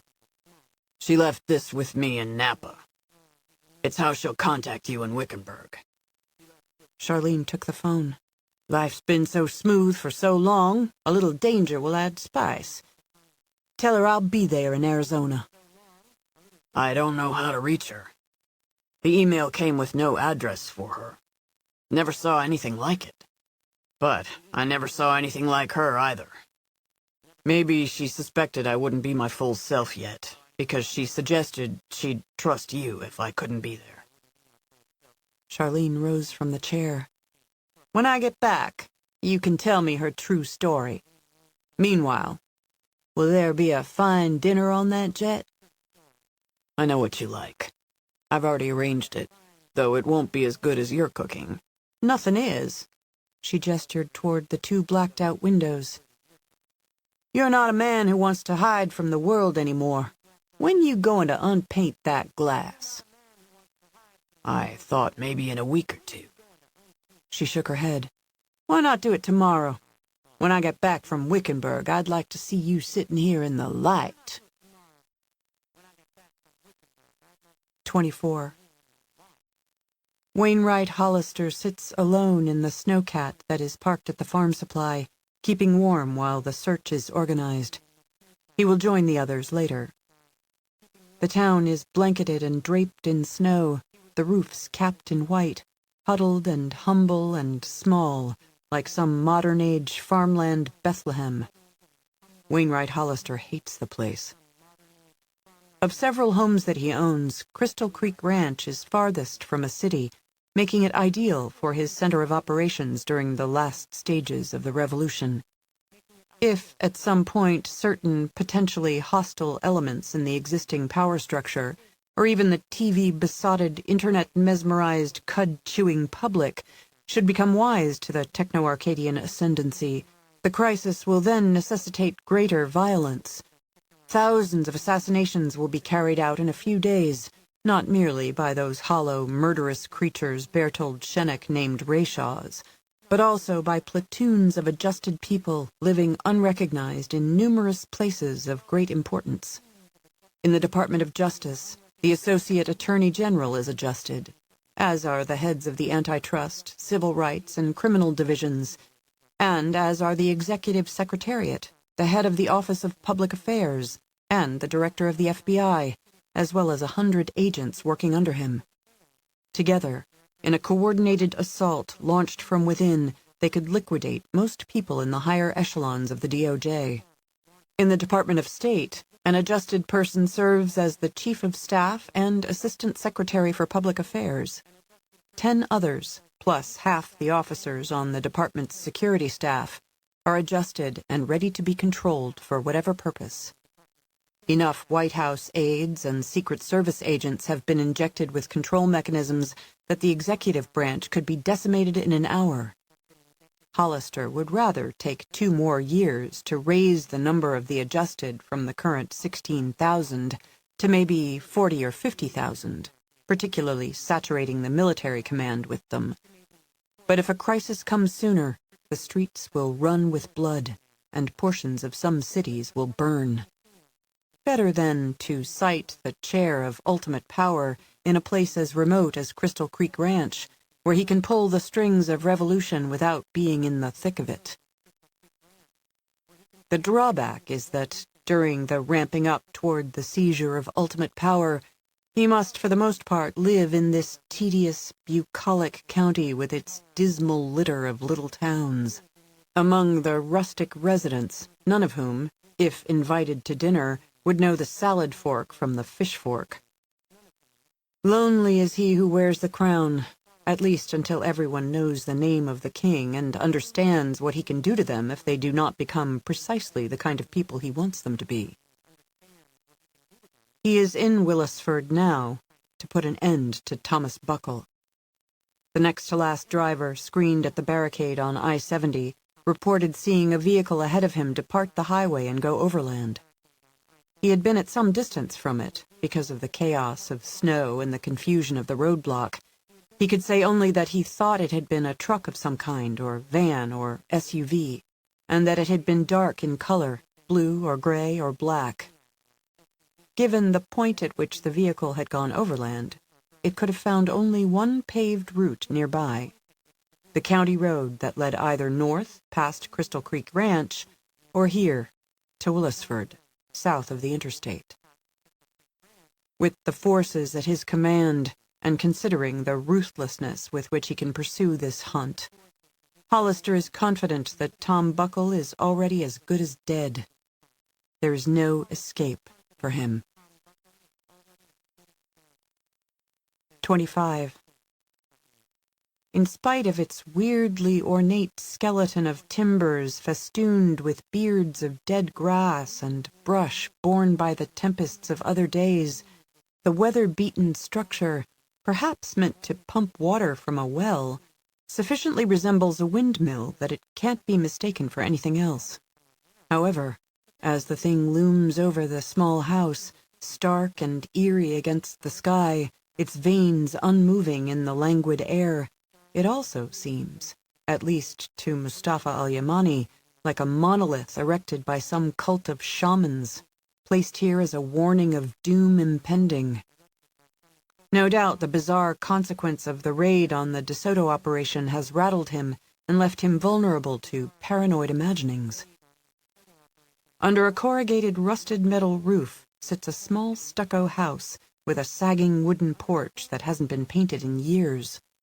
It waits at the end of a weedy dirt lane about 40 yards from the highway, without landscaping other than cactuses that appear to have been half devoured, and their forms made grotesque by whatever rot or diseases afflict such plants. No place could appear more deserted than this. Nevertheless, as Mustafa puts the car in park, he says, "I'll go knock." He leaves the engine running, the air conditioner blowing, and Charlie in the back seat of the Suburban with Hugo Chavez. Although it seems as if the mere rap of his knuckles might separate the front door from its hinges and collapse it into a long-abandoned realm populated only by spiders and their prey, his knock is answered by a mass of wrinkles with a lush white beard and bushy eyebrows, under which gleam eyes as green and clear as Midori liqueur. The old man wears a straw hat, no shirt, bib overalls, and tennis shoes without socks. "FBI," says Mustafa, flashing his ID. "I'm looking for a Mr. James Farkas." "Farkas? Never heard of him," says the codger. "May I ask to whom I'm speaking?" "Name's Roger Hornwalt." "Is this your residence, Mr. Hornwalt?" "Been my own place 54 years. Never owed a penny to a bank or anyone else." "Sir, do you think that Mrs. Hornwalt might have heard of James Farkas?" "There isn't any Mrs. Hornwalt, and never was. Not even a damn dog. Just me and my books, the way I like it." In fact, the old man is holding a leather-bound volume in his right hand, and for a moment Mustafa thinks it is the very same edition of the novel he most cherishes. "Is that The Great Gatsby?" Hornwalt frowns. "What, this? No, no." He holds the book so that Mustafa can see the spine. The old man is reading something called Faust, of which Mustafa has never heard, written by an author with the absurd name Johann Wolfgang von Goethe. "I regret this, Mr. Hornwalt, but time is of the essence." "Regret what?" Hornwalt asks. Mustafa draws his pistol and shoots the old man dead.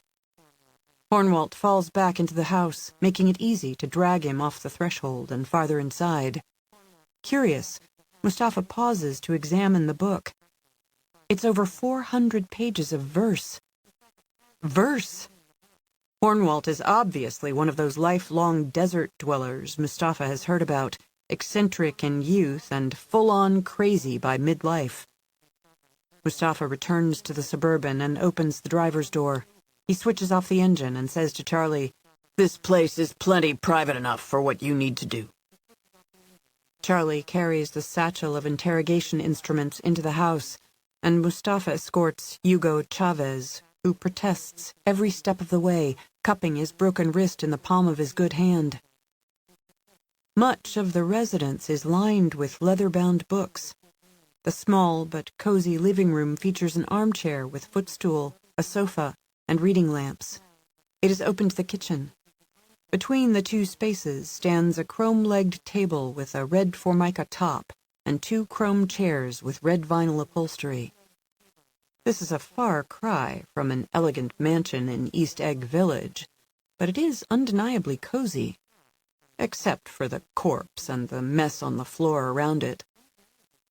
As Hugo is led to the table, he says, "Shit! You killed him, man! Why'd you kill the old dude? Just to grill me here?" "We're in a hurry," Mustafa explains as he forces Hugo into a chair. "We couldn't keep looking for a place all afternoon." Charlie sets his satchel on the table. "I'm not going to grill you, Chavez. I'm going to torture the truth out of you." "You popped him in the face," Hugo Chavez declares with withering reproach. "You didn't have to pop the dude in the face. You can at least leave a man his face." Baffled by this curious assertion of homicide etiquette, Mustafa reminds their prisoner, "We're in a hurry. Time is of the essence. A point-blank face shot, and it's over." From the satchel, Charlie extracts a length of leather with a buckle on each end. He instructs Mustafa to cinch it tightly to the prisoner's neck and to the stretcher bar between the legs of the chair, taut enough so that Hugo can't get to his feet. "What kind of people are you, popping some old dude for answering his door? Stall it out, man. Stall it out. You're going downhill toward a cliff." Charlie smiles and shakes his head. Such moral outrage. As though you haven't killed people. Shit. I only offed slobs I was told to off. Not anyone just 'cause I wanted to. Not just 'cause they answered their damn door. Removing an array of stainless steel instruments from the satchel and placing them on the table, like a surgeon setting out the tools of his healing art, Charlie says, The gentleman on the floor wouldn't trade places with you if he knew what was about to happen here. A quick death is merciful. Perhaps the glaze of sweat on Hugo Chavez's face is caused by the pain of the broken wrist, rather than by fear of what will be done to him. But he can't take his eyes from the tools and devices that Charlie withdraws from the seemingly bottomless bag. I've been hanging with some hard sons of bitches, the prisoner says. Red-eye guys who'd slit the throats of their own sisters if they had a half-good reason. But it's not like they don't have their own ethics. In their way, they have ethics, man. You assholes in your suits, you don't have ethics. You're the worst of the worst. He is talking himself into a state of blind terror. Mustafa is convinced that Hugo will soon drop his macho pose and tell them what they want to know. Soon, they will have what they need to find Jane Hawk. Her run is over. There will be no escape for her. Part 5. Jane in Chains. 1. Via satellite, swimming in the electronic bloodstream of the Internet, Vikram backdoored the computer system at the Food and Drug Administration offices in Rockville, Maryland. He used his password to activate the shadow-booked ISP account he had established, and from there, he continued the research he'd been conducting for weeks. Among the 3,800 names he had identified as Arcadians, there were many connections. Mutual acquaintances, business relationships, conferences attended, club memberships, the colleges from which they graduated, the private schools where they sent their kids. A couple hundred potential identifiers altogether. Not every Arcadian went to the same university or attended the same conferences, of course. But he'd learned that if a suspect shared as many as 20 connections with a known Arcadian, the chances were high that they, too, were of that cabal. Then it was time to hack into the computer system where the person worked, if Vikram didn't already have access through one of his wicked little babies. Time to search their email archives, using an algorithm he had devised to sift from the haystack those little incriminating needles that were Arcadian identifiers, names like Aspasia and Hamlet and Shenek, terms like adjusted person and central committee. Those words were always used in a context that didn't appear sinister unless you knew, as Vikram knew, to what nightmarish future these people had committed their fates and fortunes. Recently, he had discovered a golden nexus, a link shared by all the Techno-Arcadians he had thus far identified, regardless of their apparent position in the organization that employed them, whether high or low on the ladder. Each had been granted official security clearance in an extraordinary, expedited fashion, often in as little as 1 week. If they didn't already possess it, Arcadians in the military and all government agencies were granted access to the most top-secret files, regardless of their rank, and in spite of questionable associations in their past that ought to have been cited to deny them. In private industry, which jealously guarded secrets that gave it competitive advantages, Arcadians were quickly brought into the innermost circles of those with easy access to privileged information. This happened to the consternation of many non-Arcadians who witnessed it, couldn't explain it, and complained about it to one another in their own emails. Now, ostensibly from the Food and Drug Administration offices in Rockville, Maryland, Vikram backdoored the NSA data center in Utah. He began searching their archives of government and military security clearances for the names of those individuals who had received radically expedited approval, as well as for the names of those who had vouched for them. Although he had installed a rootkit in the NSA system and was operating at such a low level that he left no tracks, although even the most skilled IT security specialists would have great difficulty detecting his activity, after half an hour, he skipped out of the Food and Drug Administration system. He slipped into the Department of the Interior system, activated a shadow-booked ISP account in the Fish and Wildlife Service, and returned to the NSA to continue his work. Half an hour later, he spoofed into the NSA again through the National Highway Traffic Safety Administration at the Department of Transportation. In an hour and a half, his list had grown from over 3,800 names to more than 4,100. 2. Although the storm had passed and the wind had sailed away with it, the spent clouds dropped anchor over Willisford. The sky hung low and gray and motionless. Light fell bleak on the mantled town, and what had appeared Christmas card perfect now seemed to betoken death. Watching through the louvers of the shuttered window, Tom Buckle saw teams of 4 men, 2 in uniform and 2 Rayshaws in their identical storm suits, moving house to house on the farther side of Gower's Lane. They knocked on doors and were either invited inside or forced their way in against objections. At one residence, no one answered the door. After a conference among themselves, one of the men produced an object Tom couldn't identify, stooped to the lock, and apparently picked it. The 4 went inside. "They'll be over here soon," Tom worried. "I know this house well," Porter Crockett said. "Can't figure anywhere smart to stick you away. They'll for sure check the cellar, attic, closets." "Maybe we can slip out the back. Go somewhere else. Go overland to somewhere else." "There's nothing but open range back of here. Maybe 2 miles before you get to any ranch house, and damn few trees or anything else for cover." A distant clatter, familiar but not at once identifiable, grew swiftly louder.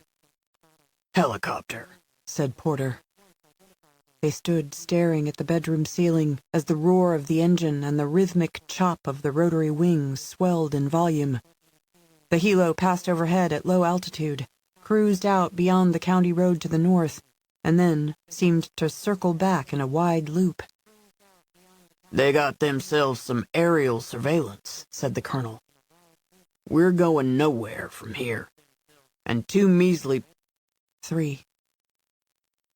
Mustafa browses the bookshelves, wondering how a man as well-read as Roger Hornwalt could have been such a bad dresser, with no sense of style in his household furnishings. Meanwhile, Charlie Weatherwax does what he does so expertly. Sometimes a guy in Hugo Chavez's circumstances cracks quickly, because his macho is merely an attitude intended to display to his friends and associates the toughness that they likewise project, for the purpose of impressing and intimidating him and others. When he swims with sharks, the only way to avoid being eaten is to convince them that he, too, is a shark, a great white. But when there's none of the old gang to see, no likelihood that his weakness of heart and mind will be reported to anyone who knows him, he can soon crumble, especially at the threat of pain and disfigurement. This is what Mustafa expects to happen with Hugo. However, for an hour, the Germanic hulk endures the pain of the broken wrist and numerous cruelties that Charlie inflicts upon him, and he refuses to answer questions. Mustafa has witnessed this before as well. The problem is that Hugo saw the old man shot in the face, and he assumes that his fate will be the same once he has told them everything they want to know. Terror can make any man irrational. The rational course of action in these circumstances is to avoid more torture by answering questions truthfully as they are asked. If death is unavoidable, well, then, a reasonable man will want to die with the least possible amount of suffering. A man with a poorly ordered mind, however, as Hugo's is poorly ordered, will sometimes arrive at the absurd conclusion that the longer he stays alive, even at the cost of terrible pain, the better his chances of survival. This foolish conviction is based on the hope that a miracle will occur. Perhaps a cop cruising past on the highway will see the Suburban, will for whatever reason surmise that something must be amiss at the Hornwalt residence, and will ride to the rescue. Or maybe the dilapidated windmill will at last collapse onto the house at the most opportune moment, killing Hugo's tormentors but sparing him. This is magical thinking, but the plebs of the world are frequently guilty of it. Perusing the books in Roger Hornwalt's collection, Mustafa comes across The Great Gatsby. It is a slim volume because, for all its richness, the story is not a long one. The novel is bound in midnight blue leather and, both front and back, features an inlaid Art Deco pattern in lighter blue and gold. Mustafa turns the treasure over and over in his hands, strokes the ribbed spine with one finger, riffles the pages, marvels at a half-dozen elegant full-page illustrations rendered in pencil. If Charlie should take another hour, or even longer, to break the foolish Hugo, reading a few chapters of this precious book might be an agreeable way to pass the time. Mustafa has never read F. Scott Fitzgerald's immortal work, though he has seen the Robert Redford movie 46 times, the version starring Leonardo DiCaprio 4 times, and the TV version with Toby Stephens once. But no. He returns the volume to the shelf. However much time Charlie takes to wring the truth out of Hugo, it will not be long enough for Mustafa to finish the entire novel. He does not want his first reading of this book, which has so inspired him, to be in fits and starts. He will one day read the tale in a single sitting.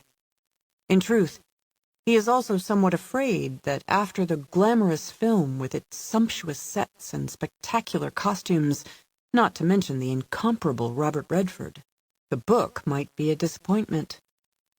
Anyway, Mustafa is not much of a reader.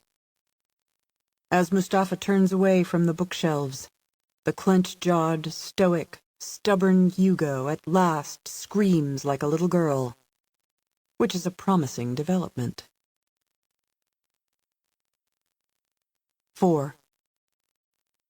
For dinner, Jane brought Vikram one deli-made Reuben sandwich purchased during the stop in Tempe, a bag of green onion-flavored potato chips, and another 20-ounce bottle of Coca-Cola. Earlier, at his request, she'd provided him with pretzels, cashews, peanuts, chocolate chip cookies, Oreo cookies, a bar of dark chocolate, and a bag of M&Ms. The slim, would-be Bollywood star with great dance moves evidently had the metabolism of a hummingbird, at least when his brain was overheating during a data chase, because he nibbled continually when buccaneering through the systems he targeted. He went at the sandwich as if he'd had nothing but water for the past week. That guy you touted me onto, Wainwright Warwick Hollister, a billionaire's billionaire, big-time advisor to presidents, big-time philanthropist, Vikram said, as if speaking to his sandwich or the computer. A total phony, Jane declared. Why do you say that? You see him on TV, in the papers, wherever. He's always got a smile as wide as his head. He's never without a huge smile. Anyone who smiles all the time doesn't mean it. The needle on my creep detector always hits the red peg when I see him. Impressive scientific analysis. Sometimes a gut feeling is as scientific as a Geiger counter. Was I right when I put you onto him? Those political appointees high in government bureaucracies who are also on my list of Arcadians? Many, at one time or another, worked for one of Hollister's companies. Plus, most of the Arcadians who received expedited security clearances cited Hollister as a character witness. And the politicians on my list, every one of them was backed extravagantly by a political action committee that Hollister funds out of his pocket. Look at his charitable foundation, Jane advised. I'll stay on him, hard, Vikram said, and dive in and out of the NSA more frequently. Short forays, in case some security geek, like a remora fish, tries to sucker himself to me. He took a bite of his sandwich, put it aside, wiped his hands on his shirt, and began finessing the keyboard at one of the two computers, leaning toward the screen with the intensity of a shark stalking prey. Jane returned to the kitchen. She retrieved her sandwich and a bottle of Diet Pepsi from the refrigerator. The Southwind's engine idled, powering Vikram's computer and the satellite dish, but Jane turned on no lamps. No other vehicle had used the gravel road during the afternoon. Nothing moved in the grim vista beyond the widescreen window. She ate dinner in the co-pilot's chair, watching the last light fade from the day. She hoped that she was wrong about what would be required once Vikram finished his work, but she suspected that hope would not be fulfilled. Night settled on the land as softly as a dream upon a sleeper. The stars were numberless, arrayed in the constellations named by astronomers now dead for centuries, and the glow of distant galaxies lay faint upon the desert floor.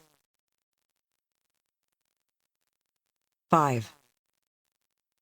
When Porter Crockett opened the front door, standing before him in the porch light was the four-man search party, led by someone whom he knew. A few years earlier, Andy Goddard had been the star of the football team at the county's only high school. His father, a friend of Porter's, had been the sheriff a decade previously, and it was assumed that Andy would one day be elected to that position. He was a personable, down-to-earth young man with a long list of friends. On this occasion, however, Andy Goddard wasn't as he had always been before. As if it had never shaped a smile, his face remained as solemn as that of a mortician at a graveside. Colonel Crockett. Good evening, Andy. What's all the commotion about? Escaped prisoners from the penitentiary? Goddard spoke without emotion, as if he might be walking in his sleep. We've got to search the house. We're authorized by a FISA court order, in urgent pursuit of a suspect in a national security matter. A post hoc copy of the warrant might later be provided. I advise you not to obstruct us. You might remember I've been in uniform myself. Wouldn't want to make your job harder. Porter stepped aside to admit them, and they entered in their snow-caked boots, without concern for the flooring. The two men whom Tom had called Rayshaws regarded Porter with eyes like holes burned by cigarettes in the cloth of their faces. They drew pistols from belt holsters and split up. One went upstairs with a deputy, and the other moved off into the ground floor, while Andy remained in the foyer. Anyway, Porter said, do whatever you need to do. It's not my house. I'm aware of that. Goddard surely knew that Porter and Louise had been flirting with the idea of marriage for a while. He ushered the colonel through an archway into the living room, pointed to a chair, and told him to sit, as though they had never eaten a meal together, or gone dove hunting, or shared a few beers and laughs. National security matter here in sleepy little old Willisford, Porter said. What's this sorry world coming to? Goddard remained all business, standing to one side of the archway, alert to sounds from elsewhere in the house. That's your crew cab Ford parked at Horseman's Haven. A beauty, isn't she? That truck's as tough as I like to think I used to be. Louise drove it to work this morning. Why didn't she drive her own car? In fact, she had walked, but Porter said, her car was in the garage. We got up late, and with all this snow, we didn't have time to shovel the driveway. So your crew cab was in the street all night? Left it there when I got back from visiting my daughter over to Kansas. When was that? When I got back from Kansas? Wednesday afternoon, round about 3 o'clock. This is Saturday. Porter smiled, nodded. Me and Louise have had ourselves a nice little visit. You weren't driving on Interstate 70 this morning? In that storm? Son, the older I get, the less willing I am to risk breaking my stuff. You'll tame yourself some, too, when you get to be my age. From an inner jacket pocket, Goddard produced a printout of a photograph, unfolded it, and held it toward the colonel. You ever see this man? Porter leaned forward on his chair, squinting at an obvious publicity photo, a headshot of Tom Buckle. Why, don't he look about as innocent as a Mormon missionary? Does he? I mean, for a dangerous national security fugitive, he looks just like the boy next door. You haven't seen him? No, sir. Not in this life. They passed a few more awkward minutes before the other three men returned. The colonel showed them out, wished them success in their search, and said, "God bless America." He closed the door and watched them through a window in it as they headed down the front walkway to the street. He felt as if 4 highly advanced robots had visited, pretending to be men, remarkably lifelike constructions, but not quite convincing as human beings. He hurried upstairs to the master bedroom. At the foot of the bed, he removed the colorful folded Afghan from the hope chest and opened the lid. It was basically a big cedar-lined box, 5 feet long, 3 feet wide, 2.5 feet deep, and Tom lay curled within it, like a walnut in its shell. 6. Saturday evening. The IT security room is cool, most of the workstations deserted, the lighting subdued, the electronics humming softly. Celery sticks in one plastic bag, carrot slices in another, chunks of jicama in a third, a can of Red Bull close at hand. Because Felicity Sperling hasn't taken time to wash her hair in 4 days, she has it tied in a ponytail and is wearing a cap that declares, "Fuck off, I'm working." Those 4 words are not meant to amuse or have shock value. They are to be taken seriously, because when Felicity is working, she has no patience for small talk. For 4 days, she has been in the zone, working most of the time, going back to her apartment only for some sack time, deeply resenting the need to sleep. She is only vaguely aware that the weekend has come and that this is one of her days off. Felicity grew up as the middle child in combat with 4 high-energy brothers, raised by her widower father, a gym teacher and football coach, after her mother died in childbirth. She knows how to throw a football, steal a base, make a jump shot, block a goal in soccer, and in general how to win, win, win. She can spit watermelon seeds as far as anyone else can. She can escape a determined noogie giver's grip and give as good as she gets. She can hold her liquor, beat the shit out of anyone her size, or even a little bigger, and cuss as fluently as anyone who stands up to pee instead of having to sit. There are many things Felicity has never learned about being a woman, which is all right with her. She's a woman in a man's world, in a man's profession, and what she cares about above all else is proving that she's better than all the snarky dicks who might want to take her job. As the second assistant manager of IT security at the National Security Agency's million-square-foot data center in Utah, she is willing to work longer and harder than anyone, and it goes without saying that she works smarter. She is so tech-savvy that some claim she must be a silicon-based life form. Felicity is a past master, a wizard, a Mahatma at every video game she ever played. At 26, however, she is beyond the games of her extended adolescence. The future has been revealed to her. It is magnificent. Recruited by the revolution, she is now an Arcadian. The day draws near when she will not manipulate mere avatars in an intricately detailed fantasy world, but instead will manipulate real people in the real world and have power. Power that is actual, not merely power that is measured in points scored and advancement to the next level of game.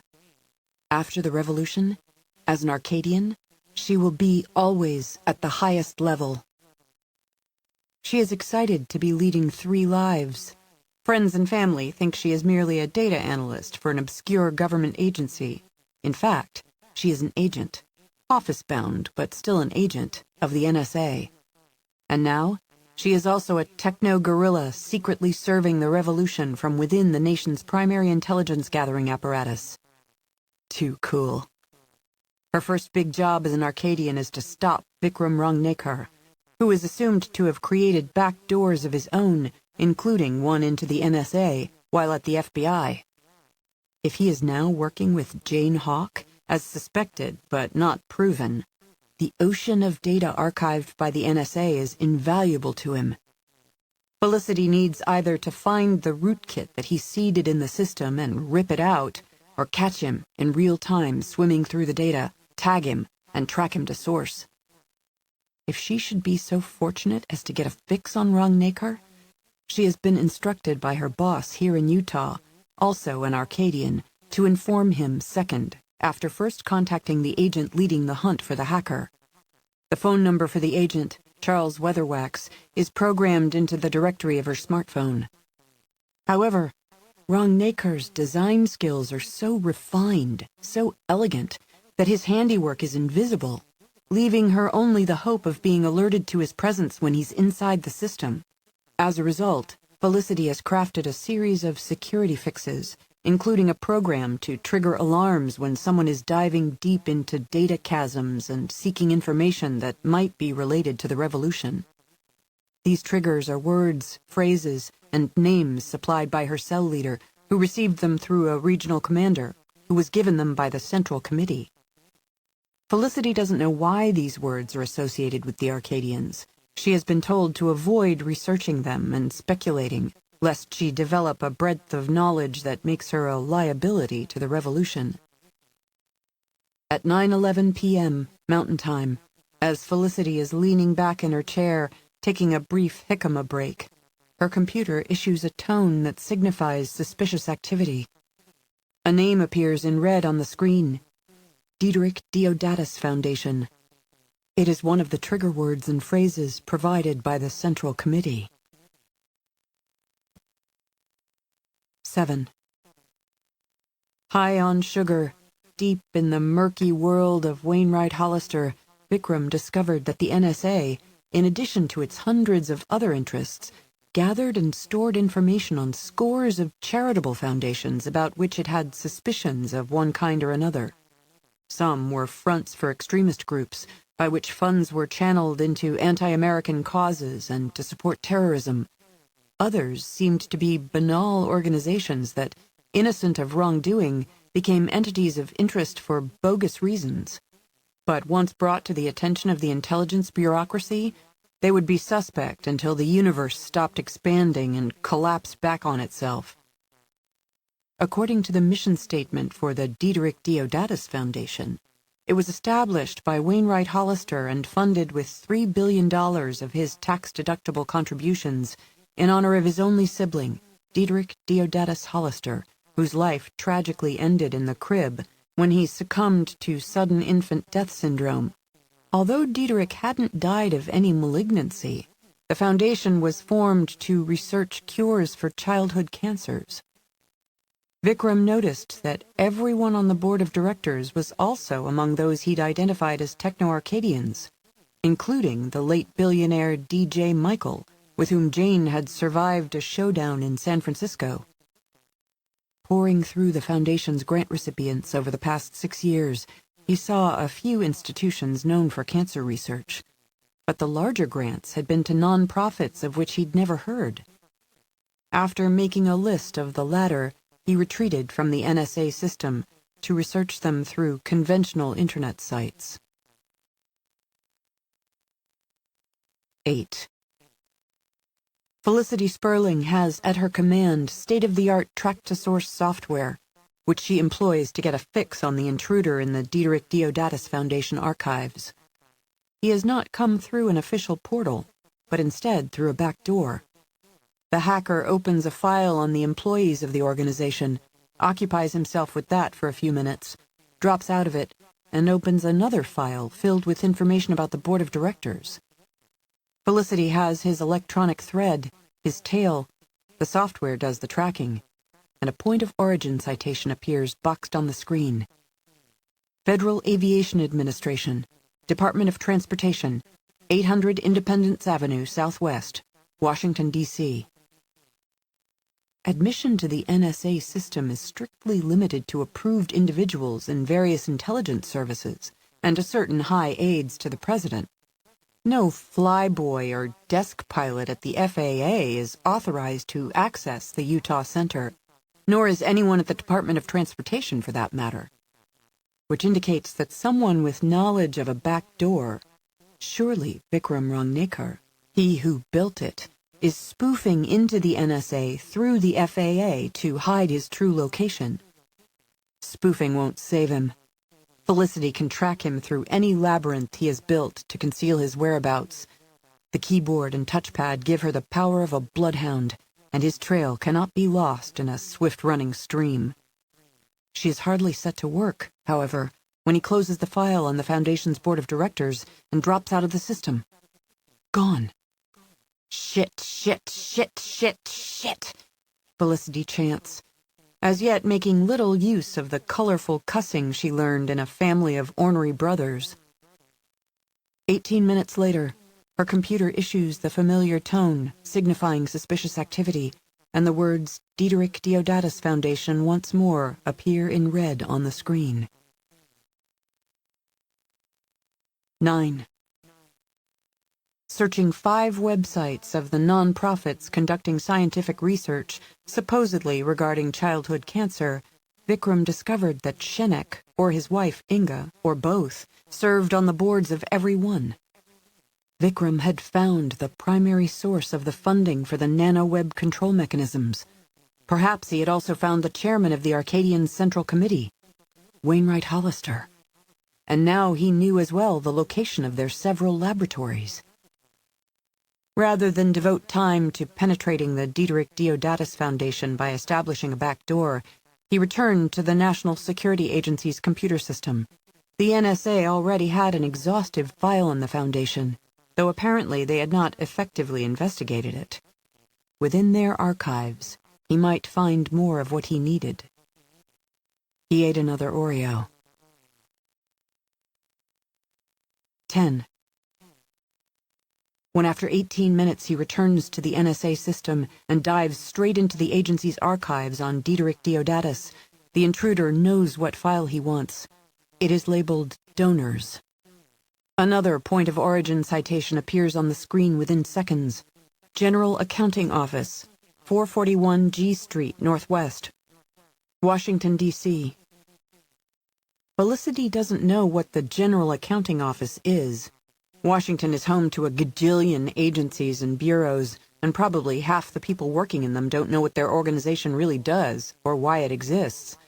But she knows for sure that nothing called the General Accounting Office has authorization to enter the NSA data center. Rangnekar, it has to be him, has ricocheted through the GAO from elsewhere, and track-to-source software seeks to backtrack him from there through whatever telecom exchanges he has bounced. Before track-to-source can give her the first twist in his trail, a boxed alert appears in the upper right quadrant of her screen. Donors. 5,260 entries in 24 tranches. Downloading Tranche 1. The Foundation had 5,260 active donors in 24 files, corresponding to the first letter of each donor's last name. As Felicity watches, the number of the tranche changes from 1 to 2 to 3 to 4 at an alarming pace. The son of a bitch is a data vampire, sucking with incredible speed. The number reaches 14 before track-to-source turns its point of origin citation from regular font to bold and announces it as confirmed origin, thereby claiming the hacker is actually in the General Accounting Office on G Street and hasn't spoofed into the NSA system through a chain of exchanges. Bullshit, Felicity declares. Bullshit, horse shit, your mama eats shit. She instructs track-to-source to run the tail again. Then she goes to the icon field at the top of her screen and keys one that looks like a bullhorn.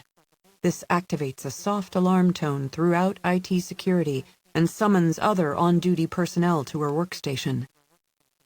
The intruder downloads the 24th tranche of donor names and drops out of the system. 11. Using a Dex-meth cocktail as a substitute for sleep requires a precise calculation of the size and frequency of dosage in order to avoid unfortunate symptoms.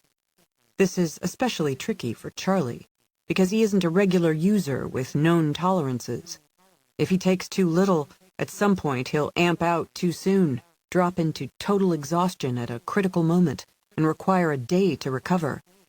If he takes too much, he might become hyper-alert, fidgety, irritable, and aggressive, while unaware that his judgment has been impaired. Even without drugs, Charlie has a tendency to irritability and aggression, and he realizes what a wire he walks when using chemical stimulants. After leaving Hugo Chavez dead in the book-lined house of Roger Hornwalt, the amphetamine-powered team of Weatherwax and Al-Yamani heads back toward Nogales with Mustafa at the wheel, their headlights like the bright swords of knights setting forth into battle. Charlie feels good.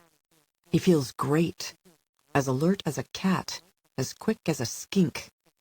High on a wire, but perfectly balanced.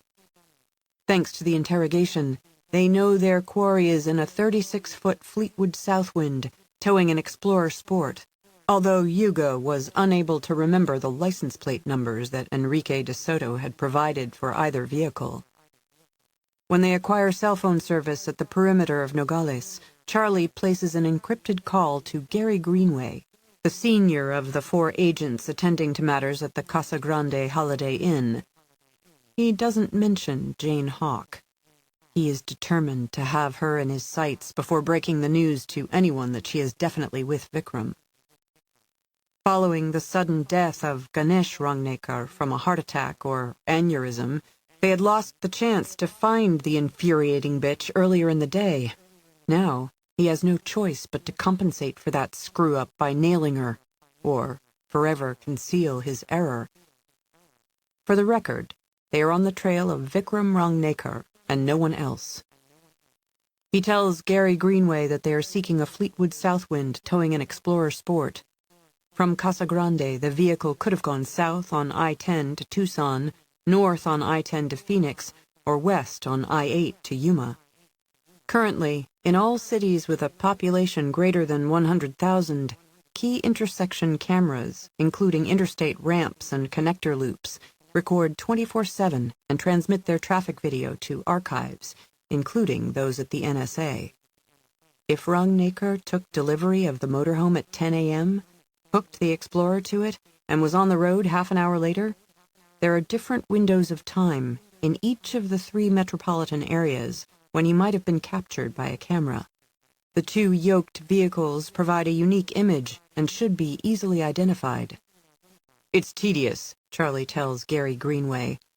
A lot of video, but you 4 get your eyes on it. Find where the son of a bitch went. When Charlie terminates the call, Mustafa says, "You didn't mention the Southwind was converted for a motorized satellite dish." They are racing through the Arizona night toward Casa Grande without a highway patrol escort. The Suburban has a siren, which Mustafa uses as needed, and though the vehicle isn't fitted with a light bar, it has flashers that he leaves on for the entire trip. "Why do you think he wants a motorhome with a satellite?" Charlie asks. What do you surmise from that information?" "He wants to penetrate sensitive computer systems in search of whatever. He wants to make it as difficult as possible to be tracked while he's doing it." "And," Charlie presses, "he wants a secure connection, so he can't be cut off just by someone identifying his phone or cable service and shutting it down." "And?" "He wants mobility, so no one can easily track his signal to its source and show up at his doorstep." Charlie says, "These extraordinary measures that he's taken, that he and Jane Hawk have taken, suggest they're after what information?" For half a mile, Mustafa considers his answer before he says, "A complete roster of Arcadian membership. All our names." "Names, lab locations, research records," Charlie suggests. "Maybe the names of everyone who's been brain-shagged." "This is most worrisome," Mustafa declares as he uses the siren to clear their way through a patch of congestion. "Why aren't we at once reporting this to our cell leader?" Charlie lays it out for him. "We got the satellite information from Hugo Chavez, and we got Chavez in the raid on Enrique de Soto's operation. How did that raid go? If you had to write a report, how would you characterize that raid?" "It did not go as well as hoped. 2 agents died in a barn explosion. 3 killed by giant pigs, one shot by friendly fire. And why did we have to pull the raid in the first place? Mustafa considers the question for only a quarter of a mile this time, at 90 miles per hour. Because we kept to ourselves the information we received from Ganesh, and we arrived in Casa Grande only after Rangnekar and Hawk left in the motorhome. Charlie conducts a further analysis of their predicament. And Rangnekar had taken out the hotel and municipal cameras, so there was no record of what vehicle was delivered to him. We were Vikramized. Not for the first time, Mustafa adds. Not that I have any problem with people from India. I want that understood.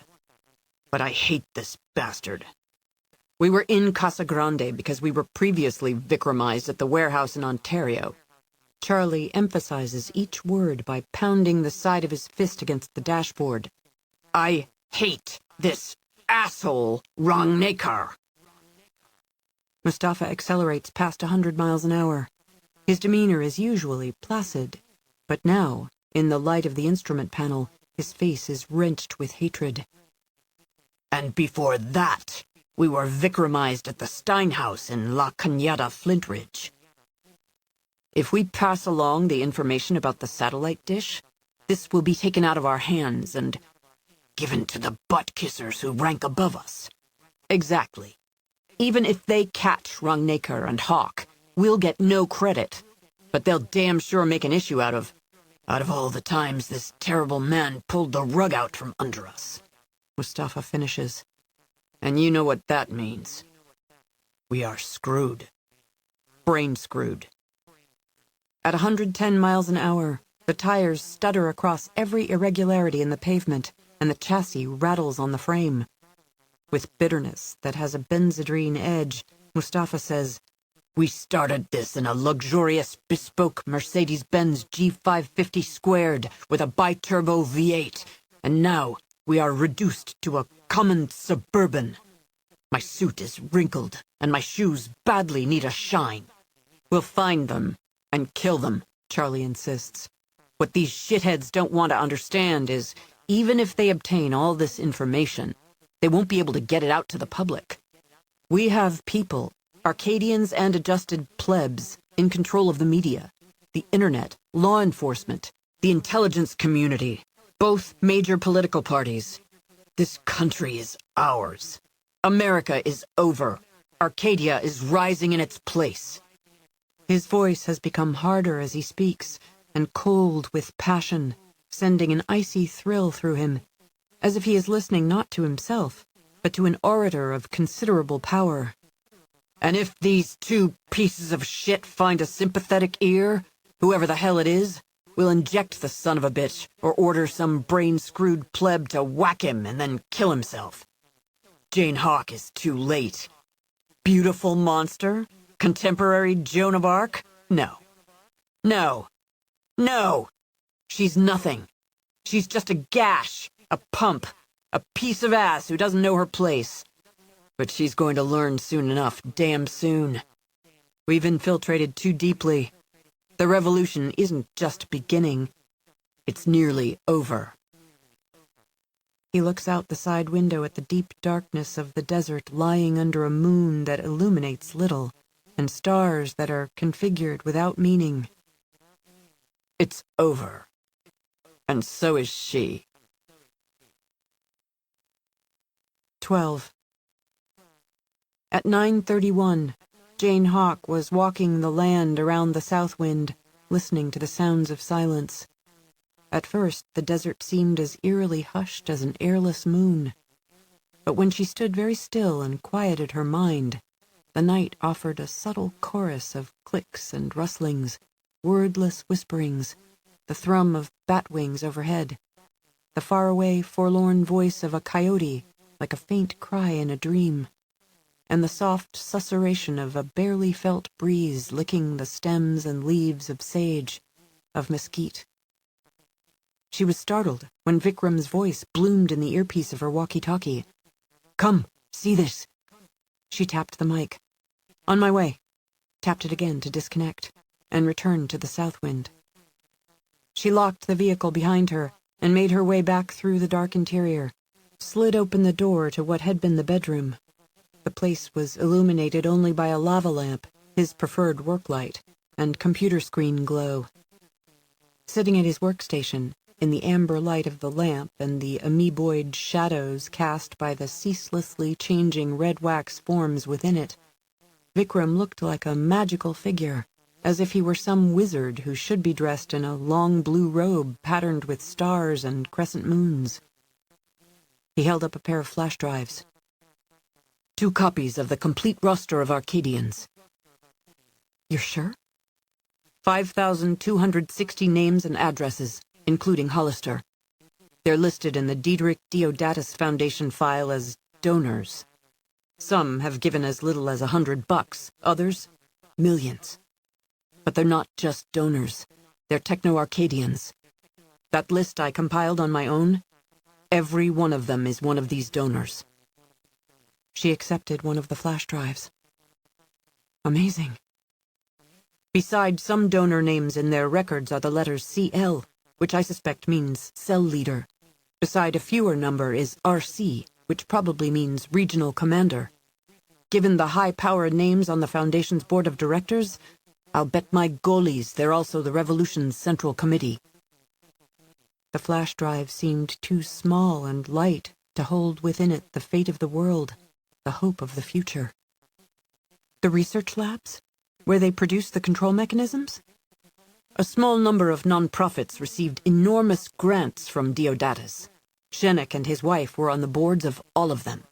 I've made a separate file on the flash drive. This is brilliant, Vikram. He shrugged. The irony is, I couldn't have done any of it if the black hats at the DOJ hadn't assigned me to build all those back doors, unwittingly giving me the chance to create others of my own. One of the regional commanders and 2 Central Committee members. They're the ones who asked for my wicked little babies in the first place. Fingering the flash drive, Jane said, I wonder. What? Why they didn't inject you and control you before assigning you to do so much that was illegal. Maybe I started that work before they perfected their control mechanism. They had nothing to inject. My wicked babies go back some years. But wouldn't they inject you after the fact? To be sure you never turned against them? After a silence, he got to his feet. He didn't know what to do once he was standing. If he was one of them, there was nowhere to run from himself. As if afraid to face her, Vikram stared at the computer, at the lava lamp with its ever-changing shapes. You're spooking me. I'm spooking myself. When at last he looked at her, a glint of fear sharpened his gaze. How would I know if I was... You wouldn't. She hesitated before saying, Uncle Ira is not Uncle Ira. That was the current access sentence that opened an adjusted person to total control. It came from a 1955 novel, Invasion of the Body Snatchers, by Jack Finney. If Vikram were one of the adjusted, he'd have responded with, yes, all right, and would thereafter have obeyed her every command. But he did not.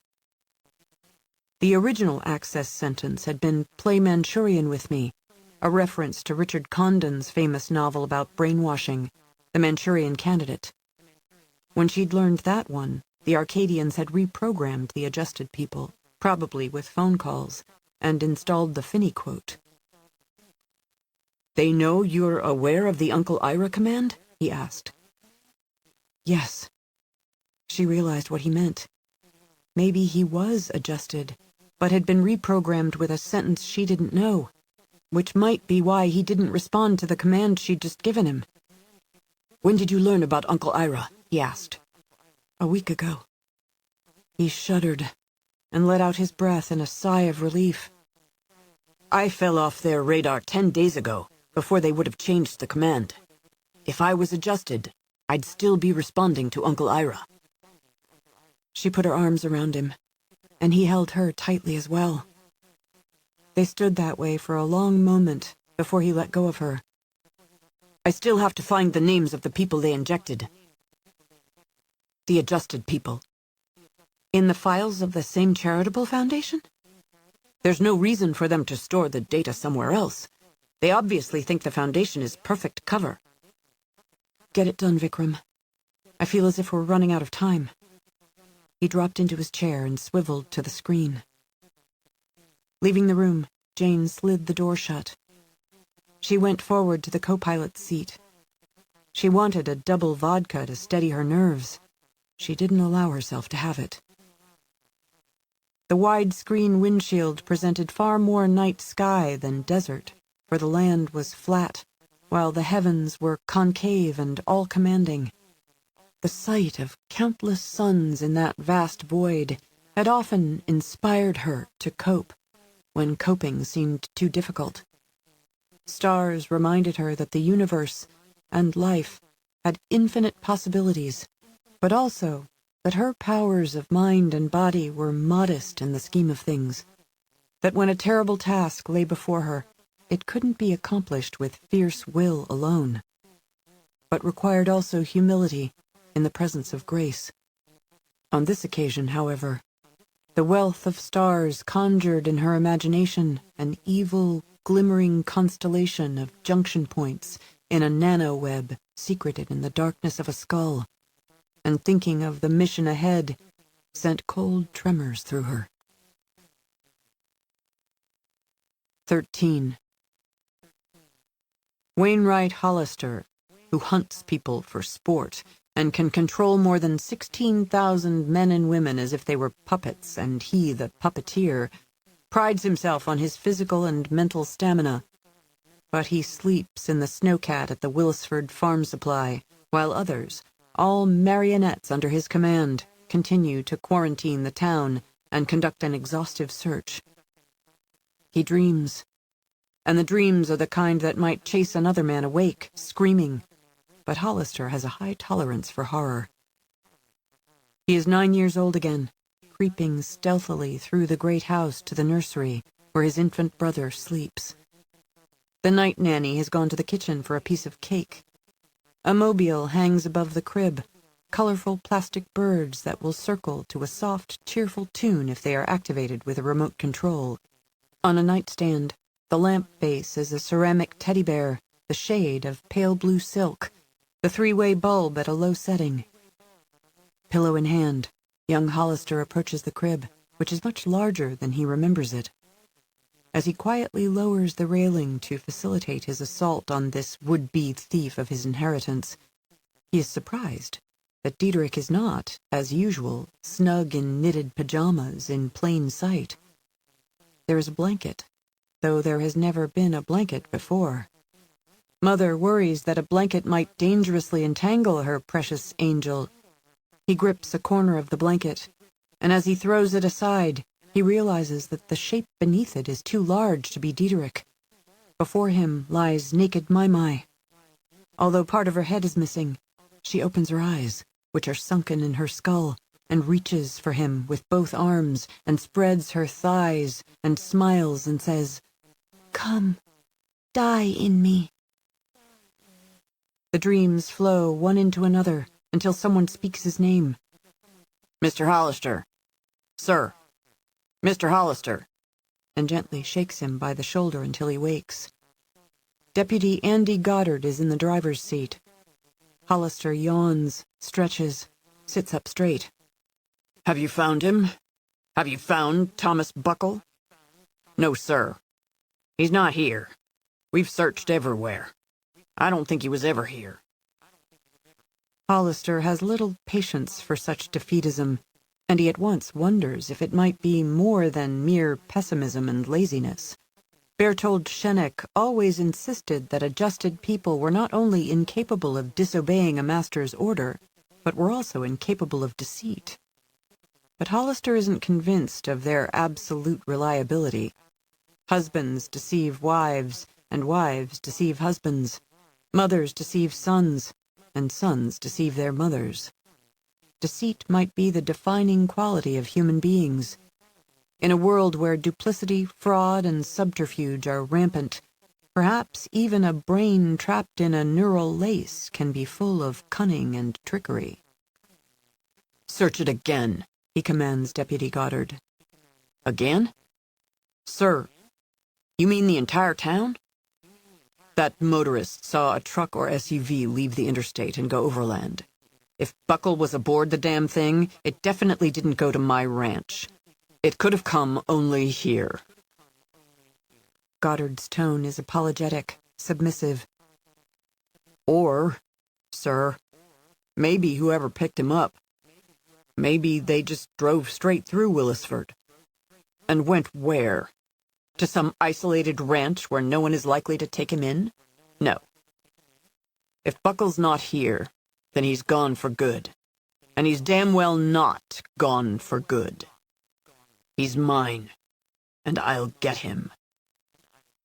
The men are exhausted, sir. Although Deputy Goddard seems by all measures subservient, his complaint strikes Hollister as half a step away from disobedience. Gallons of coffee, caffeine pills, amphetamines if you have them.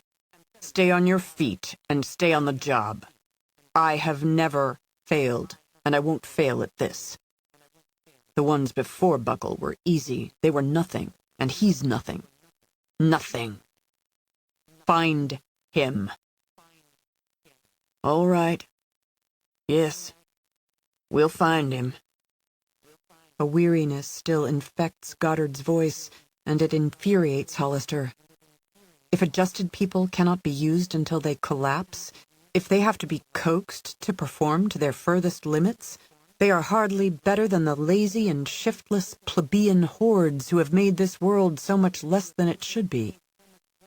He's here, Hollister insists. I've seen signs and portents. Scarlet silk and a dead woman walking. He saw her die, and as long as he's alive to bear witness, she'll stalk me. Only when he's dead will she stay dead. Do you understand, damn it? Goddard stares at him, unsure what to say. You pathetic excuse for a deputy. Say, yes, sir. Yes, sir, I understand. Goddard nods. Yes, sir. Yes, sir, I understand. After Goddard departs, Hollister tries to sleep, but he can't. When he opens his eyes, he sees a familiar figure in the farm supply parking lot, standing in the snow, under a lamp. Naked. She holds a dead infant in her arms. 14. 5 IT security staffers gather around Felicity Sperling's workstation. All men, of course, and she the lone woman in the room. They are waiting for Vikram Rangnekar, and it is Rangnekar. It can be no one else. She is this close to being the one who nails the dipshit, to return to the NSA system. One of the guys, Gregor, picks up her Ziploc bag of jicama chunks and appropriates a few for himself. She might tolerate such poaching if he was one of the other 4, but Gregor is a freak and a wuss with no chin and with hair sprouting from his ears, though he's only 30. She would rather die than let him in her pants, where 2 of the other 4 have previously found their way. She takes the bag from him, seals it, and puts it down without comment. After 11 minutes, one of the alarms that she designed is triggered, and again the words Diederik Diodatus Foundation appear in red. Here we go, she says. The hacker's point of origin appears. Mine Safety and Health Office, Department of Labor, 200 Constitution Avenue, Northwest, Washington, D.C. Blue-eyed, red-haired Derek says, he's working through a shadow-booked ISP account. No one from Mine Safety has legitimate entree to us. And anyway, no one's there at this hour on a weekend. Derek is one of those with whom Felicity has slept. His technique in bed is as obvious as the observation he has just made.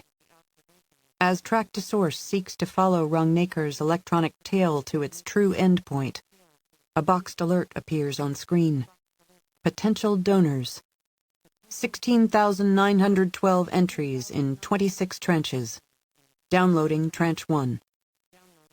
At the bottom of the boxed alert is a bar meter showing the percentage of the tranche that has been downloaded. Mike, with whom Felicity hasn't slept but would in a minute, says, "That's crazy speed. Data's draining down this guy's pipe as if 100 porn stars are sucking on the other end. The intruder is taking the third tranche when Tractosaurus bolds the regular font of the mine safety address and announces confirmed origin. Felicity lets loose with a string of expletives.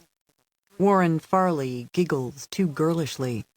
He is a former Seventh-day Adventist who now believes that God hasn't yet been born and will eventually be an artificial intelligence created by scientists. He is easily titillated. Sperling, you're such a bad girl. Gregor says, We should get someone in Washington over to mine safety, just in case that is where he's operating from. And he picks up the phone from Sperling's workstation. The other four guys begin talking at once as the intruder pulls the cork on the fourth tranche, their excited voices reminiscent of turkeys gobbling. As far as she knows, Felicity is the sole Arcadian among them, and as their commentary washes over her, it's obvious why that should be the case. She directs Tractosaurus to try again, but less than a minute later, the hacker drops out of the system. Not 2 minutes pass before he's again in Diederik Deodatus, in the potential donors file, downloading once more, beginning with the fifth tranche. Lenny Morton, who talks less than the others and seems slow, who is wonderfully slow in bed, says, He's got a VSAT set up. Felicity shakes her head. If he did, Tractosaurus would tail him to a telecom satellite. It's just another exchange. Then this isn't public telecom, Lenny concludes. Milcom, a Department of Defense military communications satellite. How the hell would he crack a Milcom satellite? He cracked us, didn't he? The guy's a wicked genius. Tractosaurus provides a point of origin. Indian Affairs, Department of the Interior, 1849 C Street, Washington, D.C. As the intruder drains the sixth tranche, another alert appears on Felicity's screen in red letters. Diederik Deodatus Foundation. What the hell? We now have 2 of them! The new arrival enters the potential donors file and begins downloading the 10th tranche, as the first hacker moves on from the 6th to the 7th. Same guy, Felicity says, opening 2 pipes, trying to drain what he needs before we can get a fix on him. Tractosaurus gives the newcomer's point of origin as the Office of Food Safety at the Department of Agriculture. Lenny hurries to his workstation, 2 away from Felicity's. We've got a legit relationship with the Milcom SAT system. Their NOC should be able to pinpoint the son of a bitch. 15. When Mustafa follows Charlie into the Holiday Inn suite, where the 4 agents from Phoenix are supposed to be reviewing archived traffic camera video from 3 metropolitan areas in search of a Fleetwood Southwind towing a Ford Explorer Sport, he finds not one of them busy at a laptop. They are sitting around a table, chowing down on room service food, drinking beer, engaged in conversation they find highly amusing. Mustafa is angry, partly because it seems to him that they do not understand the gravity of the situation, do not grasp what is at stake. His future on Long Island is at stake, damn it. His mansion in East Egg Village, his chance to marry his own Daisy Buchanan, to have his name changed to Tom Buchanan or Nick Carraway, to get what Gatsby failed to achieve, to be accepted by the old money crowd, to live forever in the green light of the orgastic future. He is also angry because, well, he is buzzing so intensely on Mountain Dew and Benny's, those little crosstops, that he's seeing golden auras around some people as if they're haloed angels, which of course they aren't. And he is plagued by a persistent ocular migraine, no headache, merely a chain of twinkling lights floating through his field of vision, which would make it difficult for him to read if he had any interest in reading anything. But it turns out that the 4 agents are celebrating the recent discovery of 4 traffic cam video catches that show the Southwind with Explorer in tow. First, as it passes through Tempe. Second, as it pulls off the street into a supermarket parking lot, apparently so Rungnaker can fill the larder. Third, as it enters westbound Interstate 10 at 59th Avenue in southwest Phoenix. The fourth catch was made by an Arizona Highway Patrol unit, equipped with 360-degree scan capability, which was stopped on I-10 short of the exit to Tonopah, while the officer issued a speeding ticket to a motorist. The Southwind exited I-10 at Tonopah. Charlie gives Mustafa a meaningful look because they both know what this means. Rangnekar and Hawk want a private place far from any likelihood of an encounter where they can attach the satellite dish and get down to business. Gary Greenway, the agent in charge here, has taken the liberty of negotiating an emergency loan of a helicopter from the Bureau of Indian Affairs, which manages the vast Papago Indian Reservation immediately southwest of Casa Grande. The aircraft, with pilot, is standing by in the hotel parking lot along North French Street. The flight to Tonopah should take less than 30 minutes. When Charlie and Mustafa arrive there, an all-wheel drive vehicle belonging to the Arizona Highway Patrol will be waiting for them in a vacant lot along Indian School Road, across the street from the Shell station. In the elevator, Mustafa says, They totally piss me off. "Who does?" Greenway and the other 3. "They did their job," Charlie says. Sitting up there, stuffing their faces and guzzling beer while we're running from one damn place to another. Because we've got to cover our ass, remember? And no one will work as hard to cover it as we will. They piss me off anyway, with their halos. You don't have a halo, Charles. Neither do you, my friend. As they reach the ground floor, Charlie says, "Maybe no more bennies for you." In a little while. Just one more, Mustafa says. I feel that if I do not take one more, my teeth will melt right out of my head. The helicopter is a 4-seat Robinson R-44 Raven. The pilot's name is Cynthia Red Coyote, who looks nothing like Daisy Buchanan ought to look, but who stirs Mustafa's interest anyway. As they lift off for Tonopah, Charlie's smartphone rings. 16. Using 2 computers, the intruder downloads all 26 tranches in the potential donors file. Instead of dropping out of the NSA system, he moves on to a Diederik Diodatus Foundation file labeled Legacy Donors, which contains 9,410 names in 23 tranches, and he starts sucking out that data as well. He is now downloading tranche 15 with one computer and tranche 20 with the other, when Lenny Morton, 2 workstations away from Felicity Sperling, quietly announces, Milcom NOC has a fix on him. Which electrifies Felicity and the geek squad around her. Lenny reads the longitude and latitude from his screen and then says, Maricopa County, Arizona, 12.4 miles north of a tiny town named Tonopah, apparently on a dirt track or gravel road in what seems to be a really desolate area. Feeling as if she's hit a long one with all the bases loaded, Felicity snatches up her phone, calls Agent Charles Weatherwax, and repeats the information to him. Rangnekar is still draining data out of the Legacy Donors file, but the peak moment has come and gone. Everyone drifts away from her workstation, except for Gregor, who picks up her bag of carrot sticks and poaches a few. That totally rocked, he says, crunching the carrot, his weak chin sort of wiggling at her. Without replying, Felicity takes the Ziploc bag away from him and seals it. Gregor remains clueless. You're always working. Take a day off tomorrow and let's do something together. Felicity reaches back into her recent adolescence for a bit of snark. You don't want to do anything with me, Gregor. I have a case of crabs. His face brightens. I love crab. You cook, I'll bring a good white wine. 17. Vikram's voice crackled in Jane's earpiece. Come here, quick. She went to the back of the motorhome and slid open the door. What is it? We've been followed home. They'll be on their way. Drop off the satellite and I'll get us rolling. No, change of plans. I've got nearly everything. So soon? I'll have it all in another few minutes. We'll stay uplinked, get the last of it, and leave the motorhome here. Start unhitching the Explorer.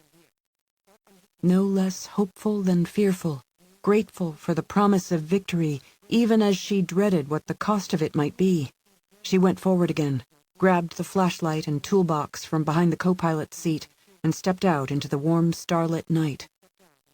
She had been working only 2 or 3 minutes when all the lights came on inside the south wind. A moment later, Vikram appeared and began to assist her. If they can use the highway patrol, he said, troopers will be coming fast for us straight up the interstate. Count on it. They've got tentacles everywhere. They can use everyone. The Explorer had all 4 wheels on the ground. Disconnecting the auxiliary brake light cables, Jane said, "I can finish this. Get my tote bag and whatever you don't want to leave behind." Just one laptop, he said, and hurried back inside. 18. The deputies finally allowed Louise Walters to go home from Horseman's Haven, although they insisted that she walk rather than drive the Ford crew cab. When Porter Crockett opened the back door to her house in answer to her knock, she came into the mudroom in a state of high agitation. "They've all gone stark raving crazy. Quarantining the town, and won't say a word about why except for flashing a picture of your friend. They're like Gestapo in some old movie. This is still America, isn't it?" "Maybe not so much anymore," Porter said, helping her off with her coat. "Tom knows. He can explain." She sat on a bench to slip out of her boots. "They're still holding this morning's customers in the restaurant. Won't let them get in their cars and go home. When Carl Volt tried to leave, it got real ugly. Porter, they clubbed him to the floor and dragged him to a table and cuffed him to it so he couldn't get up. These people acting so crazy. I've known some of them most all my life, but now they're like strangers."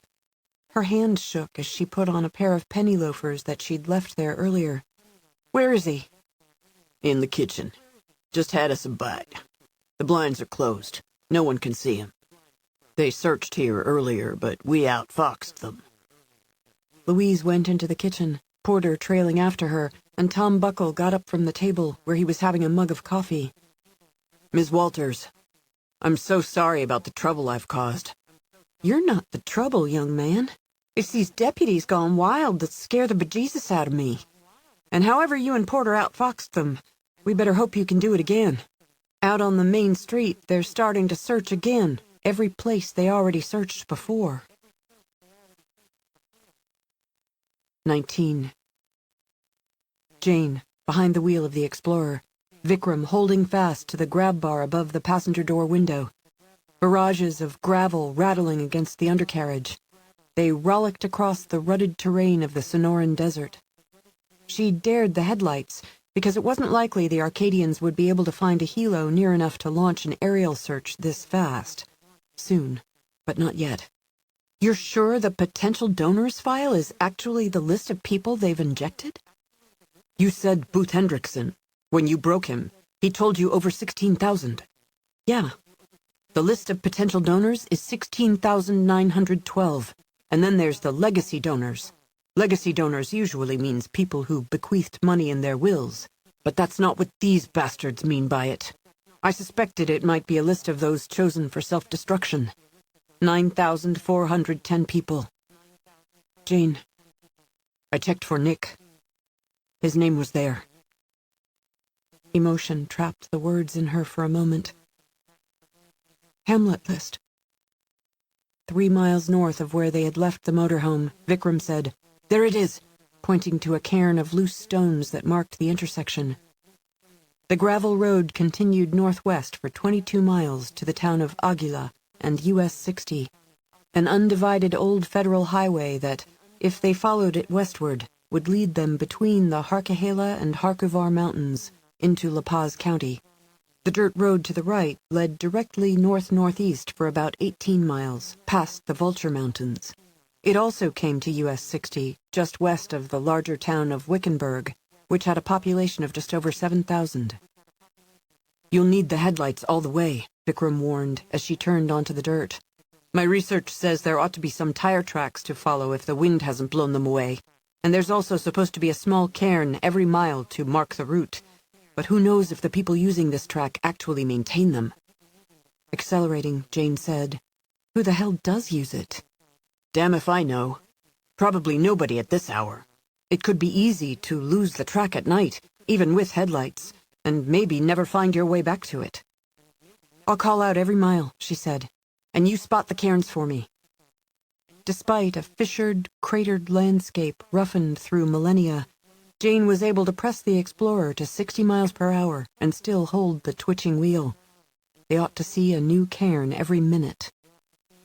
In the sidewash of headlights, tall saguaro cactuses stood here and there like mournful penitents or angry transgressors, their arms raised as though either begging for divine compassion or cursing the heavens.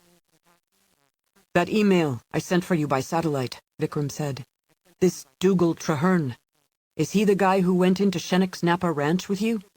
"Yeah, but I don't expect it to be him in Wickenburg. A Rayshaw shot him up bad a few weeks ago. 1 mile. After a hesitation, he said, "There's the cairn."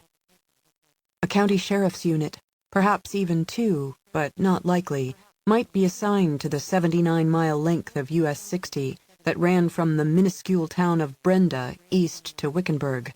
However, it was such a long, lonely stretch of highway that the chances of a patrol being close enough to cut them off at the head of this dirt track weren't good enough to inspire a betting man to place a wager. "Mile," she said. "Cairn," he replied almost at once. They were less than 15 minutes from US 60. Although Jane's heart labored, she didn't fear encountering a cop ahead or being overtaken by pursuers from behind. Her rapid pulse rapped the rhythm of a dread far greater than anything the Arcadians or the unwitting authorities who assisted them could inspire. 20. By the time the helicopter touches down in Tonopah, near the Shell station, which looks like the social hub of the town, Charlie Weatherwax has figured it out, thanks to a map the pilot, Cynthia Red Coyote, has displayed on her GPS for his study. Rangnekar and Hawk have chosen northern Maricopa County as the location for their assault by satellite, because it's a short haul from Casa Grande, where they took delivery of the Southwind, and because it is so remote that, if necessary, they could have tucked in for a day or two without attracting attention, perhaps without being seen by anyone whatsoever. But they've come here also because a network of gravel roads and even some serviceable dirt tracks provide numerous escape routes into the vastness of La Paz, Mojave, and Yavapai counties, which are thinly populated and therefore thinly policed. Under cover of night, they plan to ditch the motorhome and, in the Explorer, vanish into that wasteland before authorities can organize the large number of officers necessary to cordon off the area. Or that's what they want Charlie to think. But he has much experience of deceit, beginning in childhood, and he is convinced that they will instead switch to a dirt track that will bring them to US Highway 60, west of Wickenburg. Intuition would suggest they would avoid even passing through a town that has a small sheriff's department substation, as Wickenburg does. But Charlie is a master of counterintuitive moves that have in the past paid off. Deputy Vaughn Cooley, in a sheriff's department Jeep Cherokee, is waiting when the helo touches down in Tonopah. Ms. Red Coyote regards the Bureau of Indian Affairs as being above further assistance to law enforcement. She claims that she can't join in a night search because her chopper isn't equipped with either infrared or night vision gear. She is impervious to both Charlie's charms and threats, and she takes off with such a smug smile that he would like to cut off her lips. As Charlie orders Cooley to alert the substation in Wickenburg to be on the lookout for a metallic gray Explorer Sport, Mustafa Al-Yamani washes down another crosstop with the last warm soda in his bottle of Mountain Dew. 21. Having spent her busy life in the lushness of San Diego and environs, on the shores of a vast sea, Charlene Dumont didn't know quite what to make of Wickenburg. The tall palms with short, shaggy fronds, scrawny-limbed trees with small, drab leaves, pea gravel where she expected grass. Everywhere, low, beige, and sand-colored buildings, as if months of 100-degree temperatures, decade after decade, had withered them down from greater height. Black-top streets fried to gray and crawling with wiggly lines where tar had been used to fill cracks made by the sun.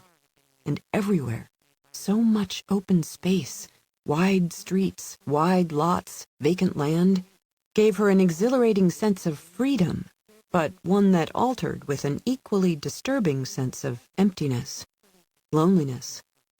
She arrived in daylight from Phoenix, driving a rented SUV, a GMC Terrain Denali, per Jane's instructions in her email to Dougal. Charlene walked the town both in daylight and after dark, always with the disposable cell phone in her handbag. By the time it rang at 10:22, she was in her room at the Best Western, watching cable news. They were running a segment about Jane Hawk, portraying her as a demonic, kill-crazy witch, claiming she murdered her husband and most likely her missing little boy. It was such a strident, feverish piece that only a total fool would think it was anything but propaganda. Charlene Dumont was no fool, but she knew there were plenty of dunderheads out there who would believe every word of this drivel, so that by the time the phone rang, she had no capacity for exhilaration, and instead felt as though the emptiness of the Sonoran desert had leached into her. She took the call. "Hello? Charlene? The one and only. I'm more grateful for this than you can ever know." "No gratitude needed, child. Our mutual friend says he wishes you were his daughter, and I sure wish my daddy had been like him, so that makes us sisters." After a silence, Jane said, "I'm going to do my best to get you in and out of this with as little risk as possible." "When I'm in, Charlene said. "Just like your would-be daddy is with people, so no more of that. What is it you need?" "The town library is only a few blocks from you." "I know it. Spent some time touring the burg." "Behind it, there's a parking lot, across the street from a shopping center. How soon can you meet me there?" 5 minutes. You won't be going back to the motel. The bed's firm, the room's clean, but I'm too much a city girl for Wickenburg. Already I feel I'm filling up with desert sand. There's a man with me, so don't spook when you see him. I wish he were my brother, so maybe that makes him yours too. "We got us a growing family," Charlene said. "See you in 5. 22. To Mustafa al-Yamani, the Fleetwood south wind seems to be perspiring like a great beast as it stands here in the desert night. It is sweating light. The brightness inside the vehicle streams out like a liquid into the arid land and forms pale pools on the earth. Charlie and Deputy Cooley are conducting a quick search of the motorhome while Mustafa stands at a pool of light, expecting to see his reflection, as he would in bright water. But there is no second Mustafa peering up at him. There is only one Mustafa, glistening with his own lather as his heart maintains a resting rate of maybe 100 beats a minute. Mouth dry, eyes itching, his clothes are rumpled, dust-streaked, unsuitable in polite Long Island company or wherever else the elites gather, and sour sweat isn't an acceptable male fragrance in any circles to which he aspires. He is not angry by nature, certainly not nearly to the extent that Charlie Weatherwax is always raging on some cellular level. But now, he's as furious as he is afraid. Restless, agitated, he feels as though he's running in place while the world crumbles in his wake, a void opening behind him from which he can't escape. The right shoes and socks, the right necktie, the right male fragrance, none of it gives him an advantage in this situation. He knows his anger, fear, and agitation have more to do with the fact that he's flying on Benzedrine than with the setbacks they've endured, but that doesn't make his feelings any less important, any less real. He wants to kill someone.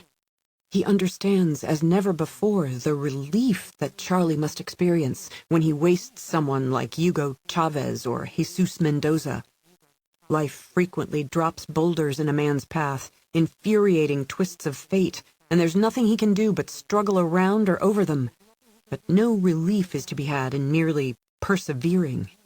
When the hateful obstruction is another human being, however, a man's stress level can plummet and profound relief ensue with the expenditure of a few bullets. Charlie and the deputy exit the motorhome, switching off the lights behind them.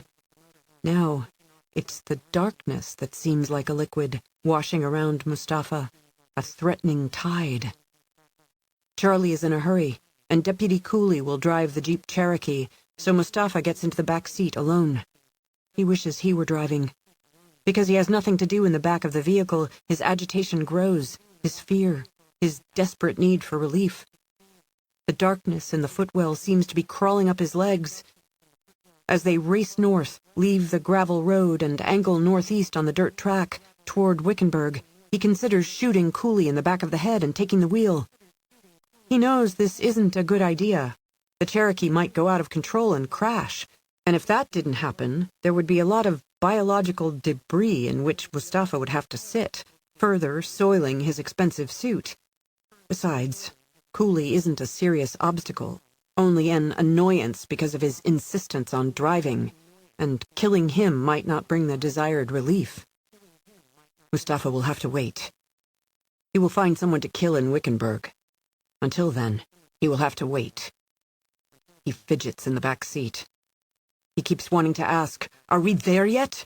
Are we? How long until we'll be there?" But he controls himself. He is very good at controlling his impulses. He wants to take another Benny, but he does not. He might not even take one if he had some Mountain Dew left with which to wash it down.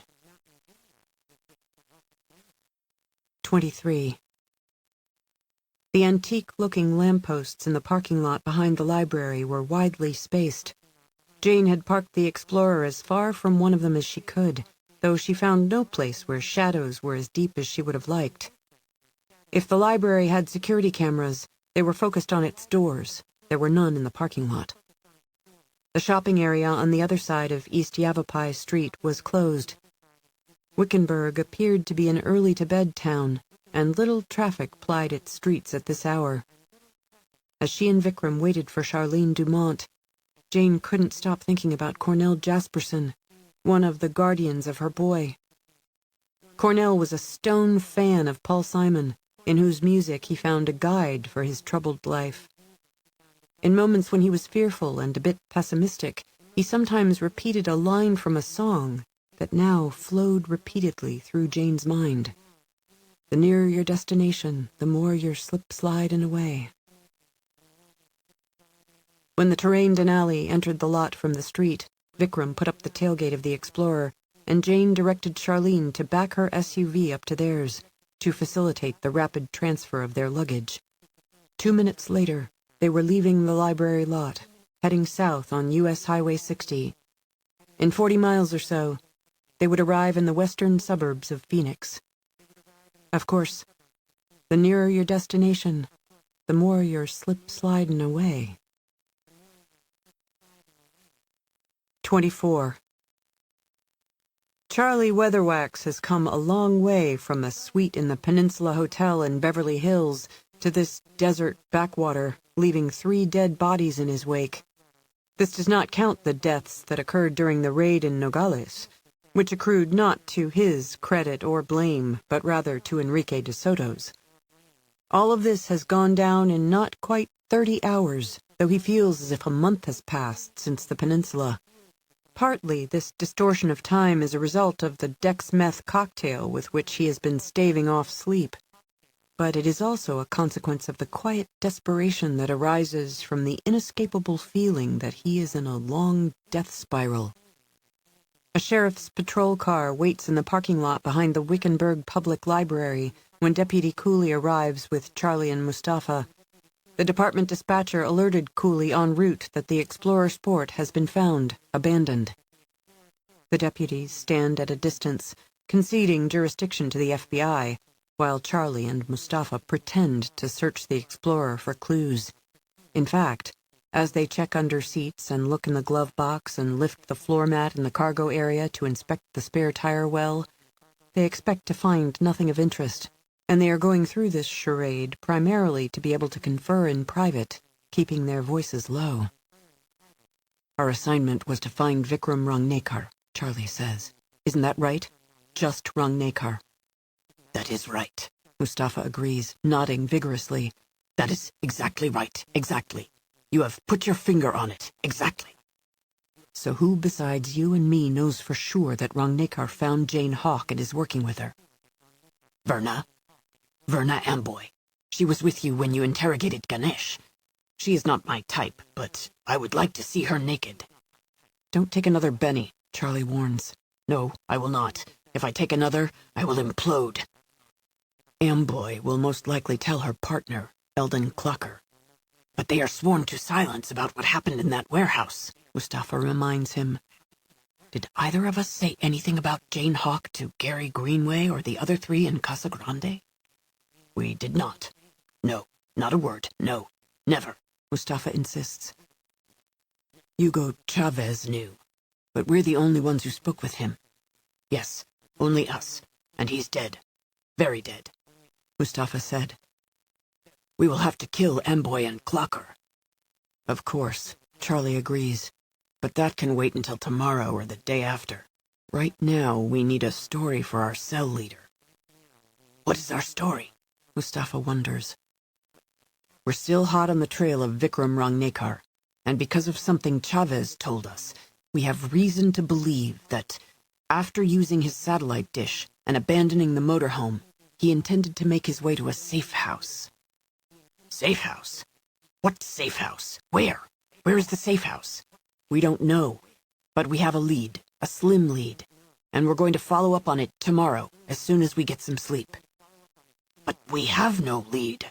None. None at all. And Rangnekar might have gone anywhere, Mustafa worries. So what do we do tomorrow? Fake it. What else? Phoenix is a big city.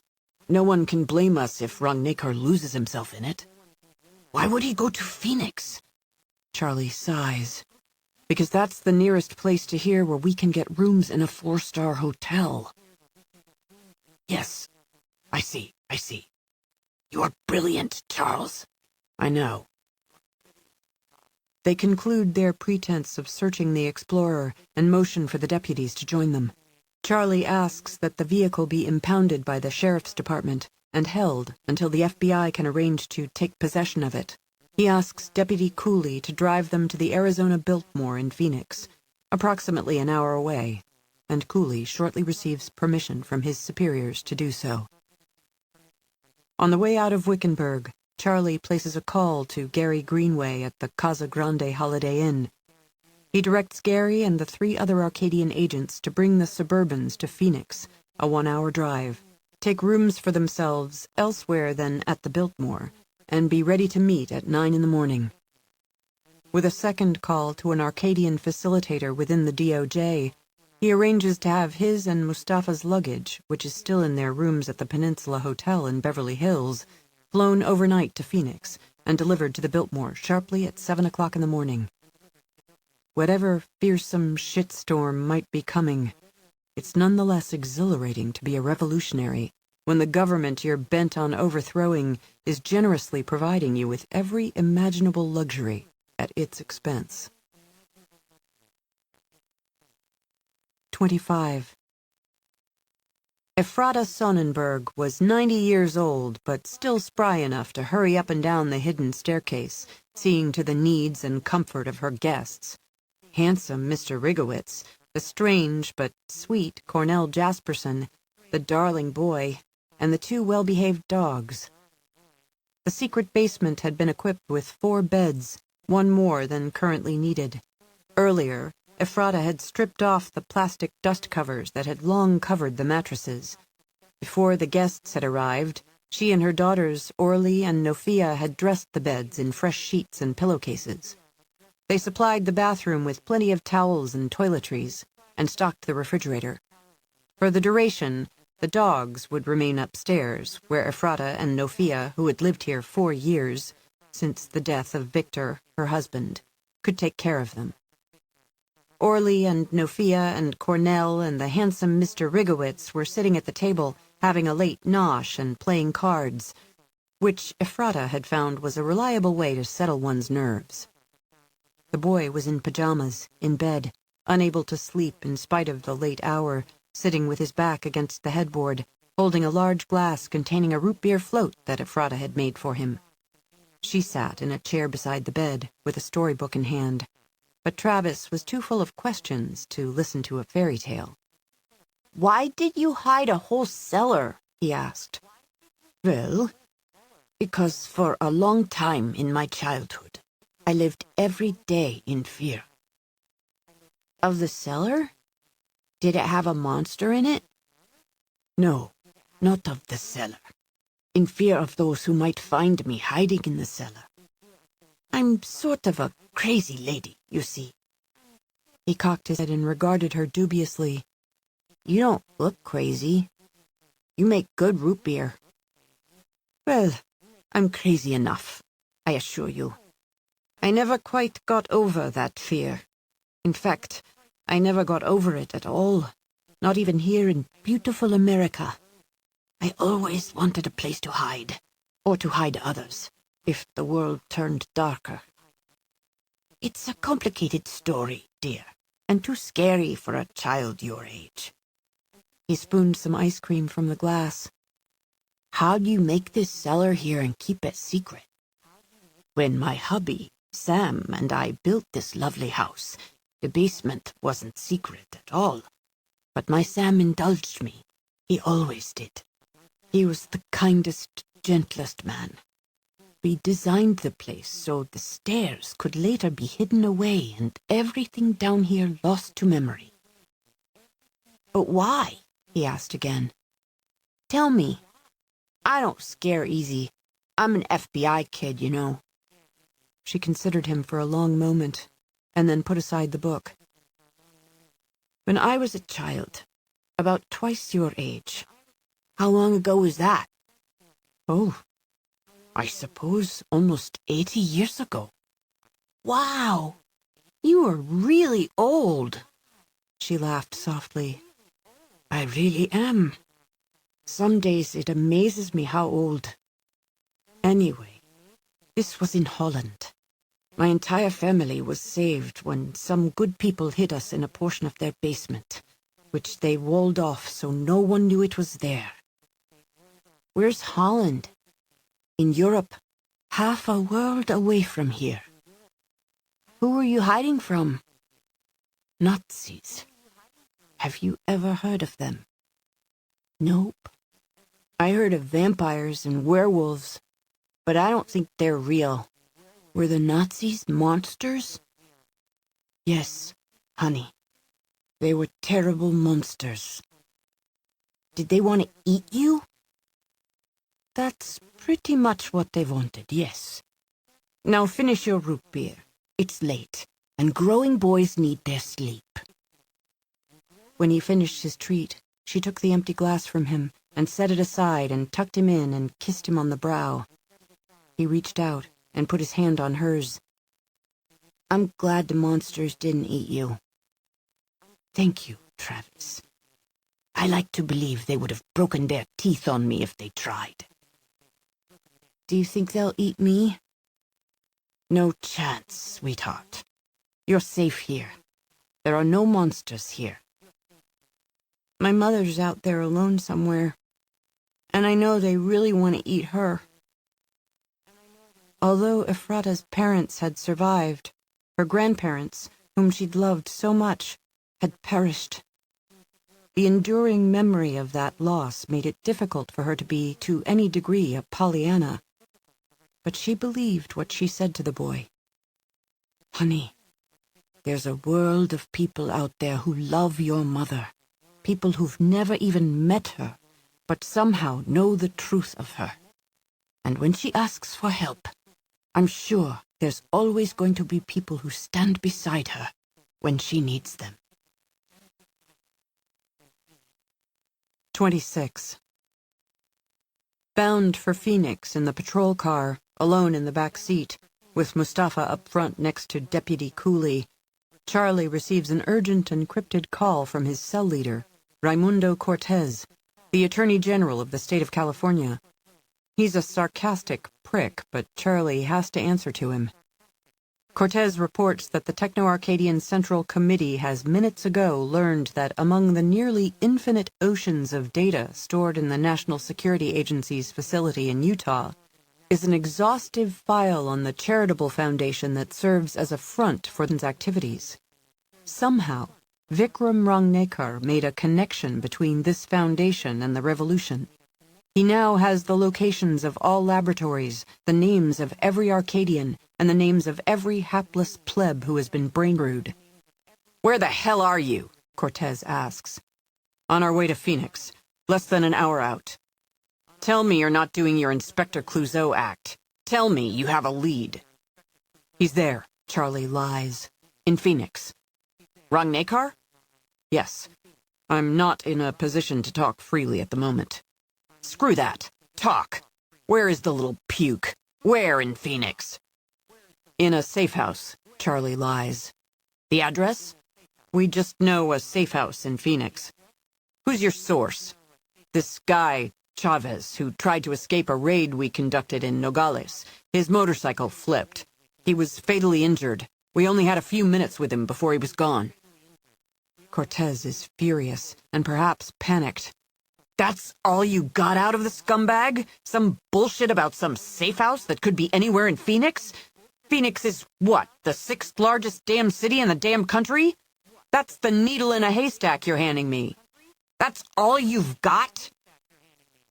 Because he can see in his mind's eye an ampule of amber fluid draining into a vein in his arm, Charlie buys time by supporting one lie with another. He doesn't know Phoenix well, so he refers to that part of it with which he's vaguely familiar.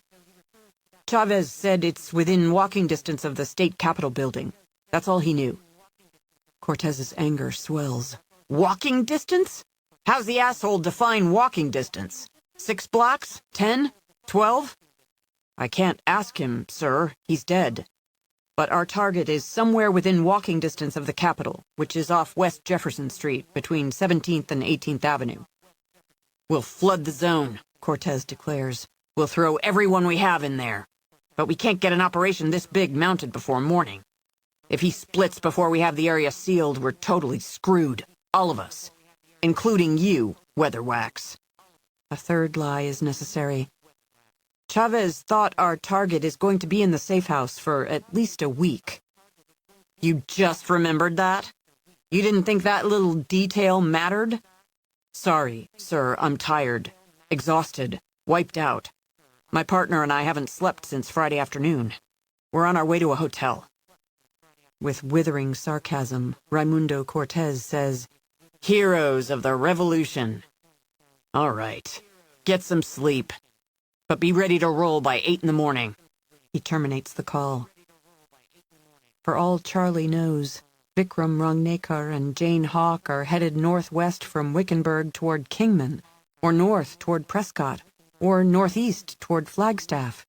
Turning in the shotgun seat to look back at Charlie, Mustafa says, Trouble, Charles? Nothing we can't handle, Charlie lies, hoping he'll come out of this smelling as sweet as his greedy, deceitful parents, who have done so well by lying their way through life. 27. The first motel on the west side of Phoenix had only 2 vacancies. The second had more rooms available, but they were not contiguous. The third could give Jane 3 rooms side by side, with connecting doors. Still being Leslie Anderson, she produced ID and paid cash in advance, casually mentioning that she was traveling with 2 siblings, which made the Anderson family a multicultural wonder. She took the center room, with Vikram to the north and Charlene to the south. Together they unloaded the GMC Terrain Denali shortly before midnight. As they pulled bags from the SUV, Jane said, Vikram, can you set up your laptop right away? Review the data you downloaded onto those flash drives? Yeah, sure. Are you able to search those names by geographic location? In like a minute. She told him what she needed. While Vikram was carrying bags into their rooms, Jane put a hand on Charlene's shoulder. Don't go to sleep right away. I need to talk to you. Just you and me. In half an hour or so. That okay? Honey, if insomnia was a country, I'd be queen. You come see me whenever you want. After unloading the rest of her luggage, Jane got a Coke and a bucket of ice from the vending machine alcove.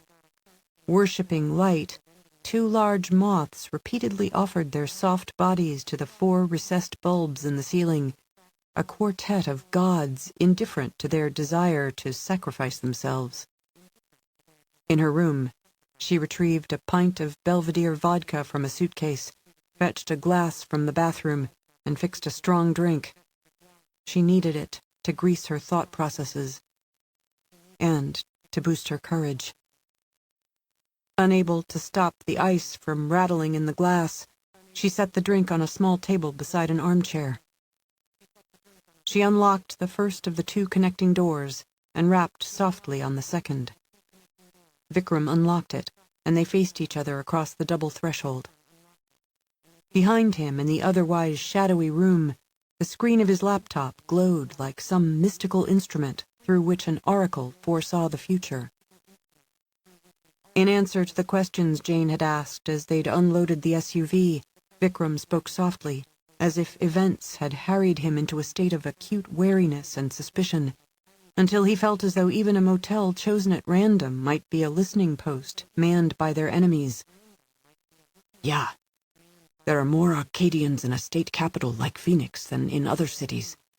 And of the top 10 cities in the country by population, Phoenix is the only one that's also a state capital. The less important the state, the smaller the contingent. Arizona is important. Phoenix is important. So there are 149 Arcadians in state government, industry, and media, as opposed to 16 in the entire state of Wyoming. She found herself speaking as softly as he did. And how many people with brain implants?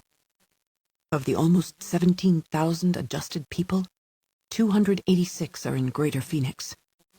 Why do you want to know? We've got proof. All these names you've found. The research files I got from Bertold Schennick's house in Napa. The incriminating videos from Annabelle Claridge's estate. But now, what next? How do we get the truth out there? Who can we trust? I've been wrestling with the same question. Any ideas? He didn't answer at once. He'd always been a perpetual motion machine, energized and ebullient, but now he appeared profoundly weary. His solemnity was that of an executioner with a conscience, who understood that a counter-revolution was essential to prevent the Arcadian movement from enslaving the nation, and then the world, but who also knew that there would inevitably be much violence, and that perhaps there would be no safe harbor for either him or Jane. Finally, he said, I have a few ideas. I don't like any of them. I need to sleep on it. I hope you can sleep. We need you clear-headed. You've done brilliant work, Choti Batasha. You're amazing. But too slow to the fight. Never waste energy beating yourself up. Other people are always standing in line to do it. His smile was a curve of melancholy. I'll sleep, she said. You will too. He nodded. Let's leave these doors closed, but unlocked, so we can be together quickly if someone shows up, if something happens. Good idea. And if I can't sleep, he said, I'd like to just sit in the dark with you. Just sit near you in the dark. Then maybe I'll be able to sleep, after all. 28. Hollister is napping in the warmth of the snowcat, getting out only to urinate, never lingering once he completes his business, for she is always out there, naked and brainless, with the corpse of the infant in her arms. She will be there until the movie maker is dead, for somehow Buckle has conjured her. The town lies in midnight stillness, with no one about except the searchers. But considering the hour, there is an abundance of light in the houses and other buildings, the residences alert to the strangeness of their situation, and no doubt frightened, as they should be. Throughout the afternoon and evening, they have been without phone and internet service, have been confined to their homes and businesses. Sooner or later, these conniving yokels, these ignorant fools, will submit to Hollister as their rightful ruler. They will cease colluding to hide the filmmaker from him. He would like to be part of the search, to prowl through their blighted dwellings, be amused by their taste in decor, see them realize, in his presence, the insignificance of their lives. But in light of the fact that more than a few of them have guns, he elects to wait to venture among them until Buckle has been found. He has taken Andy Goddard's advice and has replaced the weary deputies with fresh ones. It matters not who he uses to conduct the search. They are all adjusted people, his to use as he pleases. He has also brought in fresh rayshaws from the ranch security force. They are coordinating with one another through the whispering room. There has been no catastrophic psychological meltdown as recently happened in Borrego Springs and Borrego Valley, when one unstable individual infected others with his madness by broadcasting it directly into their minds. The technology works. It is reliable. If it weren't reliable, the revolution would be fated to fail, and that is not the case. Hollister does not fail. He has decided to purge from the Central Committee those who want to strip the whispering room from the programs of the adjusted people. As soon as this business in Willisford is finished, he will order their execution. He will not be resisted. Throughout his life, he has conquered all resistance. He has no memory of a time when he lacked great wealth, and therefore no memory of a time when he was without absolute power. Mai thought she had acquired power over Hollister when she told him that she was pregnant. But she didn't understand that woven across her brain were gossamer chains of enslavement, that her free will was an illusion, and that he would not permit an heir. No one can deceive him, win against him. He has always crushed opposition, and he always will. He needs to urinate again, but she is out there under one of the parking lot lamps, holding dead Diederik, and each time that he exits the snowcat, she slowly approaches him. She seems to have no fear of him. He doesn't understand what the woman intends. It's difficult to crush the opposition when she has no fear, and when her intentions are mysterious. 29. Jane sat in darkness but for the television, on which Jurassic monsters provided something to fear that, in fact, need never be faced in life. Fantastic shapes of shadow and light playing across her face, suggestions of reptilian ferocity glimmering within the ice in her glass. This was not a time for tears, for brooding about what might have been, or wishing for what could never be. There was a precious child for whom she would sacrifice her life if there was no other way to protect him and guarantee him a worthwhile future. This was a time for cold calculation, as free from emotion as possible.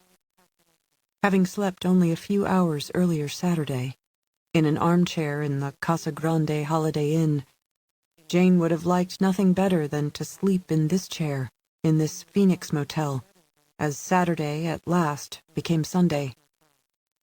But the terrible prospect before her made sleep impossible. As quiet and safe as this place seemed when compared with the unrelenting danger and frequent violence of the past few weeks, she was in a crisis. She needed to get off the X, take action, because when she wasn't moving to deal with a threat, the threat would come to deal with her.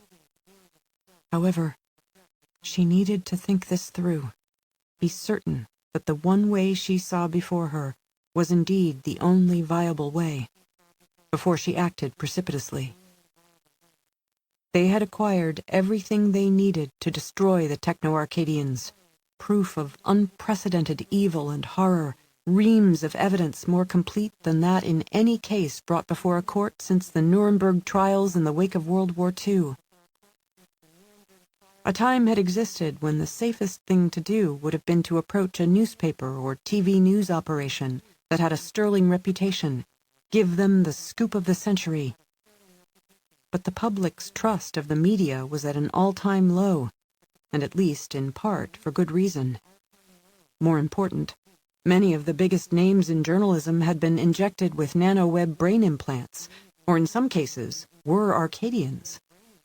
Reporters existed who were neither adjusted people nor among the wicked, but they weren't necessarily the media gatekeepers who decided what was news and what was not. Making common cause with reporters who could not blow open the media walls with the story would only ensure they were all murdered or brain-screwed. Jane had already tried that approach with an acclaimed journalist, Lawrence Hannafin, who had proved to be a paragon of deceit and treachery. Perhaps there were those in Congress who could be trusted, whose names didn't appear on any of the lists Vikram had obtained. But there was no way that she could approach them, not after she'd been demonized in the media, indicted in absentia by a grand jury, charged with treason and multiple counts of murder. Even if she could contrive to meet in a private place with a powerful, charismatic senator who could command the attention of the media, she would need to convince him or her that the conspiracy was real, which would not be easy, even with mountains of evidence. Nanoweb brain implants, adjusted people shorn of free will, memories edited, human beings turned into biomachines programmed to kill, thousands on the Hamlet list slated for extermination. Even in a time when noted entrepreneurs and wizards of technology like Elon Musk and Ray Kurzweil and numerous others spoke glowingly of the singularity, the yearned-for event when human brains and computers would meld to form a superior species, the Arcadian story could sound like the fevered imaginings of the tinfoil hat crowd. And suppose she could convince this senator that all of it was true. Would he do the right thing? Or would he try to escape both responsibility and threat by seeking to become one of the Arcadians, now that he knew of their existence? Courageous politicians existed, as did albino tigers and two-headed frogs. But she was loath to put the life of her child, and the future of all children, in the hands of a public figure whom she didn't know personally. A decade ago, there might have been a way to use the internet to push a tsunami of truth about the Arcadians from shore to shore of social media. But these days, the internet was flooded with so many flavors of rage and rant, with so much fake news, with such torrents of paranoia, that the Arcadian story would probably wash through the system in a week, perhaps winning a few believers, while inspiring loud, mindless mockery. Anyway, Arcadians threaded through social media companies would quickly censor everything she posted, draining from the truth enough of its substance to leave it hollow and unaffecting. The one way forward that she had identified remained the only way that seemed to offer any hope for Travis, and for the future generations of which he was, to Jane, a symbol. For her, this was a dark kind of hope, demanding a foreboding passage that mere days ago she could not have contemplated. From a pocket, she extracted the half of a broken locket that Travis had found and given her weeks earlier, a silver oval in which was embedded a soapstone cameo that he felt resembled her. He wanted to believe the locket was magical, that some fate had guided him to where he found it on water-smoothed stones beside a clear-running stream. He hoped that it would protect her from harm as long as she carried it. She worked the oval between her thumb and forefinger, not as if it were a wishing stone by which her triumph would be assured, but because she could not caress her child. Only this he had given her. Only this. For millennia, people had lived and died and been forgotten, vanished from history by the billions. Even the most famous and celebrated would not be remembered forever. In mere decades or centuries, they also would be forgotten. those who had lived like angels and those who had lived like devils, all gone with their fame as if they had never existed. Time was relentless, and the world was not Gaia, not a caring mother who cherished her children.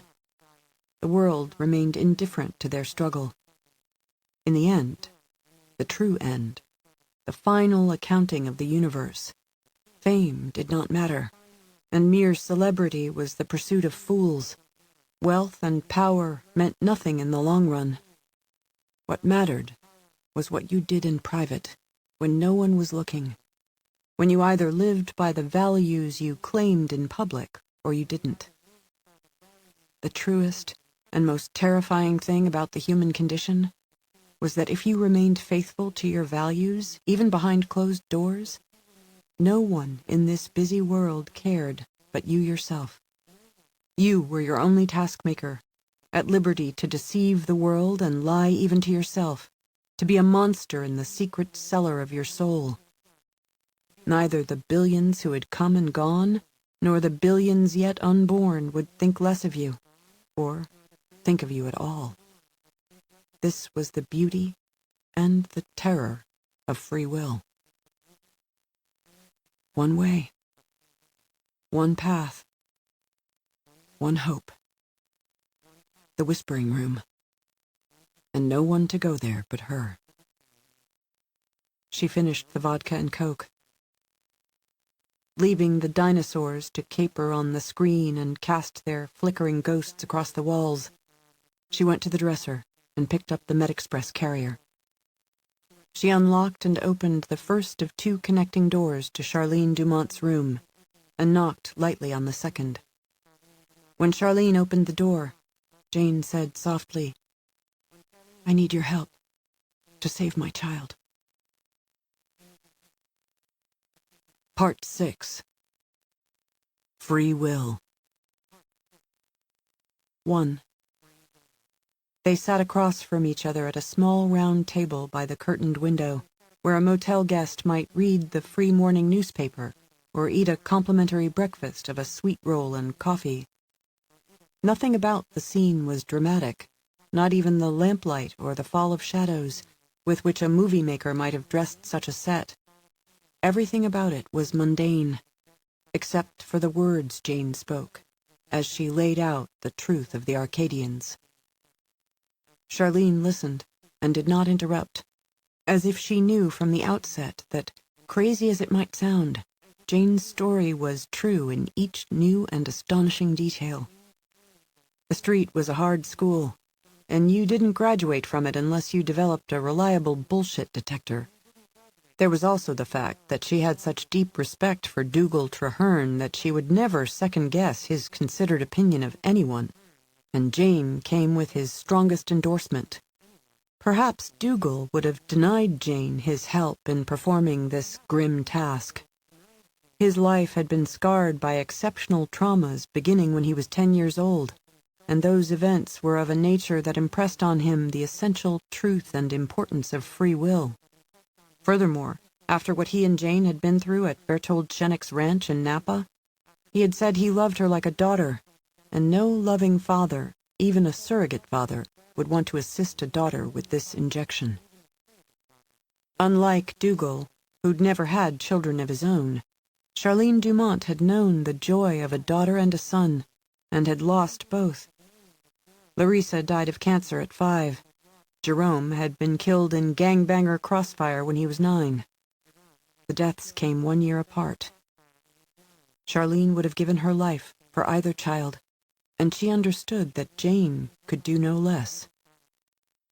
"But honey," she said, "this isn't just dying once for your sweet boy. This could be a living death. This could be like dying for him every day, over and over again, for all the rest of your life." "Not if it goes like I think it will. And if it doesn't, well, once the nano-web is established, Vikram will be my controller. If worst comes to worst, he can save me from lifelong enslavement by ordering me to kill myself." Charlene closed her eyes and shook her head. "You say it so matter-of-fact. That is a woeful thing for the poor man to have on his conscience. I know it's wrong to ask it of him, but he'll understand. He's a decent man with a good heart. He wants to pay penance for things he's done, and he'll see doing this, taking on the weight of this, as penance. Raising her eyebrows, Charlene said, "You haven't asked him yet?" "No. If I tell him what I'm going to do, he'll try to argue me out of it. We don't have time to debate. We've just about run out of time. With all their resources, they're closing on me fast. Instinct says this is my last shot, and instinct has never done me wrong." Charlene reached across the table. Jane took the offered hand and closed her eyes. They held tightly to each other for a long moment.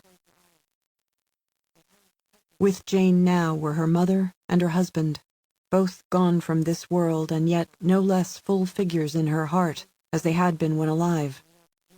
Death conquered only the body, not what was ineffable but real.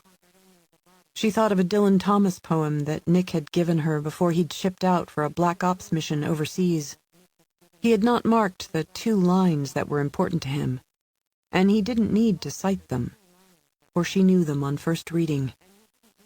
"Though lovers be lost, love shall not, and death shall have no dominion." She opened her eyes. "Charlene, I'm sorry as I can be to ask you to help me. If it was a simple injection, I could manage that myself, but it's damn complicated. I don't have 3 hands, and I don't dare screw this up. I know it won't be easy for you." Charlene gave Jane's hand a final squeeze before letting go. "Easy and right aren't the same thing. Nothing new about that." Jane looked at the MedExpress carrier, which stood on the table. The digital readout showed an interior temperature of 46 degrees. It's within the range that keeps the nanoweb viable. "Has it always been below 55 degrees since I gave it to you 3 weeks ago?" "Far as I know, yes. I never opened it, and Dougal always kept it safe, with his fridge turned down to 35. It was 40 degrees all the way here from San Diego. So if it's climbing, maybe it's good you didn't get here a week from now." Jane got to her feet and stood over the carrier. "Why is it 6 degrees warmer?" She pressed the handle aside and opened the lid. Instead of everything she expected, everything she needed, under the Cryomax modular cold packs that were still largely frozen, the carrier contained only a zippered leather shaving kit in which a man might pack his electric razor, pre-shave, aftershave, and other toiletries. When she opened the kit, it was filled with 2 or 3 pounds of gravel, stones from the very road that she and Vikram had taken into the desert north of Tonopah. 2. With Charlene close behind her, Jane hurried through her room, pulled open the first connecting door, pushed open the second, and went into Vikram's room. He sat at a table identical to the one on which she had left the raided MedExpress carrier. Standing over Vikram was a somewhat younger man who shared his heritage and might have had his same smile, if anyone had been smiling. On the table lay the length of rubber tubing used as a tourniquet. A cannula had been installed in the target vein, and the first of 3 large ampules of cloudy amber fluid was being infused into Vikram's bloodstream. The other 2 ampules floated in one of the motel's plastic buckets, which was filled with ice and water. With his free hand, Vikram indicated his companion. "This is my cousin, Harshad, who waited at that abandoned school in Las Vegas for the delivery of the satellite dish. His parents are Uncle Ashok and Aunt Doris. His brother is Ganesh." Jane said, "Stop, now. Don't infuse the other 2 ampules."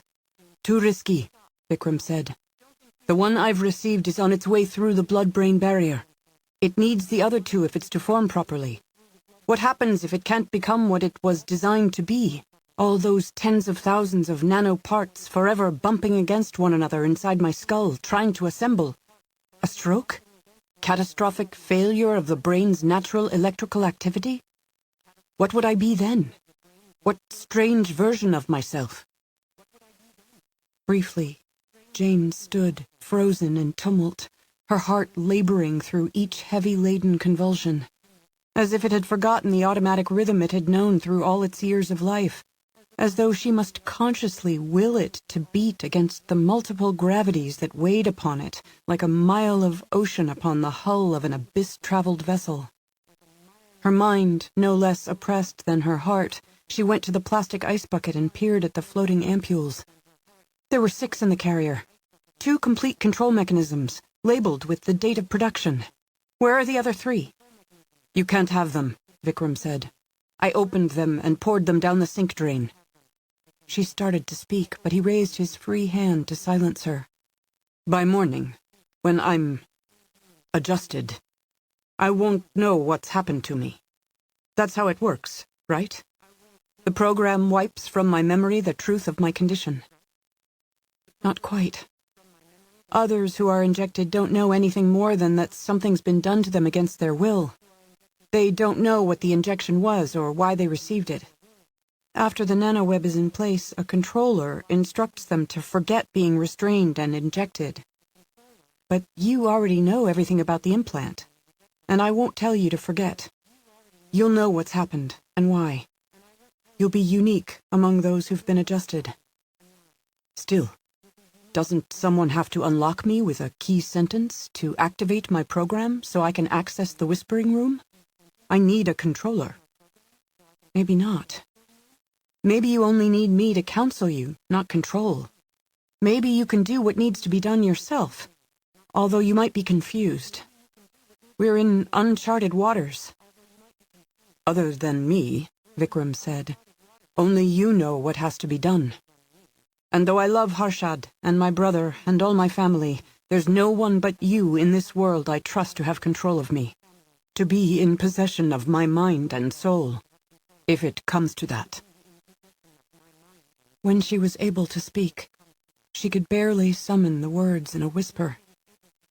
I didn't ask this of you. No, you didn't. You never would.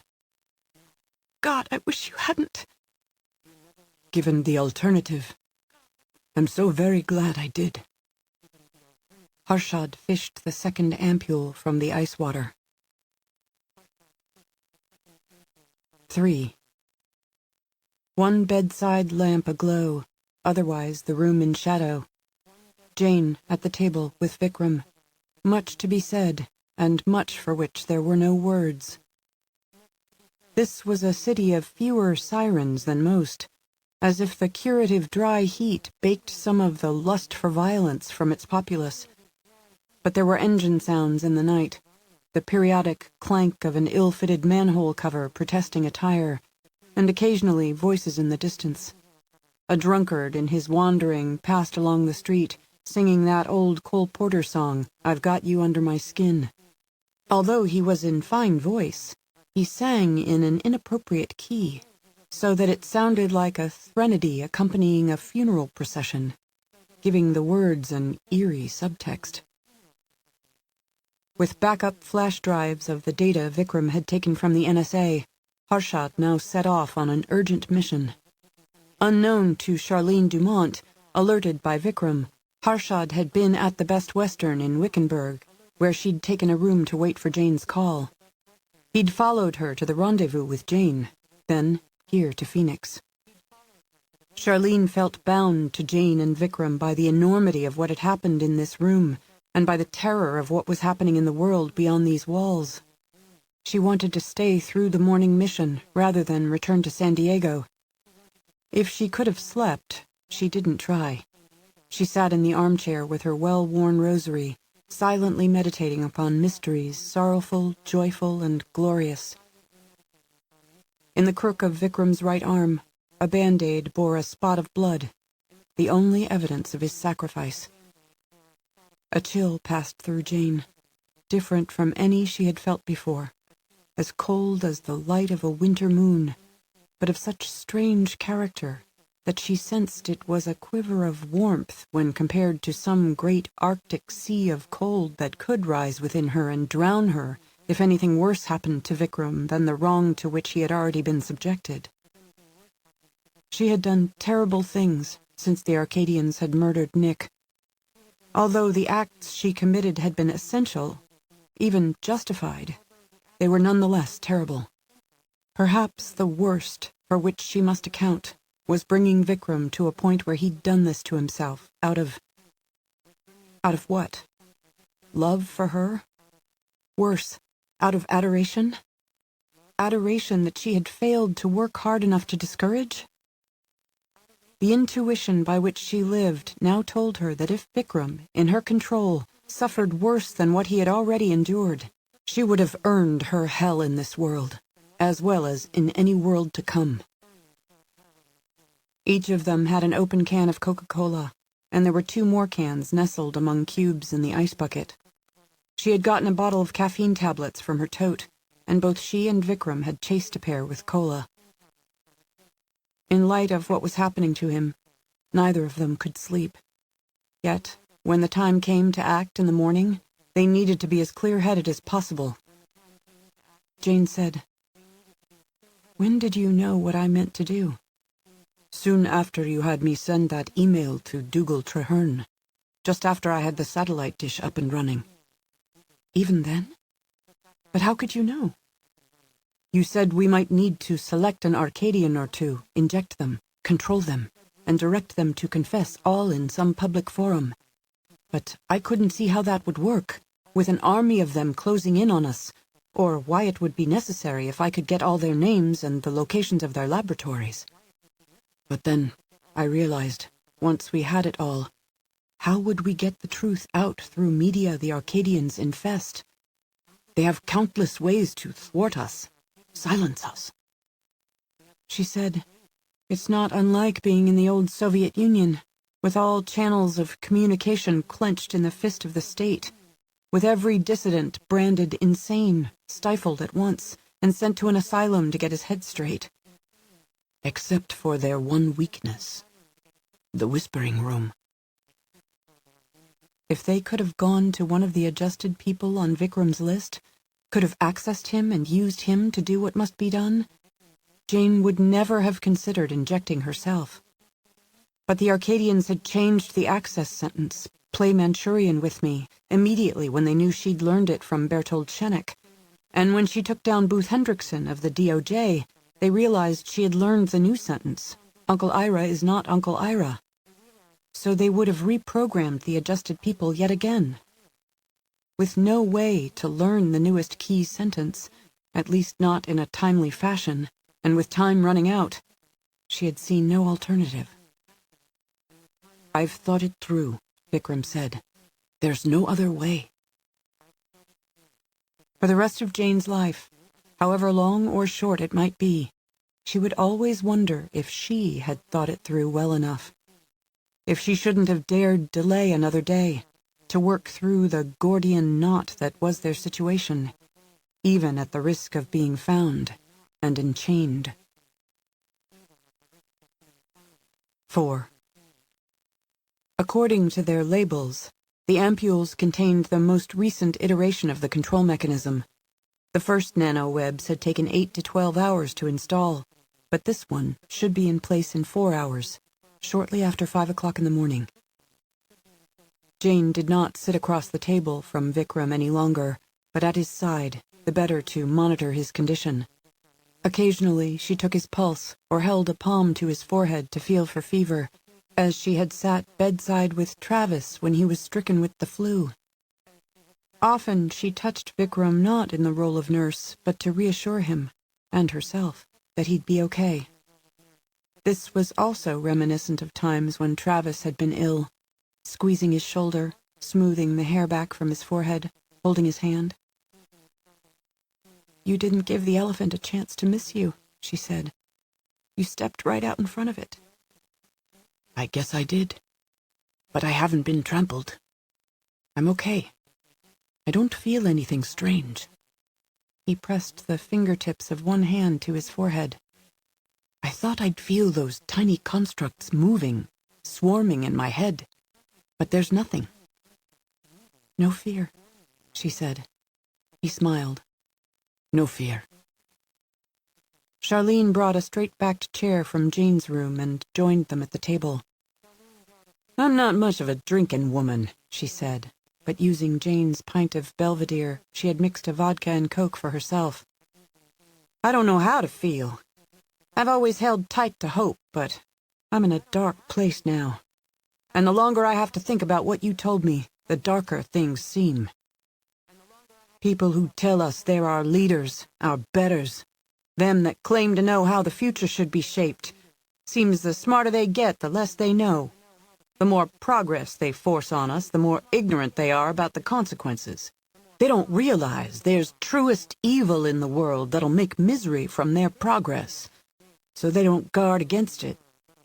Worse, the smarter they get, the less they're able to see evil in themselves. What if, in the morning, after you do what you're gonna do, you can't bring down these Arcadian fools? We'll bring them down, Jane said. There's no alternative. They've given us a way to do it, and we'll bring them down. She wished that she were as confident as she sounded. 5.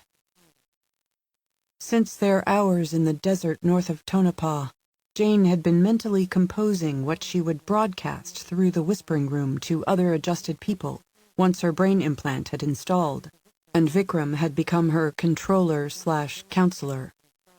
Now that their roles had reversed, she worked with him to craft the message as succinctly and powerfully as possible, and Charlene suggested certain tweaks. They had just finished that task when Vikram's crisis came at 4 o'clock in the morning. From what she'd reviewed of Bertold Schenck's research records that she had recovered from his ranch in Napa, Jane knew some people experienced no symptoms related to the assembling of the gossamer nanoweb, while others were afflicted by strange smells or sudden foul tastes or noises that no one else heard. A few experienced intense anxiety without apparent cause, though their distress was sometimes associated with a crawling sensation inside the skull. At the table with Jane and Charlene, Vikram suddenly broke into a sweat and clasped his hands to his head, his face drawn and gray, his eyes widening as though with the sight of horrors that only he could see. His expression was as ghastly as that of the tormented man in the famous painting, The Scream, by Edvard Munch. Spiders! Listen to them! Spiders! Oh, God, I'm full of spiders laying eggs! Spiders behind my eyes! He groaned, whimpered like a wounded dog, gagged with revulsion. Tremors racked him, and he rocked violently in his chair. Let's get him to bed, Jane said. She and Charlene lifted Vikram from his chair, and between them brought him to the bed as his legs failed him. Lying on his left side, he pulled a pillow to his face and muffled hoarse cries of anguish with it. He seemed to be unable to hear what was said to him, unable to answer questions. Whether his suffering was mental or physical or both, it appeared existential, as if at any moment he would be gone. Chilled and trembling, Jane stood watching him. She felt powerless and guilty and sick with grief. If a man had been entered by a demonic butcher intent on filleting his soul from him, the torment caused by that invader wielding its psychic knives might have resulted in such distress as this. She found herself upon the bed, spooned against Vikram's back, embracing him as if he were her child, holding him as though, by some mystical transference, she could relieve him of his pain and take it into herself, and not just his pain, but the hideous consequence of the injection. Her face wet with tears, Charlene settled onto the bed as well, and together she and Jane held the boy, for he seemed now so like a helpless child, as he shuddered and quaked, and ultimately surrendered the dominion of his mind to the nanoweb, to a program of enslavement designed by those who considered themselves his superiors, but were in fact only emotional cripples, sociopaths, without the capacity to know truth. 6. Vikram's crisis lasted almost half an hour before quickly subsiding. Exhausted, He slept 40 minutes in the arms of the women. Against all expectations, Jane slept part of that time too. She startled awake at 5:20 when Vikram sat up and, in a voice as dry as Sonoran sands, asked for something cold to drink. She left the room and went to the vending machine alcove and bought 3 cans of cola. Of the 2 large moths she had seen hours earlier, one lay dead upon the concrete floor in fans of wing dust it cast off in its final throes. The other lay near it, fluttering feebly in the last minutes of its life. When Jane returned to the room, Charlene was sitting on the edge of the bed with Vikram. He was bent forward, his head hung low, his hands cupping his knees. When he heard the pull tab pop on the first can, he looked up and reached out with one hand. Jane opened a Coke for Charlene and one for herself. Vikram drank greedily. He set the empty can on the nightstand. After putting her unfinished cola on the small round table, Jane knelt before him and took his hand in hers. "Baba," she said, for she had learned from him that it was an affectionate form of address in Hindi. "Baba, how is it now?" He met her eyes. "I believe it is done, Jane-ji." "Then should I?" "Yes." She rephrased it. "May I, Vikram?" "Yes, Behenji." "What does that mean?" "My beloved sister." Still beside Vikram, Charlene resorted to her beads again.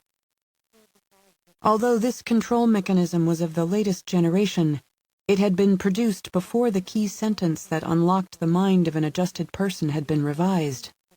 Therefore, after a hesitation, Jane whispered, "Play Manchurian with me." "Yes. All right."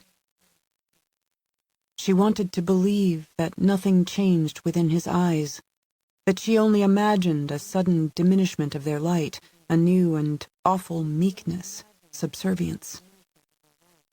"Baba, am I with you?" "Yes." "I mean, not just here in this motel, but within me, yes. The mind has many chambers, and you're in all of them now. Wherever I turn, you are there. What may I do for you?" "Do you know the whispering room?" "Yes." "Do you understand how to enter it and speak to others?" "Others of my kind?"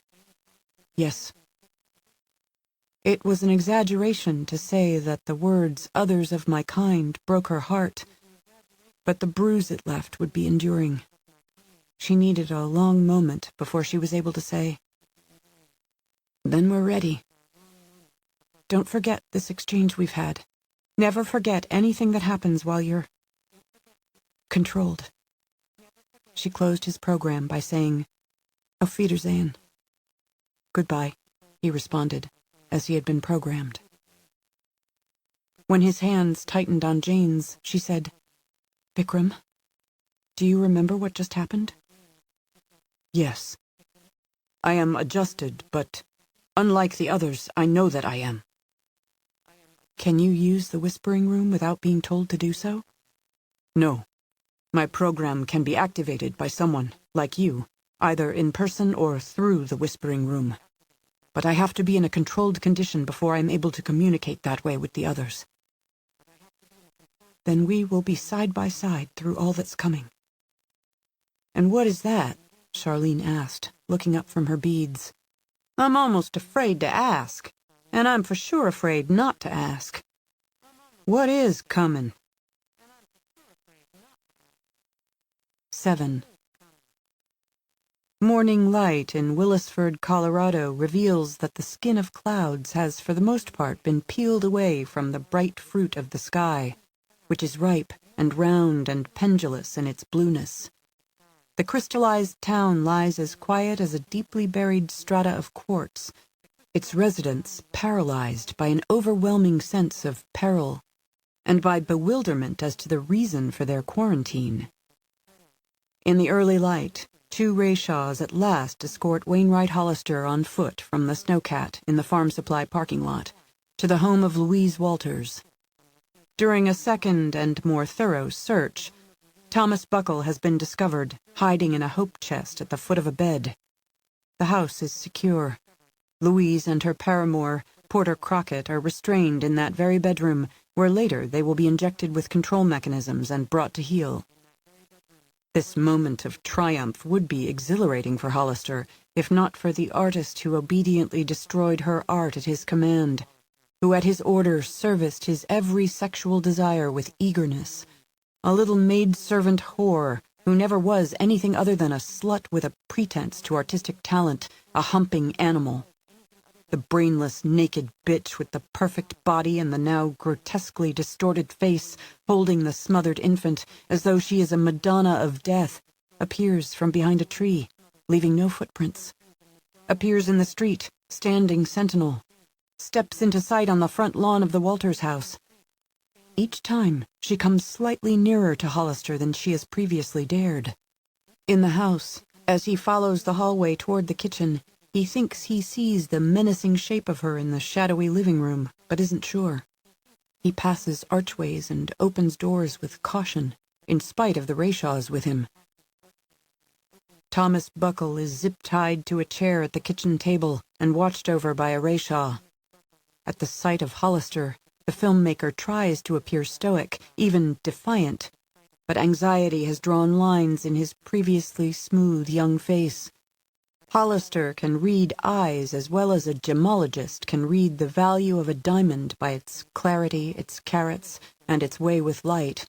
In Buckle's eyes, he sees fear. Before this confrontation is over, he wants to see pure terror in those eyes, followed by desperation, and finally, despairing submission. Settling into a chair across the table from Buckle, Hollister smiles with contempt. What kind of coward hides in a hope chest, curled like a baby in the womb? The director says nothing. Instead of counter-stalking me as a real man would have done, one-on-one, mano-a-mano, says Hollister, you ran. You hid beneath a bridge, stole my snowmobile and fled on it, fled with Crockett, hid behind the skirts of a waitress, and cowered in her hope chest. It was mano-a-mano, Buckle complains, only in the lie you told yourself. You have an army. And now you whine like a child. Hollister shakes his head as if to say, what a pathetic specimen. What is your story, Tom? Story? What did you put in my food at lunch? I don't know what you're talking about. You put something in my food. I was nowhere near your food. Then what did you put in my drink? I was nowhere near your drink either. Hollister leans over the table, the better to read Buckle's devious eyes. My father had his thousands of novels. He said all the truth of the world was contained in fiction, in the work of storytellers. I read a few of them and saw no truth, nothing but myths and superstitions, wishful thinking and sentimentality and asinine opinions. You're a storyteller, Tom, making your little films. So tell me your story. You aren't making sense. I don't know what you want. Hollister sees Mai from the corner of his eye and turns his head. She stands before the refrigerator, as though it is a white coffin out of which she has stepped, the infant in her arms. In that gunshot-distorted face, her smile is evil, her eyes sunken into a vacancy. She's but 10 feet away in the small kitchen. Hollister leans even farther over the table, no longer smiling. I don't believe in spirits, ghosts. I will not be haunted. I will not. What have you done, you bullshit artist? Buckle is agitated now, straining in his bonds, his fear evident in the pulsing arterioles in his temples, a beadwork of sweat on his brow. I don't know what you're talking about. Liar. That's what storytellers are, isn't it? Liars. Paid liars. Will you lie and say you don't see her there? Faking bewilderment, Buckle looks where Hollister points. See who? The filmmaker's deceitfulness infuriates Hollister. Somehow she's here because of you. How is the trick performed? My food, my drink contaminated? It's the only explanation. My is here. Buckle regards him with feigned astonishment. She's dead. She can't be here. You killed her. The dumb bitch shot herself. Because you told her to. Hollister pounds the table with his fist. Once, twice, a third time. She's here. She's here. Her skull blown out, baby Diederik dead in her arms. Buckle's agitation passes, and he goes very still in his bonds. His voice is a whisper, not tremulous as it ought to be, but instead accusatory. You're insane. Hollister shouts, Bring it! One of the Rayshaws who accompanied him from the Snowcat enters with a MedExpress carrier and puts it on the table. Your stories are all lies, Hollister declares. But I'll have the truth from you. 8. Charlie Weatherwax and Mustafa Al-Yamani, in their suite at the Arizona Biltmore, achieve 5 hours of deep sleep by countering Saturday's amphetamines with 100-milligram tablets of phenobarbital. Charlie responds to his wake-up call, but then he is forced to use a bucket of ice water and considerable brisk slapping of the face to get Mustafa out of bed. Showered, dressed in fresh clothes from the luggage that has been delivered to them by jet from the Peninsula Hotel in Beverly Hills, fully caffeinated with coffee from room service and tablets from Charlie's apothecary, they arrive by Suburban at the Operation Command Center in Wesley Bolin Memorial Park, directly east of the complex of buildings around the Arizona State Capitol. The search for Vikram Rangnekar is based on the information, actually bald-faced lies, that Charlie provided to his cell leader, Raimundo Cortez, the previous night. However, because he and Mustafa were incapacitated while the operation was being put together, they aren't in charge of it. This is ideal, because when the Mumbai bad boy can't be found where he doesn't exist, they can credibly claim that the blame lies with the incompetence of others rather than with the intel they provided. The head of the effort is the special agent in charge of the FBI Phoenix office, Lambert Ash. He is one of 9 Arcadians overseeing another 110 non-Arcadian agents, Bureau and Homeland Security in a rare joint operation. They are saturated through an area bordered by Madison Street to the south, 21st Avenue to the west, Van Buren Street to the north, and 7th Avenue to the east. Lambert Ash and the other Arcadians, sans Charlie and Mustafa, apparently fancy themselves strategists and clairvoyants. They have reached the conclusion that Rangnekar would go to the ground in a safe house in this area only if he has designs on the state legislature, the Capitol building, or some important office within the Capitol complex. Otherwise, surely he would avoid such a well-policed area. Therefore, in addition to traditional search methods, Lambert Ash has equipped 36 agents with sunglasses-mounted cameras equipped with facial recognition capability, produced by LL Vision Technology, a Beijing-based company. The eyeglasses are wired to handheld devices that contain an offline database of 10,000 faces of interest to authorities. Rangnekar's face is one of these, as is that of Jane Hawk, because there is reason to believe, based on their past association at the FBI, that they might be working together. Once a camera captures a face, it can make a match with those stored in its database in just 600 milliseconds. If either Vikram or Jane ventures onto a street within the purview of this operation, they will be identified and captured. Charlie has concealed the fact that Rangnekar and the elusive Hawk bitch are indeed now working together, so that he and Mustafa can find and capture them and receive all the credit. He might be distressed that Lambert Ash is now in the Jane hunt, if there were a chance in a million that she is within the perimeters of this search area. But she is most likely not anywhere in Phoenix, and certainly won't be found skulking through the highly policed neighborhoods around the Capitol. A tent has been set up in Wesley Bolin Memorial Plaza, in the heart of Wesley Bolin Memorial Park, to serve as a communications center for the operation. Coffee is provided, along with bottled juices, a variety of donuts, and trays of small sandwiches, ranging from egg salad to roast beef with cheese.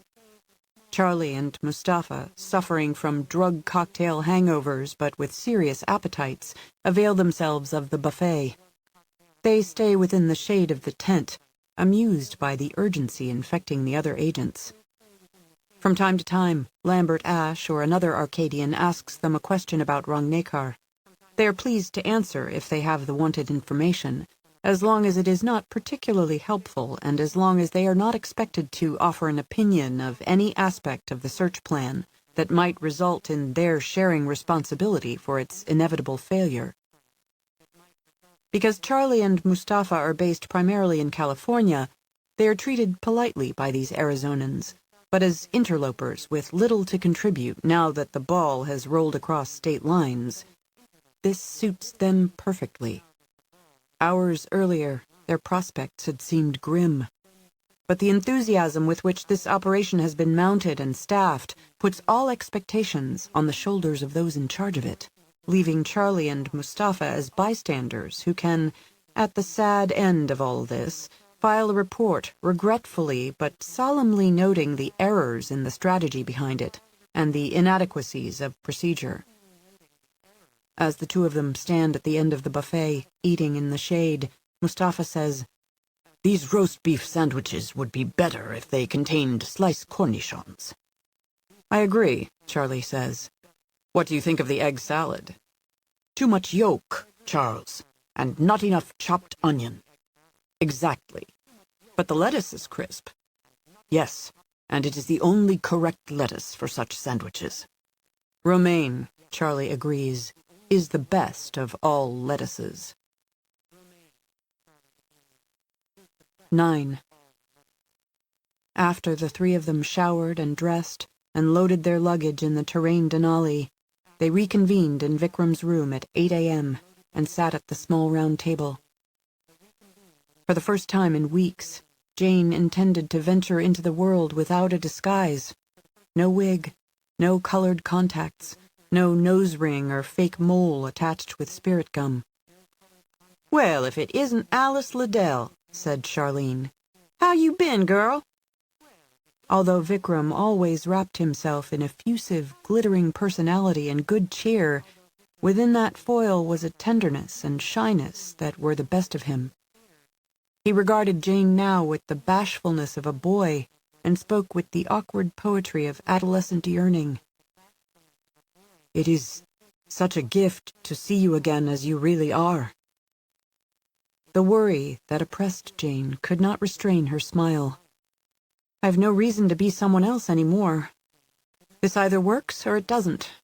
And if it doesn't, there's nothing else to do but run forever. I'm done with running. Are you ready?" "No." "Yes." "Maybe." He nodded. "Let's do it. Play Manchurian with me." "Yes, all right," he said. "Go now into the whispering room and tell them where to come." The nano-web was powered by the electrical activity of the brain itself. However, incorporated in its design was also a microwave rechargeable battery the size of half a pea to assure transmission capability. A closed-circuit shout-out to other adjusted people could carry as far as 30 miles in all directions. After Vikram had spoken and simultaneously transmitted the words on which they had agreed, he said, "It's done. We better get moving. I'll leave you in a controlled state until this is finished. Are you okay?" Rising from his chair, he said, "I'm terrified. But I'm all right. Replies are coming in. Voices whispering in my head. It's so very strange." His usual grace had not entirely deserted him, but he walked as if unsure of his balance, a man of two worlds, with a foot in each.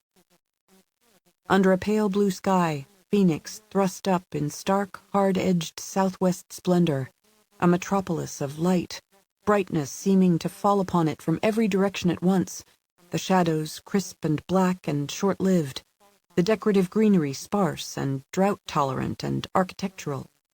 the benign thermonuclear nature of the sun more evident here than in other great cities. Jane and Vikram sat together in the back seat of the Terrain Denali, neither of them speaking, while Charlene drove east on Van Buren Street. Traffic was light on a Sunday morning. They passed a complex of cemeteries to the north, the state capitol and associated buildings to the south, University Park to the north, heading toward the destruction of the Arcadians' utopia, or toward the end of the world as they had always known it. 10. They needed a venue where a crowd could gather without raising suspicion, a place near the heart of the city where the first crowd might draw a second and perhaps larger throng that could insulate it from the easy assault of hostile forces. The Phoenix Convention Center occupied 2 buildings. The first and smaller stood the width of the block between North 2nd Street and North 3rd. The second structure spanned the ground between North 3rd and North 5th Streets. Immediately behind the larger building, across from it on East Monroe Street, stood St. Mary's Basilica, a historic Roman Catholic church. With its twin bell towers and elevated entrance balcony with balustrade, which was approached by dual staircases, the basilica was beautiful and imposing. The extra-wide sidewalk in front formed a modest plaza, and to the west side lay a tree-shaded park in which were nestled the diocesan offices and residence. One place where a gathering crowd might seem normal on a Sunday morning was in front of a church. This was the final day of a large convention of manufacturers of home improvement products. The doors of the Phoenix Center would open in minutes. The nearby basilica stood at the intersection of 3rd and Monroe. Within a block or so were the Hyatt Regency Hotel, the Sheraton Grand, popular restaurants and shops, the University of Arizona College of Medicine, all sources for a potential audience. 2 of the metered parking spaces on the north side of Monroe weren't occupied. Charlene claimed one of them. Already, more than 20 people had gathered on the deep sidewalk in front of the basilica. None was in conversation with another, each isolate. About them hung a curious air of expectancy, but they didn't seem impatient as they surveyed the morning for an indication of what might happen next. Because their control programs had been engaged, they were not now themselves, but instead tools, waiting to be used. If Jane doubted these people were victims of the Arcadians, Vikram confirmed their nature. They're all my kind. The one difference between Vikram and these other adjusted people was that he had essentially taken control of them by a back door, by way of the whispering room. He was one of them, and yet he was, for the moment, their master. "We'll wait for the crowd to get a little larger," Jane said. They came quickly now, having parked their cars in public and hotel garages, at meters where available, to walk to the basilica as if for the 9 o'clock mass. No vagrants were among them, no children, no teenagers, no one well past retirement. These were movers and shakers in Phoenix, ranging in age from about 30 to 60-something, well-dressed. In any other circumstance, they would have been more confident and assertive than they were at the moment. By the microwave network that connected them through the whispering room, Vikram knew them, though he had never before met them. "She's a judge on the state Supreme Court. He's a major real estate developer. He's the superintendent of schools." Jane didn't expect all 286 of the adjusted people in the greater Phoenix area to respond to Vikram's summons. Some would be out of town on business or vacation. Others might be beyond the 30-mile radius that was the limit of an unassisted whispering room broadcast. In minutes, approximately 100 had gathered along the front of the basilica, from the corner at 3rd and Monroe all the way to the diocesan park. Their silence and odd air of expectation began to inspire curiosity in some passing motorists who slowed to look them over.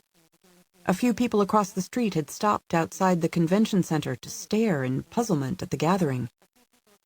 A critical moment was approaching. Jane said, Let's go, Vikram. Me too, said Charlene. You'll be safer here in the car, Jane objected. I want to step back from life, Charlene said, and that was a mistake. I won't step back from nothing anymore. Besides, this here is history, and I'm a part of it. They got out of the car and walked among the crowd toward a point directly in front of the basilica, equidistant from each of the magnificent towers. As they moved, for Jane's and Charlene's benefit, Vikram identified some of those who had answered his call. The mayor, the founder and CEO of a major technology company listed on NASDAQ, the chancellor of the state university system, the president of the state senate. They all looked expectant, but none appeared anxious, for Vikram had counseled them against anxiety. All eyes turned to him as he walked among the crowd. Some took notice of Jane and seemed to recognize her. No one spoke or shrank from her. She felt none of the menace she had known when, about 2 weeks earlier, she had made her way through a convocation of the hive that had assembled to stop her from leaving the town of Iron Furnace, Kentucky. With Charlene, Jane and Vikram took up a position closer to the basilica than the street. At his direction, the throng closed ranks around them. The summoned were arriving more frequently by the minute, streaming in from surrounding streets, at least 150 strong. Emblazoned with the call letters of an independent local station and complete with satellite dish, a local TV news truck arrived and parked imperiously in the pickup zone in front of the convention center. The head of their news division is adjusted, Vikram reported. In his summoning, he had called for those in the media to bring their cameras and broadcast what was soon to occur. Not 3 minutes later, when the crowd had grown to at least 200, a second vehicle with a satellite dish arrived. This one belonged to a station that was a network affiliate, where also the head of the news division had been injected, and it parked behind the first truck. The incoming stream slowed, but there might have been nearly 250 adjusteds when the 8 o'clock mass ended, and scores of people exited the doors of the basilica onto the elevated portico behind the street-side plaza. Unlike those below them, this group was animated and loquacious, assembling along the balustrade to marvel at the throng and the news trucks, calling down questions that none of the adjusted people answered, adding to the spectacle. Now, as he and Jane had agreed, Vikram spoke softly aloud, and his words echoed not just within the minds of every member of the hive gathered here, but also, in theory, in the minds of all 16,910 of the adjusted people nationwide. There were 2 ways to broadcast from the whispering room. First, by direct microwave transmission to the adjusted within a 30-mile radius. Second, to the cellular phone network of the nearest telecom provider, which would give him instant access to every telecom provider in the country through the cooperative arrangement that allowed them to provide their customers with universal service. Every nanoweb control mechanism shared the same electronic address at which it received messages from other members of the hive in a crisis. But Bertold Schenek had intended that only Arcadian controllers would be able to order an adjusted person to use the whispering room, and only for an approved purpose. He had not anticipated that the system could be backdoored. Vikram told the many thousands that they would henceforth respond to only one key control sentence, not to any with which they had been previously programmed. And that sentence would be, "We hold these truths to be self-evident, that all men are created equal." He commanded them never to reveal this new sentence to anyone, and to obey no other but him. He commanded each of them, if possible, to recall the memory of his or her injection, which had been repressed, when and where it had occurred, and who had done it. For the many thousands, he recited the brief preamble to their revelations that he and Jane had composed, and he ordered them to repeat it 6 times before proceeding to reveal the details of their enslavement. Finally, he said, "Speak now to the world."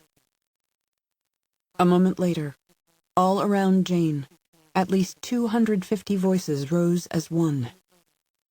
I have been enslaved by a nanotech control mechanism that webs my brain. There are 17,000 of us living, more than 9,000 who killed themselves. The unanimity of all those raised voices, the perfect chorus of horror, brought sudden silence to the worshippers gathered along the balustrade above the street. 11. In a corner of the large command center tent on the Wesley Bolin Memorial Plaza, Charlie and Mustafa are sitting on folding chairs, having coffee and discussing whether the finest polo shirt is indeed made by To the Nines. Suddenly, elsewhere in the tent, Lambert Ash goes ballistic, shouting urgently. Agents scatter as if abandoning the search for Vikram Rangnekar to attend to some other assignment. As Charlie and Mustafa rise to their feet, Ash approaches them, his face so red and wrenched with anger that he looks as if he might suffer a cerebral aneurysm. We got a report. He's like 20 damn blocks from here. Who is? Charlie asks, for he can't get his head around the possibility that their quarry might actually be somewhere in Phoenix. Rangnekar! Ash roars. And Hawk may be with him. Something big is going down at the Basilica. A concert of sirens swells as FBI and Homeland vehicles brake for the church. Big? Mustafa asks Lambert Ash. What big? How big? I don't know. Something crazy big. How would I know when I'm wasting my time here chasing your idiot intel? Ash kicks over the chair on which Mustafa had been sitting, and he hurries out of the tent. 12. 17,000 of us living, more than 9,000 who killed themselves. The synchronized voices had the haunting quality of Gregorian chant. As the crowd pressed around Jane and the sound washed over her, she shivered with emotion.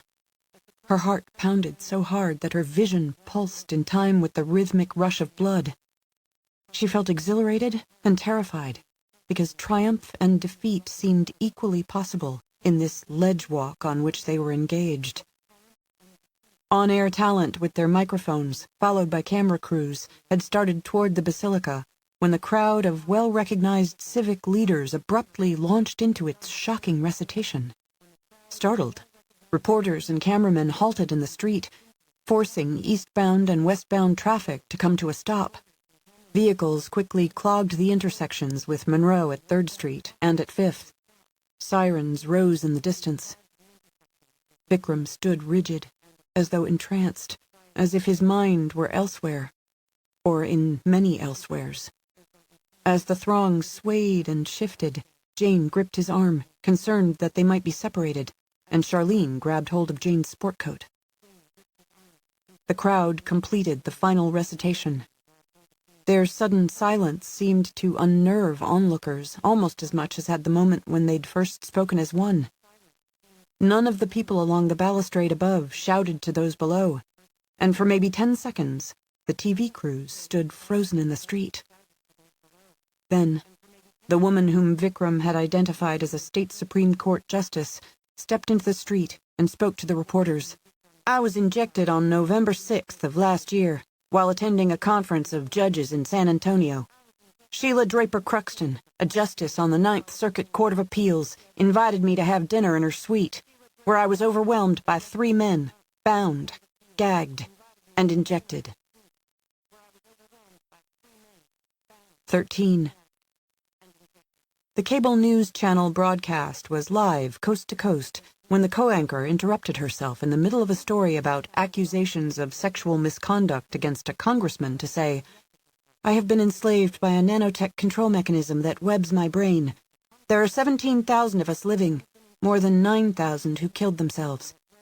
In the control room, the astonished producer reached for the kill switch as the anchor finished the first sentence. But the network president, who happened to be present, stayed his hand as he too said, I have been enslaved by a nanotech control mechanism that webs my brain. The United States Congressman, chairman of the House Committee on Natural Resources, was speaking at a brunch before attendees at a convention of those engaged in the solar power industry, when he seemed to forget his point and fell silent for a long moment, as though consulting his notes. Then he raised his voice to declare, "I have been enslaved by a nanotech—" He might have gotten all the way through his two-sentence revelation before any of the bored attendees in the chamber realized that he'd gone off the rails. However, the ranking member of the minority party, also invited to address the gathering, began to repeat what the chairman said, speaking the words faster. When they began the second repetition, they did so in sync. By the time they were starting the fourth, all those in attendance had risen to their feet in alarmed bewilderment.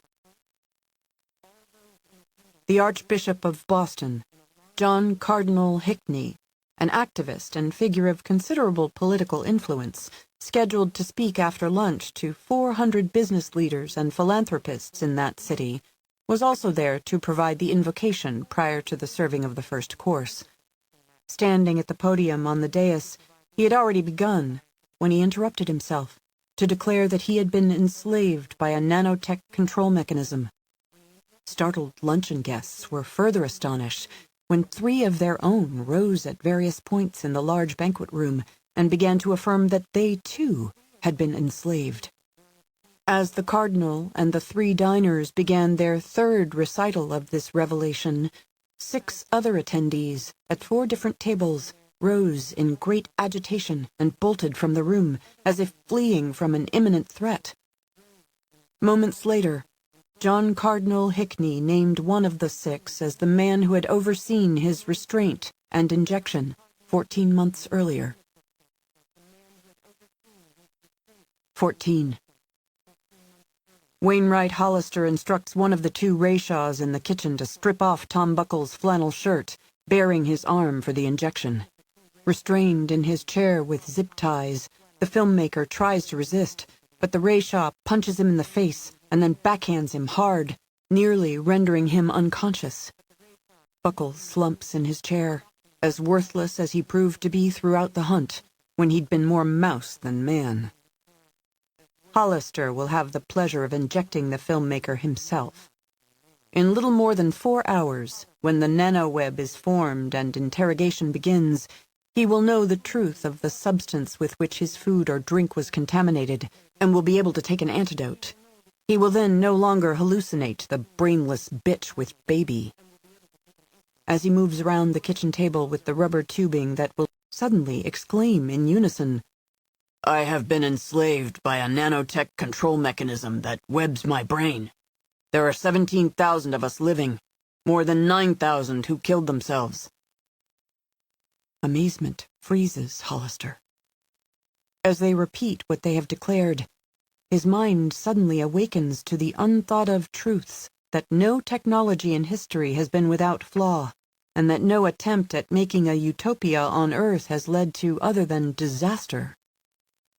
As they begin a third recitation, he orders the Rayshaws to be silent. Both falter, but then, at once, recover and continue. Thereafter, although he shouts at them to cease and desist, they will not.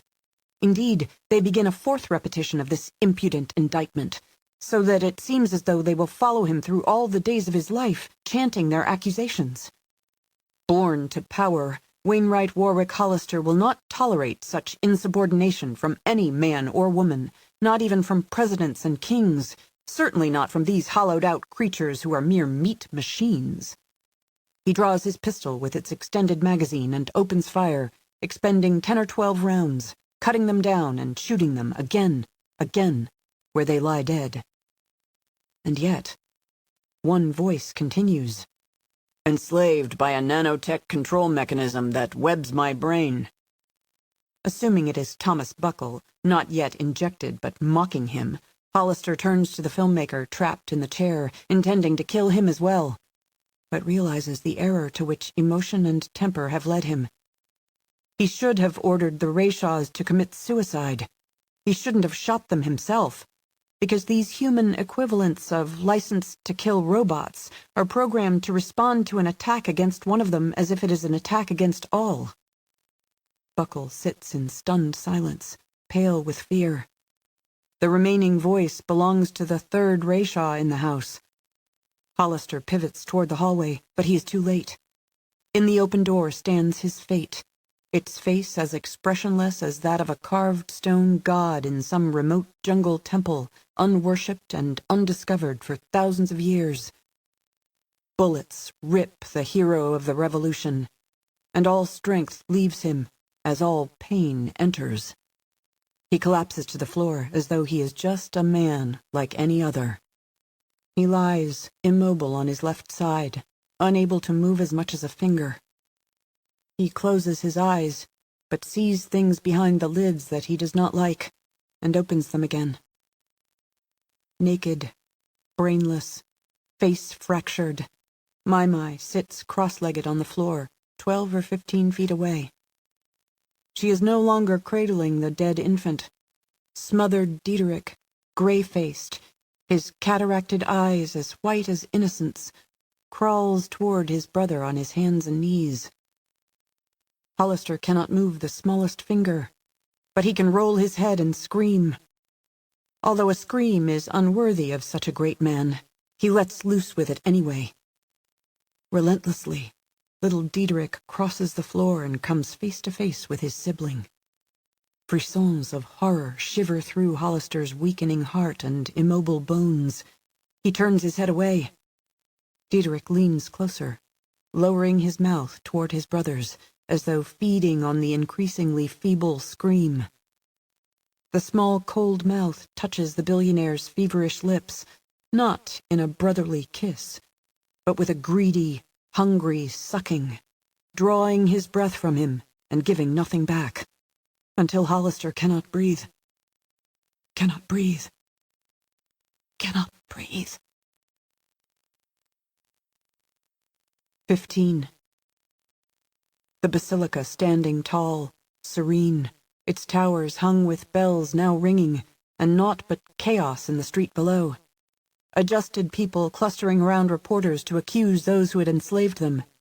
The attendees from the 8 o'clock mass on the elevated portico, the faithful arriving for the 9 o'clock service, now delayed, crowding the dual staircases. Cars abandoned in the street, traffic hopelessly snarled for blocks along Monroe Street and 3rd and 5th. Crowds of the curious, now far exceeding the number of adjusted people, pouring out of the convention center and the nearby Hyatt Regency. A news helicopter overhead, a police helo at a lower altitude, their rotary wings seeming to chop the dazzling sunlight and fling it down in flickers. Among that exuberant, kaleidoscopic variety of humanity, the sudden incoming phalanxes of men in suits, all of a similar bleak demeanor, caught the attention of the adjusted, who had been warned by Vikram, through the whispering room, to be on the lookout for agents like these. The new arrivals acted with purpose and authority, pushing people out of their way, urgently seeking. "Jane-ji," he said, "put your arm around my waist. Hold fast. Stay close. Charlene-ji, hold fast to Jane. My kind will make a wall around us." "They already are a wall," Jane said, grateful that a fear of crowds did not afflict her. "A tighter wall than this, and deeper." He cocked his head as though listening to a quiet voice in the cacophony, and then said, "The chief of police is here. He is one of us. He says a number of these newcomers are wearing unusual wraparound sunglasses fitted with cameras and carrying what he believes are facial recognition devices." 16.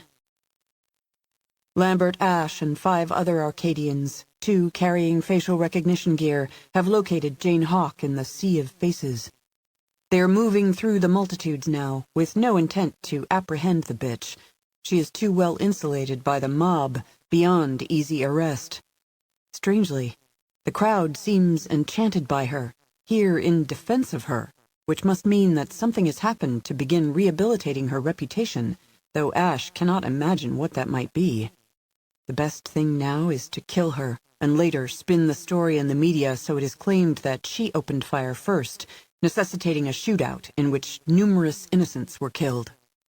They are maybe 30 feet from her, aggressively wedging their way through the tumultuous crowd, when a famous actor, in Phoenix to shoot a film, looms in their path. Tall, Muscular, known for roles in thoughtful TV dramas as well as in big-budget action films, he is an icon, especially to the young. He has one of the most dazzling smiles in the history of the movies. But he is not smiling now. He halts Ash by planting one large hand on his chest and saying, "Hold it right here, numbnuts. You're one of those who brain scrubbed us." Hearing this, others turn toward Ash and his men. He recognizes a justice of the state Supreme Court, the head of the state Senate, the Phoenix chief of police. He says, "Do you see the Red Queen?" which is the current sentence that opens the control program. Instead of seeing, "Yes, I see," the actor replies, "You're a damn hawk hunter, but your license just got revoked." And he pulls back his fist to throw a punch. 17. Among these multitudes there is little in the way of dress, jewelry, and fragrance of which Mustafa al-Yamani can approve. All around him swarm the common ruck and rabble who make him yearn for the quiet upper-class enclaves of Long Island. Why good taste and high style should elude so many of the hoi polloi is a mystery that he will never solve and doesn't care to investigate. Just being among so many of these regrettable people, enraptured by spectacle as they are, makes his skin crawl. Mustafa and Charlie are standing in the bed of an abandoned pickup truck in the intersection of 3rd and Monroe, looking over the heads of the crowd toward the TV crews that seem to be interviewing people in front of the basilica about what he can only imagine. Whether he gazes south or north on 3rd or east on Monroe, scores are hurrying in this direction.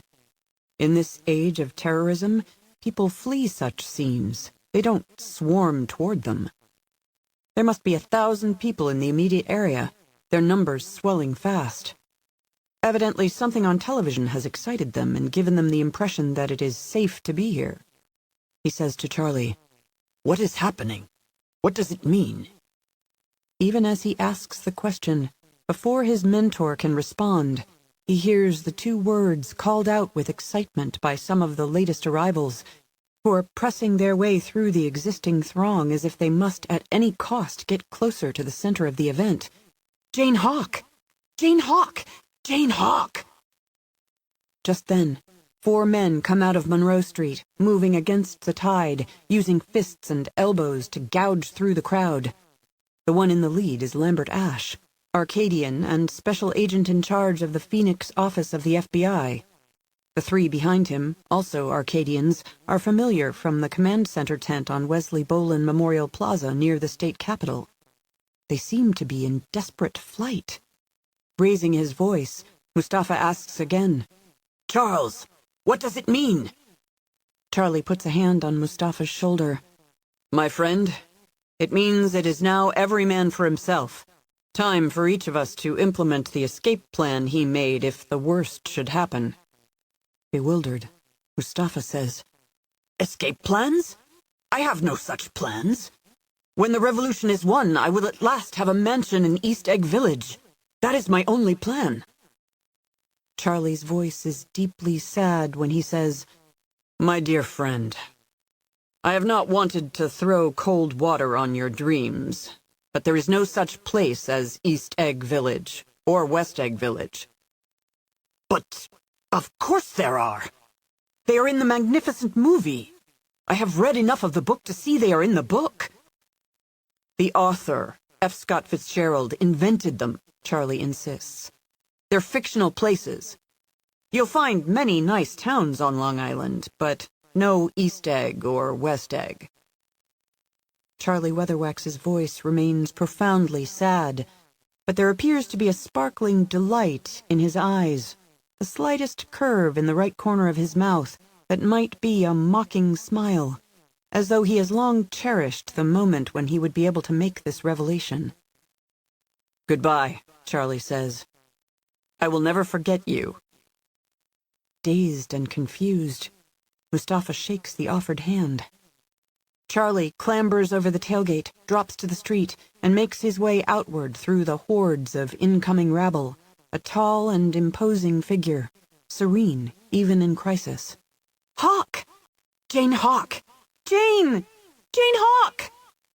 The name reverberates like a canticle through the excited legions, as though they have always known the truth of her, have never bought the lies, and come now in celebration. She may be a champion to them, but she is the destroyer of his future. Mustafa has no escape plans, no East Egg Village anymore, no hope that he will be allowed to change his name to Tom Buchanan or Nick Carraway. He will never be welcomed into old money society as if he were born to it. Two men approached the pickup from Monroe Street, fleeing after Charlie, both wearing LL Vision sunglasses and carrying a facial recognition library the size of a hardcover book. He shouts at them, flashes his FBI badge, and demands their devices. One of them gives him the finger and hurries on, but the other pauses to pass the gear up to him. Wearing the glasses, Mustafa slowly turns his head this way and that, letting the cameras scan the crowd from his elevated position. Both Jane and Vikram are in the library. If he can find one, he will have found them both. 18. Through the roar of voices and the stutter of helo rotors, Jane heard her name. Not once, but repeatedly. The shouting voices of men and women rang with excitement, people calling out as might the fans at a rock concert, eager for their idol to take the stage. The last thing she wanted, now or ever, was to be revered, to be held above other people as somehow exalted. She'd done only what circumstances had forced her to do, had fought for her life and the life of her child, and to clear her beloved husband's name.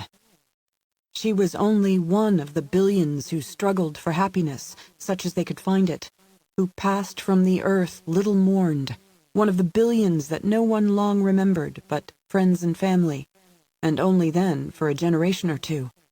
Her face and body were but the envelope in which she'd been sent into the world, no more to be venerated than anyone else's envelope. Her accomplishments, such as they might be, gave her personal satisfaction, but they were little enough when considered against the millennia of human history, the long climb from caves to a walk on the moon. She wanted only a chance at life as others lived it, home and hearth and child and friends. Jane Hawk! Hawk! Jane Hawk! Leaning close to her right ear, Vikram said, Blame me, but don't hate me. I messaged the 17,000. Jane Hawk is the architect of your liberation. Tell the world.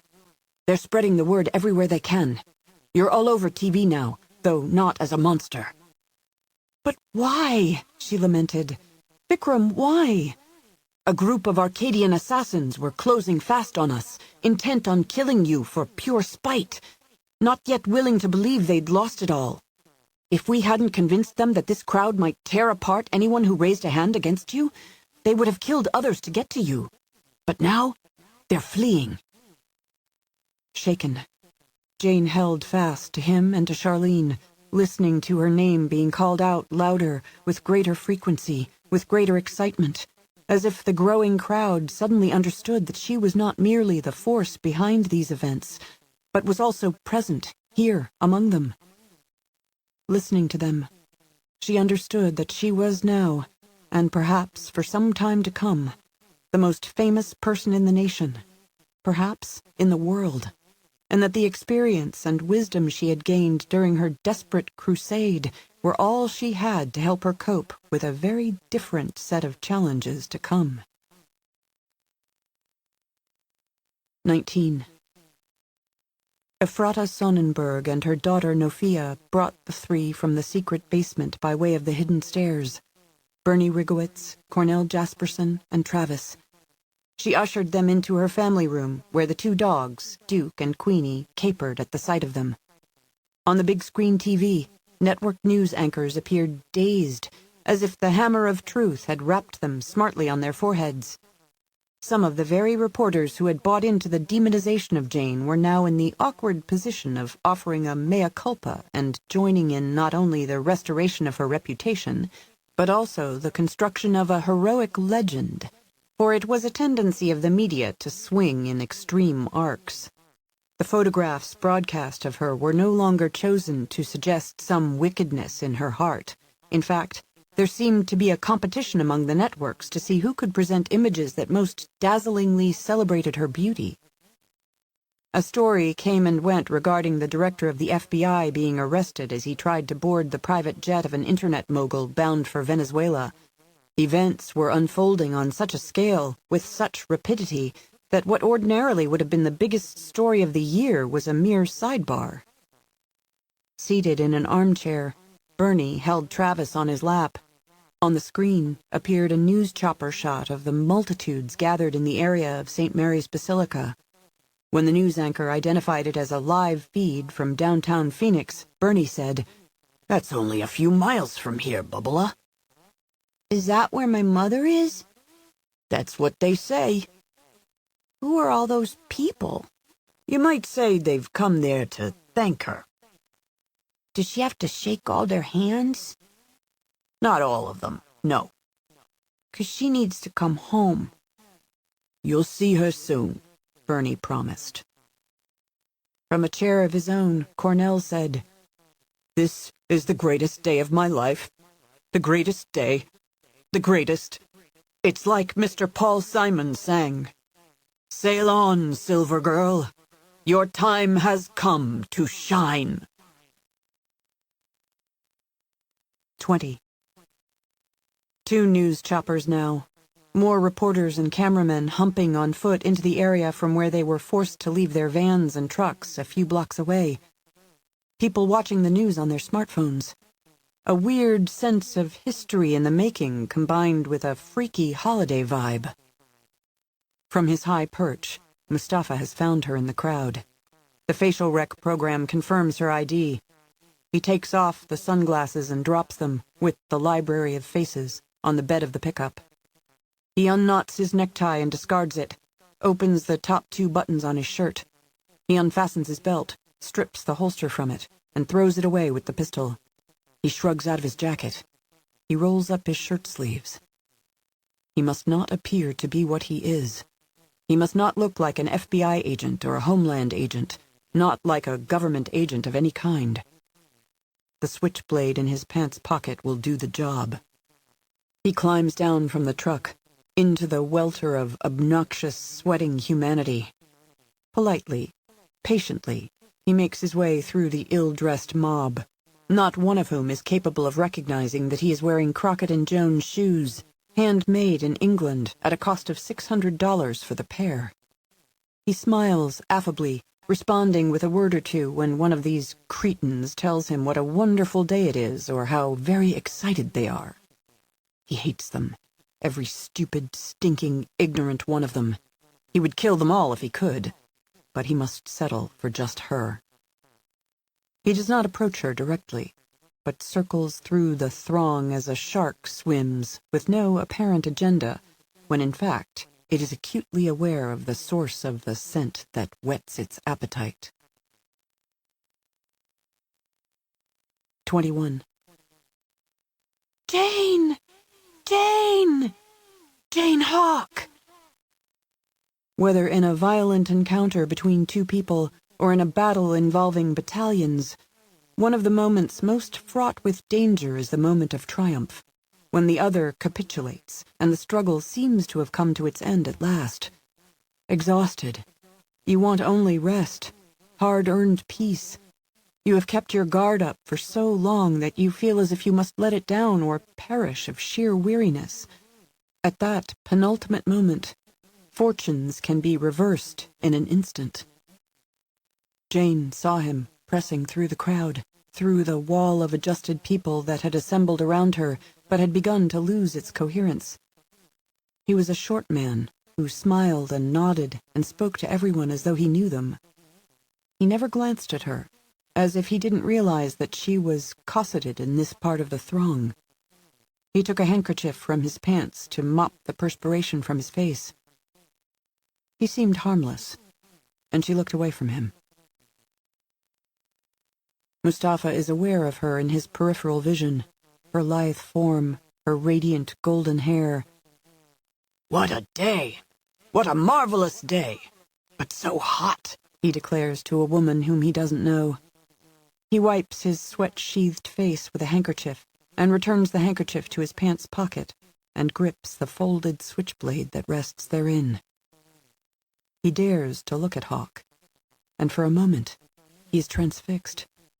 He has seen photos and film of her, but they do not do her justice. In person, she is more than he anticipated, more beautiful, her features more refined, her carriage more elegant than is that even of Daisy Buchanan in his dreams of East Egg Village. She is lovelier and more exquisite than any Daisy in the movies, a woman for whom ill-fated Gatsby would have been right to sacrifice everything.